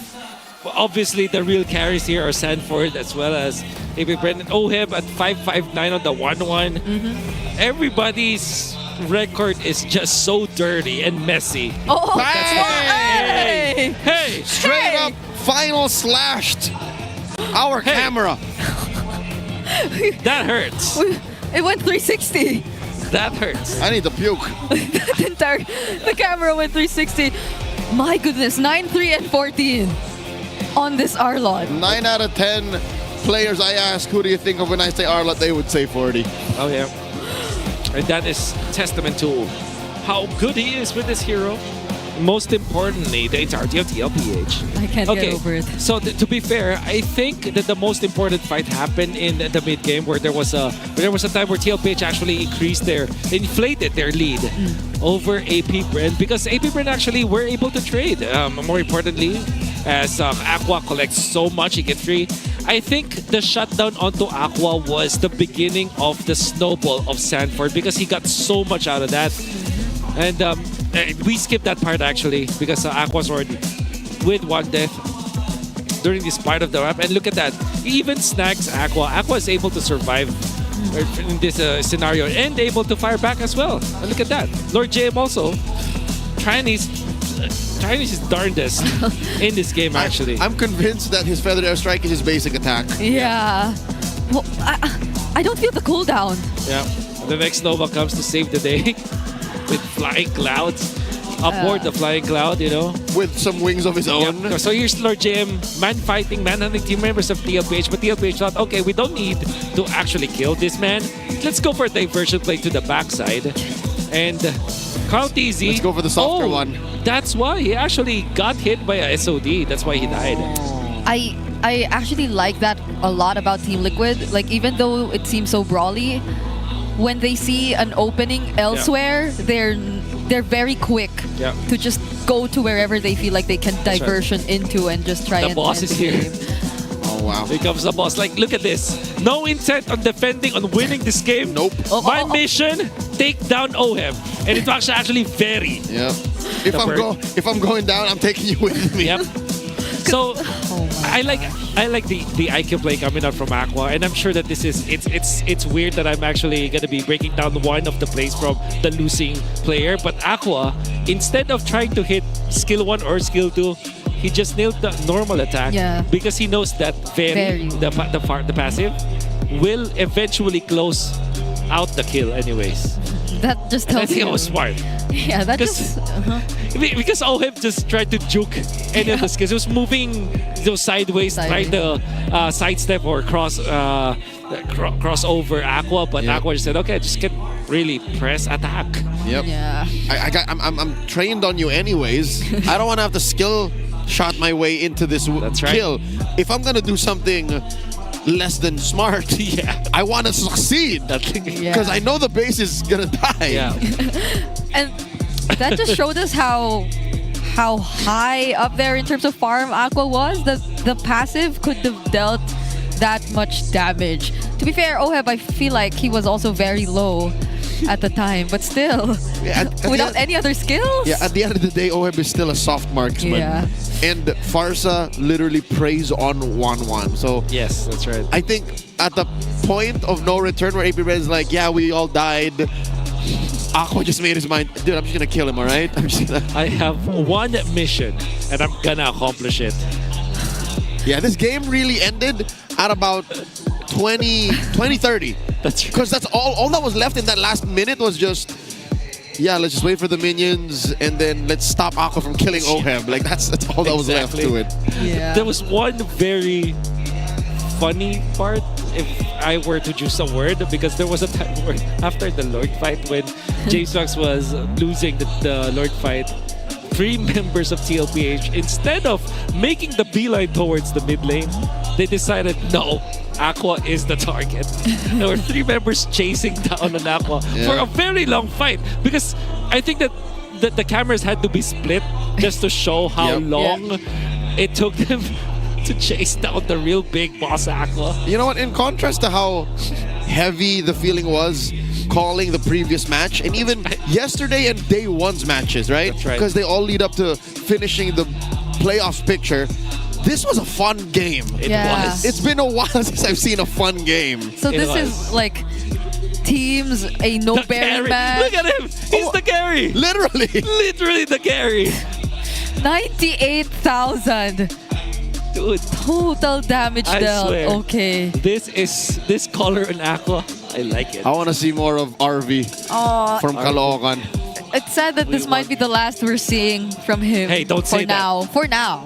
For this season. Don't ever say that. For this season. Okay. Because we will definitely be seeing more in the next. Okay. BPI Rich Guy has to be none other than OHEB, although he could have been the one to struggle the most because of the Farsa that was very aggressive and that looked mad during the entire game. He actually approached it really well. He was aggressive, sometimes even the first to try and look for Aqua, try to make him feel a bit more awkward in terms of how he was gonna use the feathered airstrike. Yeah. But it was, I think, almost always a failed attempt because he could just use his other skills while using the feathered airstrike, and OHEB would still get bursted either way. So it was tough, but they were able to manage it through.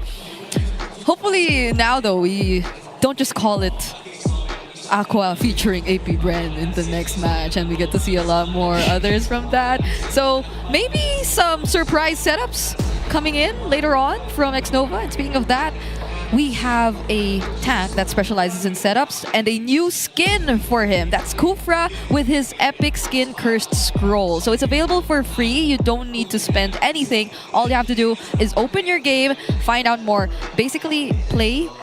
Never forget to claim. And that's the most important part. And you get a free skin. And also, there's another new line that's up for you guys. It's the Aspirants new skins. They're also now available and you can get them in this themed draw event. You get a lot in this draw. That's right. The first 10 times you draw using diamonds, it's 50% off. Right. Every 10 draws guarantee an epic or higher quality skin. So come and join the draw and witness the power of aspiration together. You know what? I wouldn't mind if this next game was someone featuring the rest of the team. Like, if that's what it takes to have a fun game like this, I will not say no. My aspiration for today is for that to happen again. I don't mind it being Aqua once again. Maybe Sanji's time will be game number 2. Oh, But we'll see. Speaking of Sanji, we're now looking for our clear head super fan of the day. As you can see, the cavalry, they're all here, ready to support Team Liquid in their final. Whoa! Is he actually? Look at the mullet on this young man. Okay. Oh, wow. That's some Uomi type of hairstyle. Uomi is jealous. You gotta watch he's out for dying this. of envy. Look at that. Look at that. That bottle of clear is as big as his head. You deserve this. Whoa! Look at that. Whoa! Lil Hey, homie. Lil homie will be 13. Oh! Whoa, whoa, whoa, Lil whoa, homie whoa. will be 13 years old when he's done with that bottle. Oh my God. Okay, Womi, you gotta up your game. He looks like such a Sigma. You guys can also power up your dandruff-free scalp and supercharge with Clear. If you guys visit us here, who knows, you might be the next Clear Head super fan of the day and you get a free bottle of Clear. And you get to flex in front of the camera just how dandruff-free your scalp That kid was looks maxing. Looks maxing. I don't think he was even mewing, but Nope. nah, it's, Didn't have to. it's natural. Gosh, I wonder how Uomi's reacting to that. Like, I haven't heard him speak as much, so I guess he's just sad. or he found a new inspo. Maybe. Or does he plan to grow it out that long? Like, I'm not sure. He actually did say that he wants to grow it longer. But I'm sure that after seeing that, he wants to really, really commit to that bit. Or just give up entirely. Maybe. Also maybe. Because the kid half his age. Beat him. Yeah. And has a better bullet. So maybe season 17, we get to see that version of Uomi. We're not sure if ever he is going to be committing to that. Because, like, how long is it before season 17? Because even for M7, it's still January next year. But for now, there are updates for playoffs. So let's listen to what Odin has to say. What is up, super fans? Break muna tayo sa mga aksyon dyan sa loob ng MPL Arena. This is your very own Odin, and dahil malapit na nga ang playoffs, i-introduce na natin ang mga kaganapan na mangyayari sa susunod na mga araw. We have MPL Philippines Festival Super Fan City. And since Super Fan City, it's all about you. Marami tayong mga kaganapan na inihanda para sa inyo, from show matches and meet and greet na inyong masasaksihan kasama ang ating mga players. Kasama na rin dyan ang finals ng Fancy Players ng Infinix Fancy Cluban. Their champion will receive Infinix GT30, Macro Zero shirts, and syempre, 25,000 MLBB diamonds. At hindi rin naman uuwing luhaan ang mga nagpakahirap sa ating Infinix Fancy Cluban because their first runner-up will receive Metro Zero tote bags and 10,000 MLBB diamonds. Meron din tayong prizes for the second and third runners-up na tote bags and 5,000 MLBB diamonds. At isa pa, buong araw nyo ako makakasama sa Super Fan City because I will be officially hosting together with Caster Ivan. Secure your tickets now at kita-kita tayo dyan sa Super Fan City. Thank you so much, Odin. The Super Fan City sounds really fun.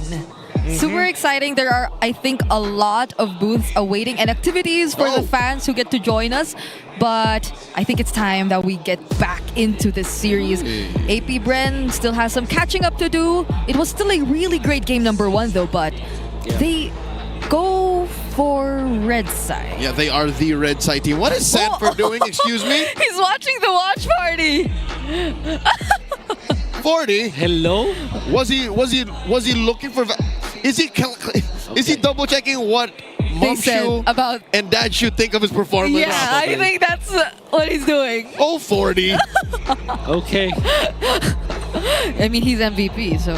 Waz, did you see that? I can't believe it. I can't believe really I'm seeing bad. it. It's a really bad Venus impression. I have to watch my Venus stream now right after this. Can I actually do it now? Oh, I mean, 40 does it. Yeah. And he's about to compete. That was right before the draft started. That was hilarious. Oh, wait. That was breaking the fourth wall. That is not part of my bingo card today. Why did we get to see it? Okay. So both of them have the exact same win-lose. Oh, well, but look at that. That's it.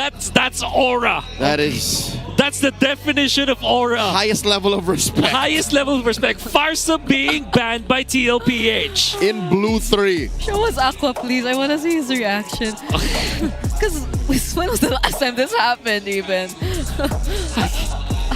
There's so much open because of this. At least this confirms that we actually saw the true movie of game number 1. The true story, the true protagonist of game number 1. Coach Tic Tac confirms the starring role. Yeah. Unbelievable. They let 1-1 through. Oh! Never mind. Okay. Not the Arlet. Is the 1-1. Yeah, because they lost the solution. That's right. They lost the potential to shut it down. So they open up with a Shin. Yishin. Okay. Alice and Grok looks really good for AP I do hope that will be their pick. Please pick up the Alice Yeah. right now, AP You know what? Alice. I'm not even mad. Mr. 50-50, Lord JM played pretty well in that lap. That's right. I think the worst that can happen is if they do pick up Alice as well as the Grok, TLPH will just pick up the Valentina. So that means that maybe we can confirm the Alice. Maybe Arla to go with it. So they take it away from 40. So Granger immediately. Oh! Uranus. Okay, understandable. Hold up. We don't know where this Uranus is going. That's right. This is the James Specs we're talking about. That's right. From week number 1, they flexed this one out, and Sanji's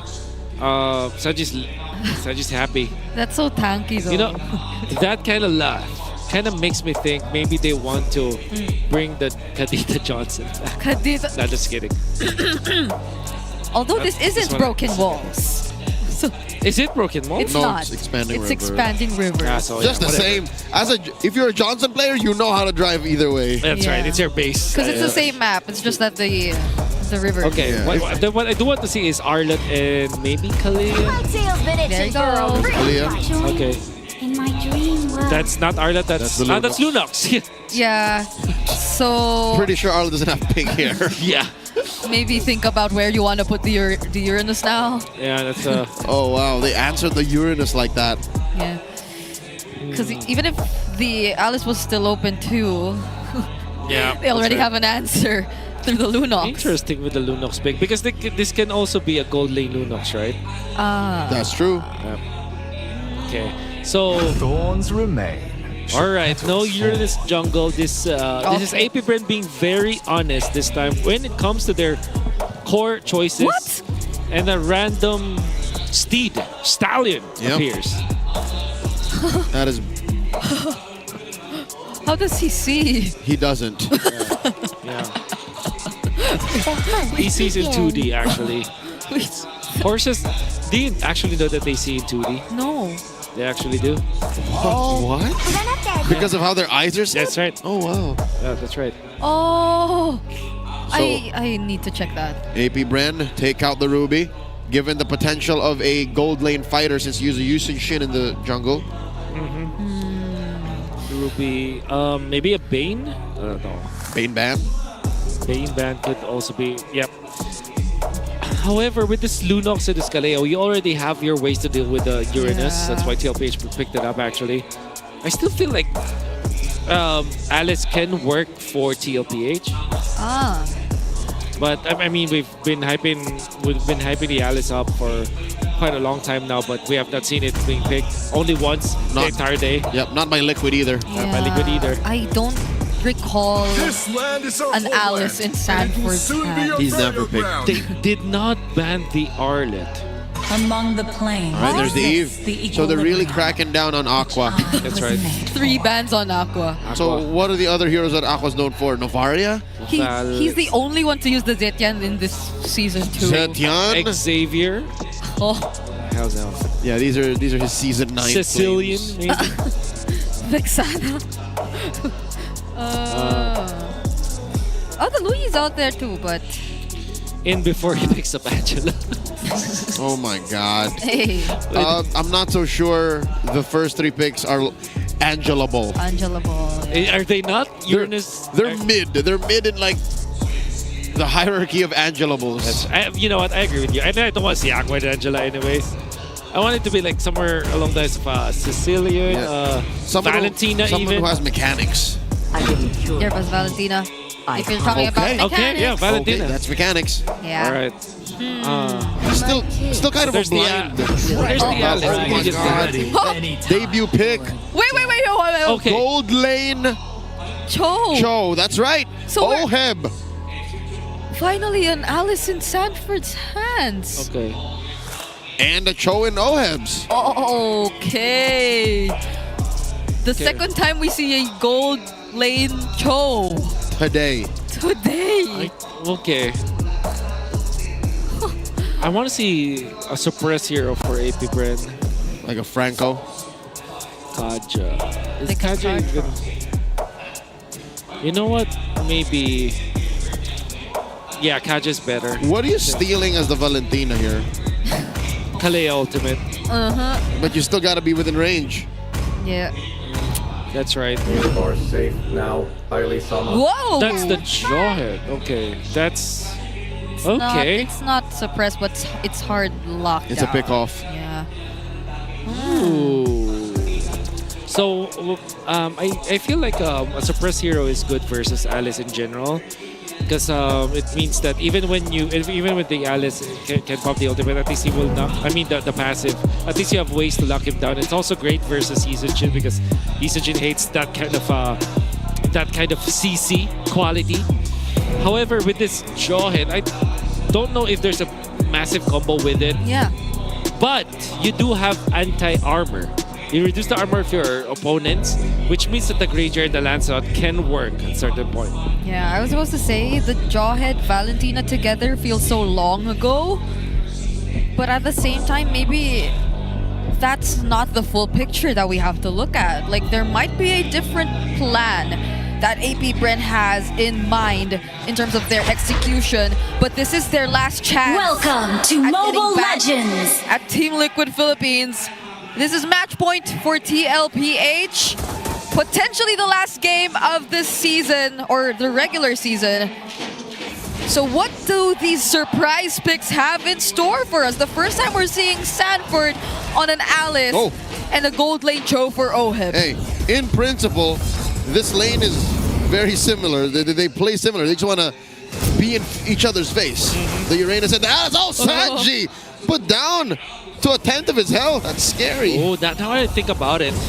The reason why the Valentina Jawhead is picked up by AP Bren is because of the fact that if TLPH only uses up the Lunox. Don't get me wrong, Lunox and Kalea is a very good combo, but it excels in team fights and in the mid game. But when it comes to the actual laning stage, it will give you not much strength in keeping themselves together. That's why Sanji was forced to use the flicker earlier on.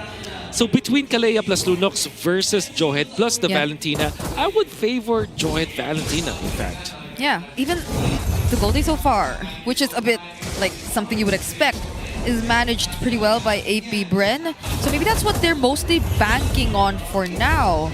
It's just having an overall better start so they don't feel awkward about going for aggressive plays. That's right. Hard easy though. There's a rotation happening down bottom. Shizu feels like he does sense it.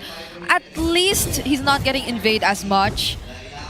but there seems to be a faster rotation coming in overall from AP Bren. Oh, here comes Nova. That is the Throne of Ruin spent by 40. Yep. Not much. Again, he knows he can out-sustain even Uranus at this point. Yep.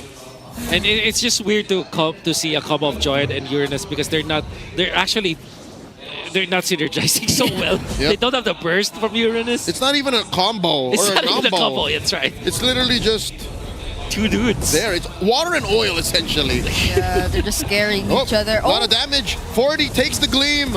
Coming in underneath. Mount Shocker. Sanford steals a turtle. And Liquid collapse onto Aqua Nova up next on the docket. That went sideways quick for the Hive. Even as the only member from Liquid in the turtle bit, he was able to get the job done. No freaking way. It's still 40 in the gang, dude. That is illegal, honestly. Sanford did not even have the ultimate when that fight happened. Started, I mean. That was just his passive. He did it with a tick. That's it. Unbelievable. Oh no, AP Bren looking for revenge. 40, Throne of Ruin defensively, plus some recalls before he clicks the gleam. Yep. Okay. For all of them Project Next fans, there's a code for all here. Okay. Oh, Shizo. Down bottom, Shizo's in trouble. No way he survives this. No way. Sanji and Noah take him down. Yeah, he already used the Purify too. Oh man, unfortunately for AP Bren, that first turtle fight might have sapped away all of the fight in them because now they're looking so passive just because of the fact that they've lost a red free battle that they shouldn't have. Yeah. James Banks, very unfortunate retribution. Maybe, you know what, maybe 2 HP. Yeah. Away from that. And of course, the ticking AoE effect coming out from Sanford, he probably didn't even plan to steal that away from them. He was just happy to be there. Was just happy to be there. Yeah. And come to think, yeah. You know what's crazy? If it was just the Molten Essence that actually took it. That's devastating. Oh my god. Would have been worse. That'll make me feel worse if I were AP Bren. We aren't so sure just yet, but now the turtle spawn down bottom. At that point, I'd rather not know. Yeah, I'd rather. I'll just assume that, 40 hit it with a basic attack or something, chalking up the bad luck. We're down 0-3. AP Bren need to recover. Yeah. Wait, Aqua stole the Throne of Ruin. This could be good. We'll see. Yeah. We'll see. He just has to channel it, but that is major CC around him. He's going to ravage the rest of TLPH. JP diving into the pit. Sanford zoning out Lord JM. 40 clicks the gleam. Spots Shizo, flushing him out of the brush. Lord JM looking to put some ionic stacks on the Liquid. And now Liquid answers back. Mount Shocker plus the dive in. Look at OM in the back line. He gets hit. Oh my lord, the Tsunami Slam. Down goes Jimmy James. Aqua up next. 2 for none. Liquid take everything. Oh my god. It's JP finding the right mark onto the back lines. Yeah. And X-Nova, unfortunately, just when he decided to commit the unstoppable force, it was on 40. He was sent somewhere else. And more importantly, Throne of Ruin makes you CC immune while channeling it. And then you see Aqua copying that ultimate as well. Unfortunately, also does not look good because even when he's in front of the members of TLPH, channeling that ultimate and then eventually catching 3 members of TLPH, there wasn't any follow-up. Whoa, 2v1. 40 gets ejected underneath that tier 1 up top. Mount Shocker, 40 getting some sustain. Oh, he feels himself. He knows. Ionic Edge me, sir. Lord JM obliges and then he just gleams out. Oh my god. Hey, you gotta pay attention to your other lanes too if you're AP Bren. And Alice is unkillable at this point. They don't have the damage profile to take him down. For sure. Oh my goodness, look at him. He didn't recall, right? He just stayed there. Yep. Waited for the minions and now he's back. Oh! In comes X-Nova, punished by a Tsunami Slam. That man really tried. Yeah. And that is JP with the Tsunami Slam to end it all. It's looking bleak now for AP Bren. Unlike in game number 1 when they had a fair chance at 6 minutes without any kills, without any significant amount of farm, without the confidence. Oh! It's so Mount Shocker catches two. Tsunami Slam, the answer by Aqua. Stays alive. Shizo blasts away at Daddy JP. What? Away at the dragon on a James Panks. Oheb dashes out of there. They can't even brawl at this point. They can't even brawl. All the fights are becoming so one-sided. This is 7-0 for Team Liquid. And now they're looking to just take away this third and last turtle of the game. But does AP Bren plan to contest a 5K goal lead existing between these two teams? Mountain Shocker here. Carl Teasy spots everyone. Passive wave down bottom. And there's a Tsunami Slam on a one. X-Nova does survive, but only for a second longer. Carl Teasy secures the turtle. Sanford in the middle of everyone. JP falls. James Banks finds one. Nova getting on out of here. Oheb, what? How did he die up? Ladies and gentlemen, the fight continues. The Gleam by 40, forcing a dash away from James Panks. Lord JM, Aqua, X-Nova to the rescue. What happened to Oheb? I do not know what happened to Oheb. Kill one, explain. I don't even know what happened to Shizu. Apparently, there might have been a 1v1 between two teams. Maybe the kick was there for Oheb. He found the angle against Shizu. Then Shizu just so happens to be in range of his own turret, maybe? But Shizu did not put damage on Oheb. That's why it registers as an execute. Yeah, I would theorize. That is the easiest explanation. That is the easiest. Or maybe he was dragging his map. Okay. I don't know anymore. I also don't know. Between like 3 ways to get out of the turret range, like you have a flicker, you have your Shunpo, you have your Jit Kundo. There's so many ways for you to get out of that. That's a freak accident off camera. Definitely a freak accident. I will believe it was a drag map. And that he didn't know that the minions were gone. So you're saying Oheb was fighting and checking the map. That's how confident he is. Oh my God, Sanford coming in with the flicker. Aqua gets taken down. Nova flickers, ejectors one. Carl DC survives, taken down X-Nova. James Banks up next. Sanford gets him down 3 for none.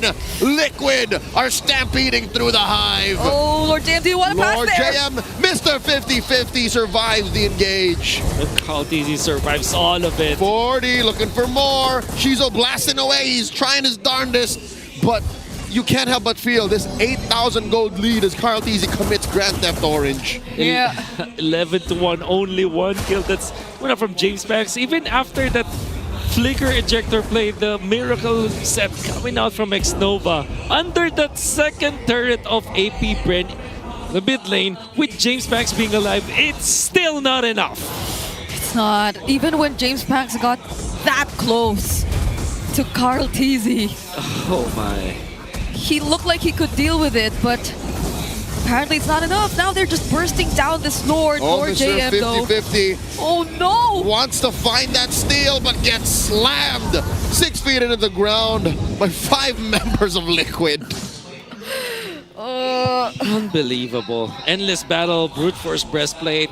Oheb, the world is his oyster, but most importantly, this Sanford Alice 1-0-6 brute force breastplate with the cursed helmet, rocking so much HP. I think, or let me check. There it is, Oracle on route. Just built it now. He is 7.4k HP for Alice. Wow. To give you some context, Uranus is at 6.7k as of this moment. 1,000 between them. 1,000. Yeah, he's a lot more tankier. And now that AP Bren doesn't have enough damage just yet, he can just keep going in. Oh no! Stolen Tsunami Slam, taking down Sanji.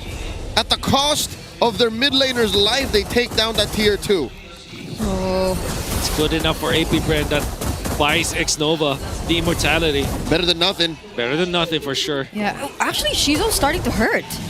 Like Sanford could feel the damage, but that's one Holy Shield already down for AP Bren. And another up top. Mountain Shocker thrown out. X-Nova with the unstoppable force almost caught Carl with the ejector too, but the traceless away. Wow. Carl Teasy keeping himself sharp and safe. How cool was that from Carl Teasy? He did not dodge the stun from the unstoppable force, but chose to dodge the ejector instead because that's the more important CC to actually use your traceless on the CC immunity. You know what? I don't even call ejector CC. If you get hit with the ejector, you're just good as dead. That's right. So you can't trace this midair. Now they're trying to collapse on the Lord JM. Instead, they find X-Nova pops his immortality. Oh my God! A throne of ruin! Stunning 4 members of AP Brand. They're in the base. They take down 3. Waves up top. And the turret falling. Oh my God, turret's still there. Stand falls now. Liquid are 12K up. Oh, he finds the kick. What?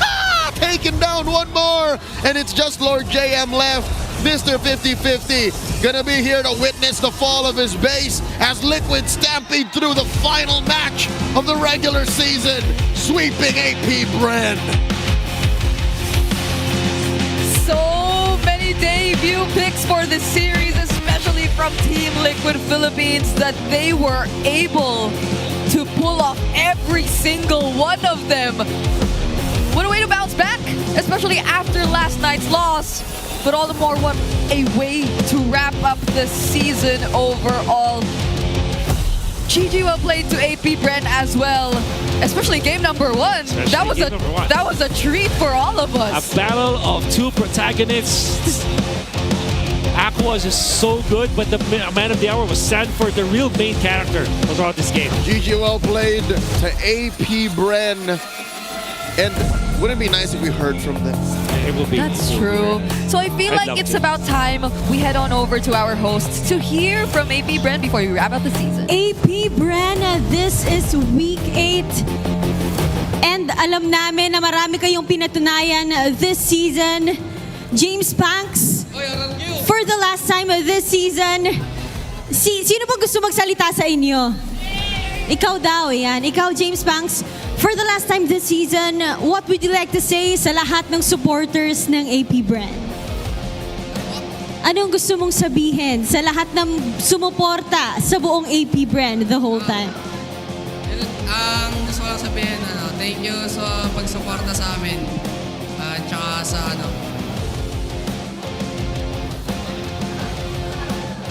thank you sa lahat ng susuporta sa amin. Yun lang. A still solid season para sa inyo. May we see you come back stronger. Once more, MPL Arena, please give it up for AP Brand. You may now right at the center para pasalamatan ang lahat ng inyong mga fans as it still is a season and you're hearing the chants, making sure that the rest of the bees hear it. Hans, sa seryeng ito ay makakasama natin with a sweep our winners of this match. None other than Team Liquid Philippines!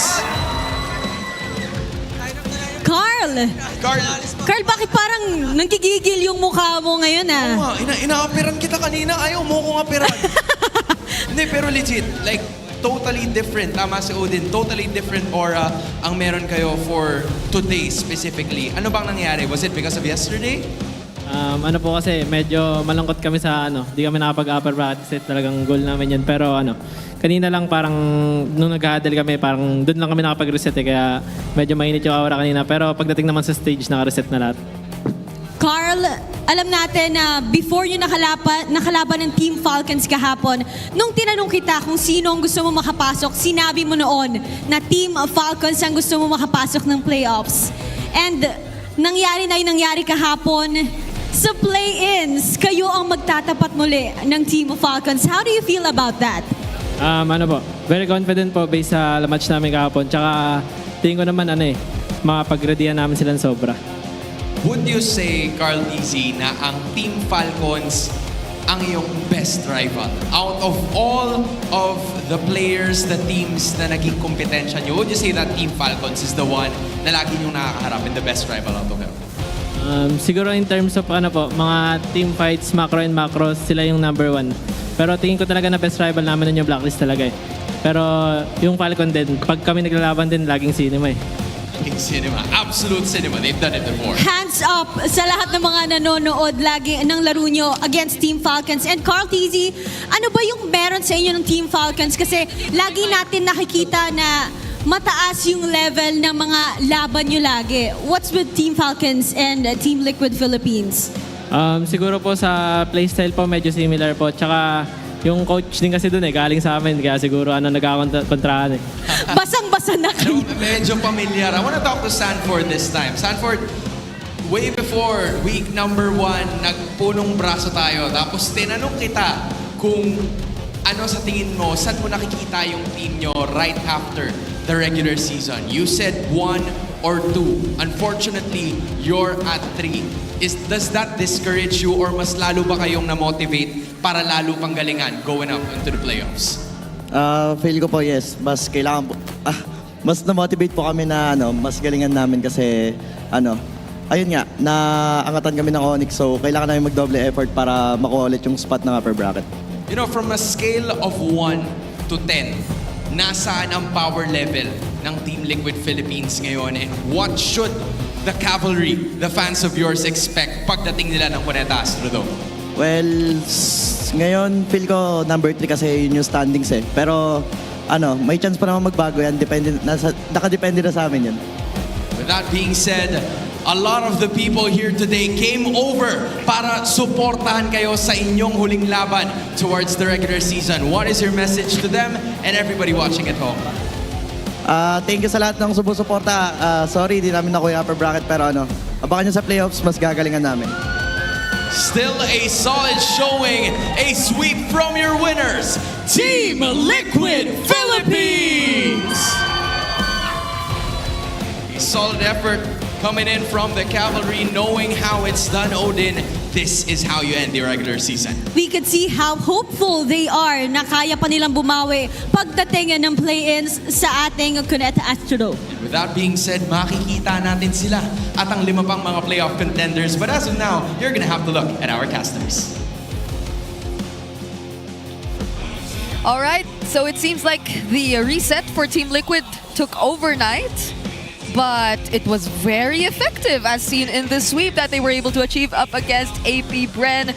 Congratulations to them, and as Sanford says, we'll expect more from them in the playoffs. But let's look back at who the MVP is. Okay, gotta give it to Daddy JP. Yep, good snacks with a tsunami slam. I was just gonna go back and say this out because I've been thinking about it. TLPH were kind of sad that they didn't get to the playoffs, to the upper bracket. Right. It kind of feels like if other teams would fight tooth and nail just to get into the playoffs, for them, they have to get to the upper bracket. I think that's the level of standard that they're holding themselves into. And they've showed us through this game that is actually how you play it. Yeah, right. That's true. So TLPH started this particular game guns blazing. It's mainly because of Mr. Sanford again.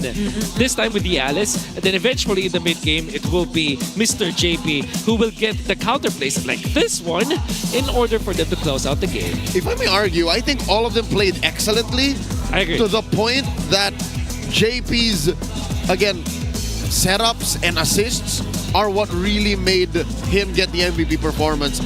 Barring the one moment we didn't see, Oheb died to a turret in an attempt to assassinate Shizo.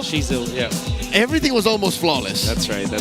Yeah. Especially because like Carl TC surviving the right moment, them kicking the Lord James Uranus, the right moment again.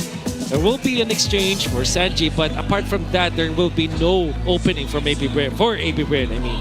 Yeah, because this is just how aggressive they played it. Look at that. No purifies, Oh my all flickers. God. And these flickers were used so well. That flicker from Sanford last minute, the flickers from Sanji just to throw out the damage, and even this flicker from Oheb. Like, how often do you see that you get to catch a Lancelot and that he doesn't get to immune himself with the Thorn Rose? Right? Is the caliber of gameplay that you can see from TLPH. We talked about their mechanics and how the set of skills that they have individually brought them as the MSC champions, and now they have overcome APBR. Okay, so earlier today we saw a gold lane show. It had Master Assassin. Yeah. This time Oheb decides to choose Wilderness Blessing. And weren't we expanding rivers? Yeah. So he's doubling down on it. That was such a fast-rotating show. To be fair, It was everywhere. if you move faster up against the Granger, you essentially dodge all of the spells from the Granger, so that's already good. But at the same time, I think OHEB is approaching this game as Carl TZ is the carry. I'm here to just win my lane matchup and then eventually connect with the team. Yeah, and I think we got to see a lot of the connection from them, and that clearly was lacking on AP Brent's side. Like, hero synergies aside, I don't think they were able to chain a lot of their skills or setups overall. Yeah. Maybe it's also because X-Nova just keeps getting punished, or he's finding it so hard to land those ejector plays, because like the traceless from Carl TZ's and the brilliance from Sanji 2 always keeps them alive, but yeah, it doesn't feel as connected. It doesn't feel like they get to brawl together compared to game number 1. Okay. Whoa. Whoa. 924? This could be a peak for post-Project Next. We don't see GPMs go this high anymore. I agree. I think the last time the highest I saw was 920. 920 flat. That was before Project Next, or This was Project Next. After Project Next. The highest pre-Project Next was like 985 on OHEB. So Carl TZ is definitely on something now. It just shows how clean this game was. Yeah. We're beating records, honestly. I think even earlier, King Kong, he hit another record at level 15. To get the GPM and the XPM, I mean. What was that, 9 and 10? Probably, yeah. Somewhere along those Hans lines. mentioned something like 9 minutes, 10 seconds or 15 seconds. Yeah. That's crazy if you think about it. The more you think about it, it gets crazier. But of course, Mr. Carl TZ, very clean with the Yisen Shin. There were so many attempts coming out from AP Brent to knock him down, but Carl TZ holds his ground and relies on his mechanics, utilizing the crowd control immunity from the traceless, just the right amount of timing, just the proper target selection, giving a lot of W's for the team. Yeah, and I mean, even if Yisen Shin, some may argue, has more losses than wins overall in the season, maybe especially because of post-Project Next, Team Liquid Philippines is a team that does not care about that because of the level of mastery that you get to see from Carl TZ whenever he gets his hands on the likes of the Yisen Shin, and even when he introduced the Akai, that was a debut pick alongside the Alice and the Cho Gold lane that they showed us for now. But I wonder how Wolf feels about the keys to victory post-match. So let's head on over to the Howl. At kahit pa hindi na nagmamatter masyado para sa dalawang teams natin ang laban na yon, pinakitaan pa rin na tayo ng magandang closer sa ating regular season, especially that game number 1. However, TLPH pa rin ang nanaig sa ating series at dahil yan dun sa pag-contest nila dun sa Harit ni Shizu. It's funny because after saying this, in the keys to victory, nakita natin sa pares na games na hindi na binigyan ng chance na TLPH magkaroon ng komportable na parte itong si Shizu sa ating laban. That's gonna be the Harit banned out by TLPH themselves. And they also have to focus on winning their lane-to-lane matchups. Eventually, ito rin naman ang ginawa na side ng TLPH. OHEB winning against his matchup. Makakuha tayo ng solo kill. Sanford just outmanning the members of AP Brent. Kahit pa gino siya doon sa may top lane, kinaya pa rin niya na hawakan yung sarili niya at manalo doon sa lane na yun. Even in the mid lane, there's a big battle between Sanji as well as Mr. Aqua. Game number 1, Aqua came up on top. But game number 2, yung mid duo ng side ng TLPH, hindi na talaga pinahinga at pinagalaw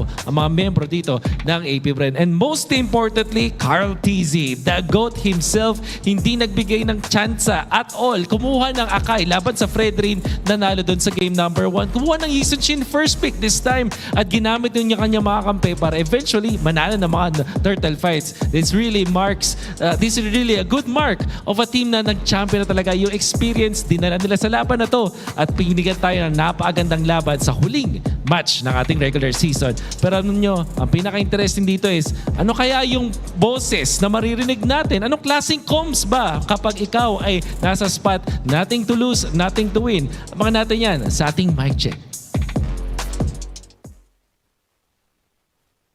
2 seconds.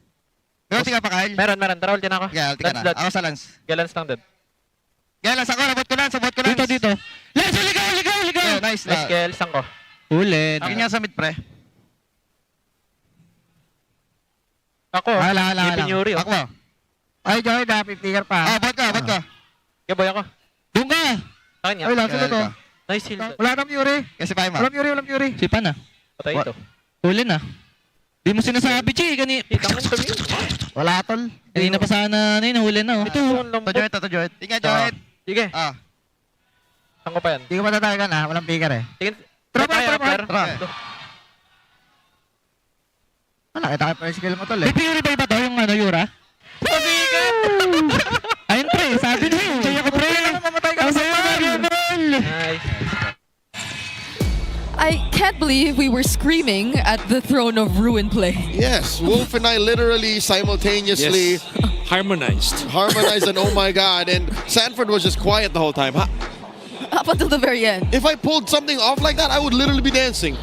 Well, that's why he's the main character. I guess he's really just that locked in, and the reset was very effective. And by the way, guys, don't forget you can showcase your esports skills and passion for gaming by organizing your own local tournaments through eProject Esports for everyone. Participants in this program will be provided with special access to tournament modes, in-game items, diamonds, and more. Visit the MPLPH website for more information on how to apply. Yeah, honestly, one of the biggest bonuses about having tournament mode is you get to try all the skins. So when there are new releases, you get to try them. That's true. Aside from, of course, organizing your own events. And also, you can be featured as the next MPLPH Super Fan of the Month. So it's a month-long thing. All you have to do is join the MPL Philippines official group. Don't get confused. It has to be the official group. And engage with the community and keep all those interactions positive. I post in this group on a daily basis. Share any MPL-related news and updates in the group for your chance to be named as the MPL Philippines Super Fan of the Month. Yep. This is so far, like, the group has been very active. Some have been really keen on statistics. Yeah, it's where I check for post-game instead of like scrubbing. Yeah, I just check there, and it's always. Sometimes their stats are much faster than us. Sometimes their stories are much faster than us, and we know we cannot see everything, but because of that group, we have at least close to everything when it comes to MLB. Super fans strong together. Yep, you get to see so much about the POV that the audience has, especially those who have been part of the community for a very long time, because they suddenly pull up fun facts that you might have even forgot about. But here is the final Infinix standings after the regular season of Season 16. So it doesn't move, but this is... Yeah. The numbers, these are all final. That's right. Oh my god. Fortunately, of course, big shoutouts to Omega and APBR still fighting. And if you think about it, like, imagine in the middle, this Falcons weren't. They literally just have one game. Yeah.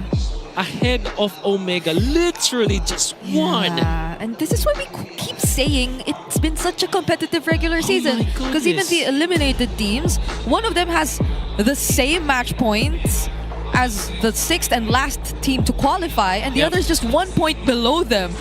But -4, 5, 6. Okay. So a lot of you have been waiting for this. We have all been waiting for this. This is official. This is it.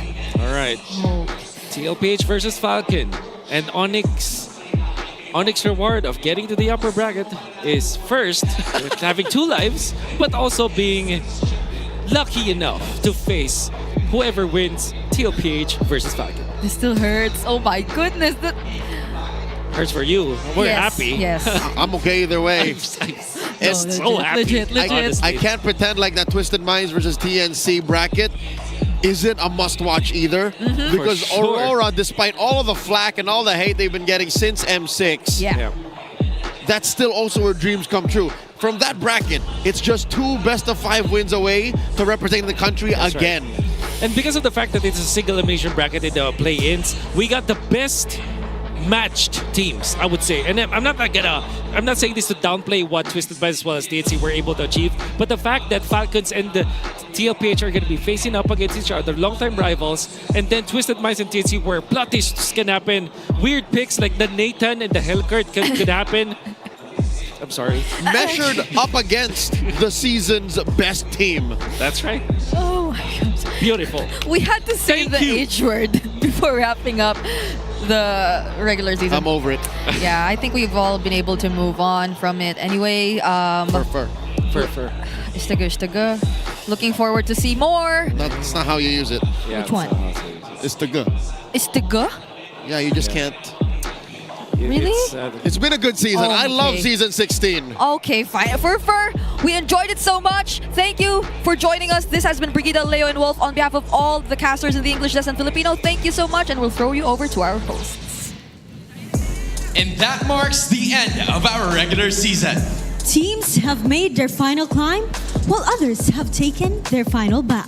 In a few weeks, we will be awarding champions, legends, all-stars, all of them gunning for their glory.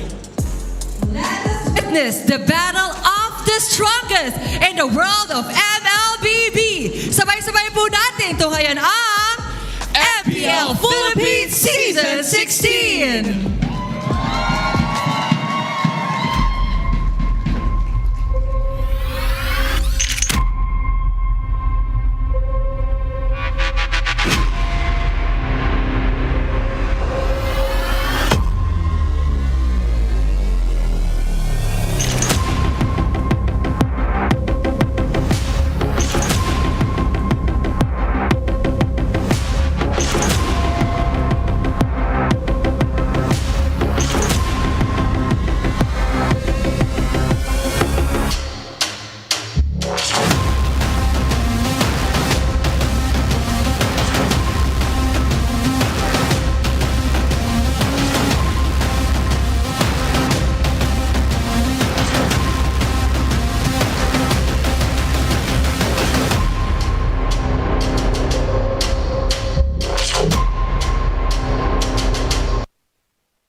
Malakas, Pilipinas, malakas, kahit anong lane, we become the monsters.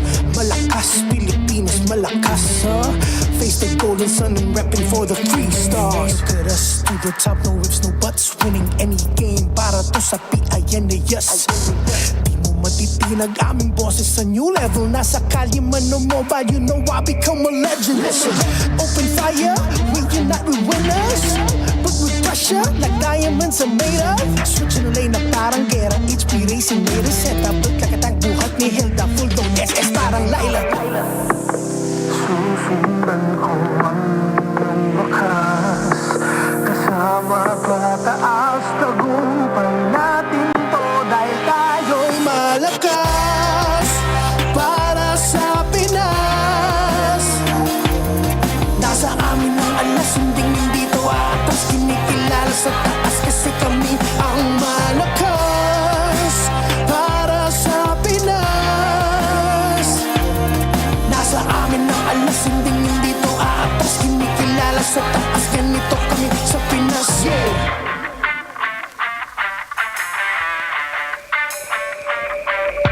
Laging MVP, no surrender, no retreat. Pag nagsama-sama, just imagine what we can achieve. Laging MVP, no surrender, no retreat. Giving 100 on my all, cause we just cannot be defeated. We are unstoppable, immune and invulnerable. Ready ang equipment, lahat frozen, mala, crowd control. Pakita on the jab, east to the southeast.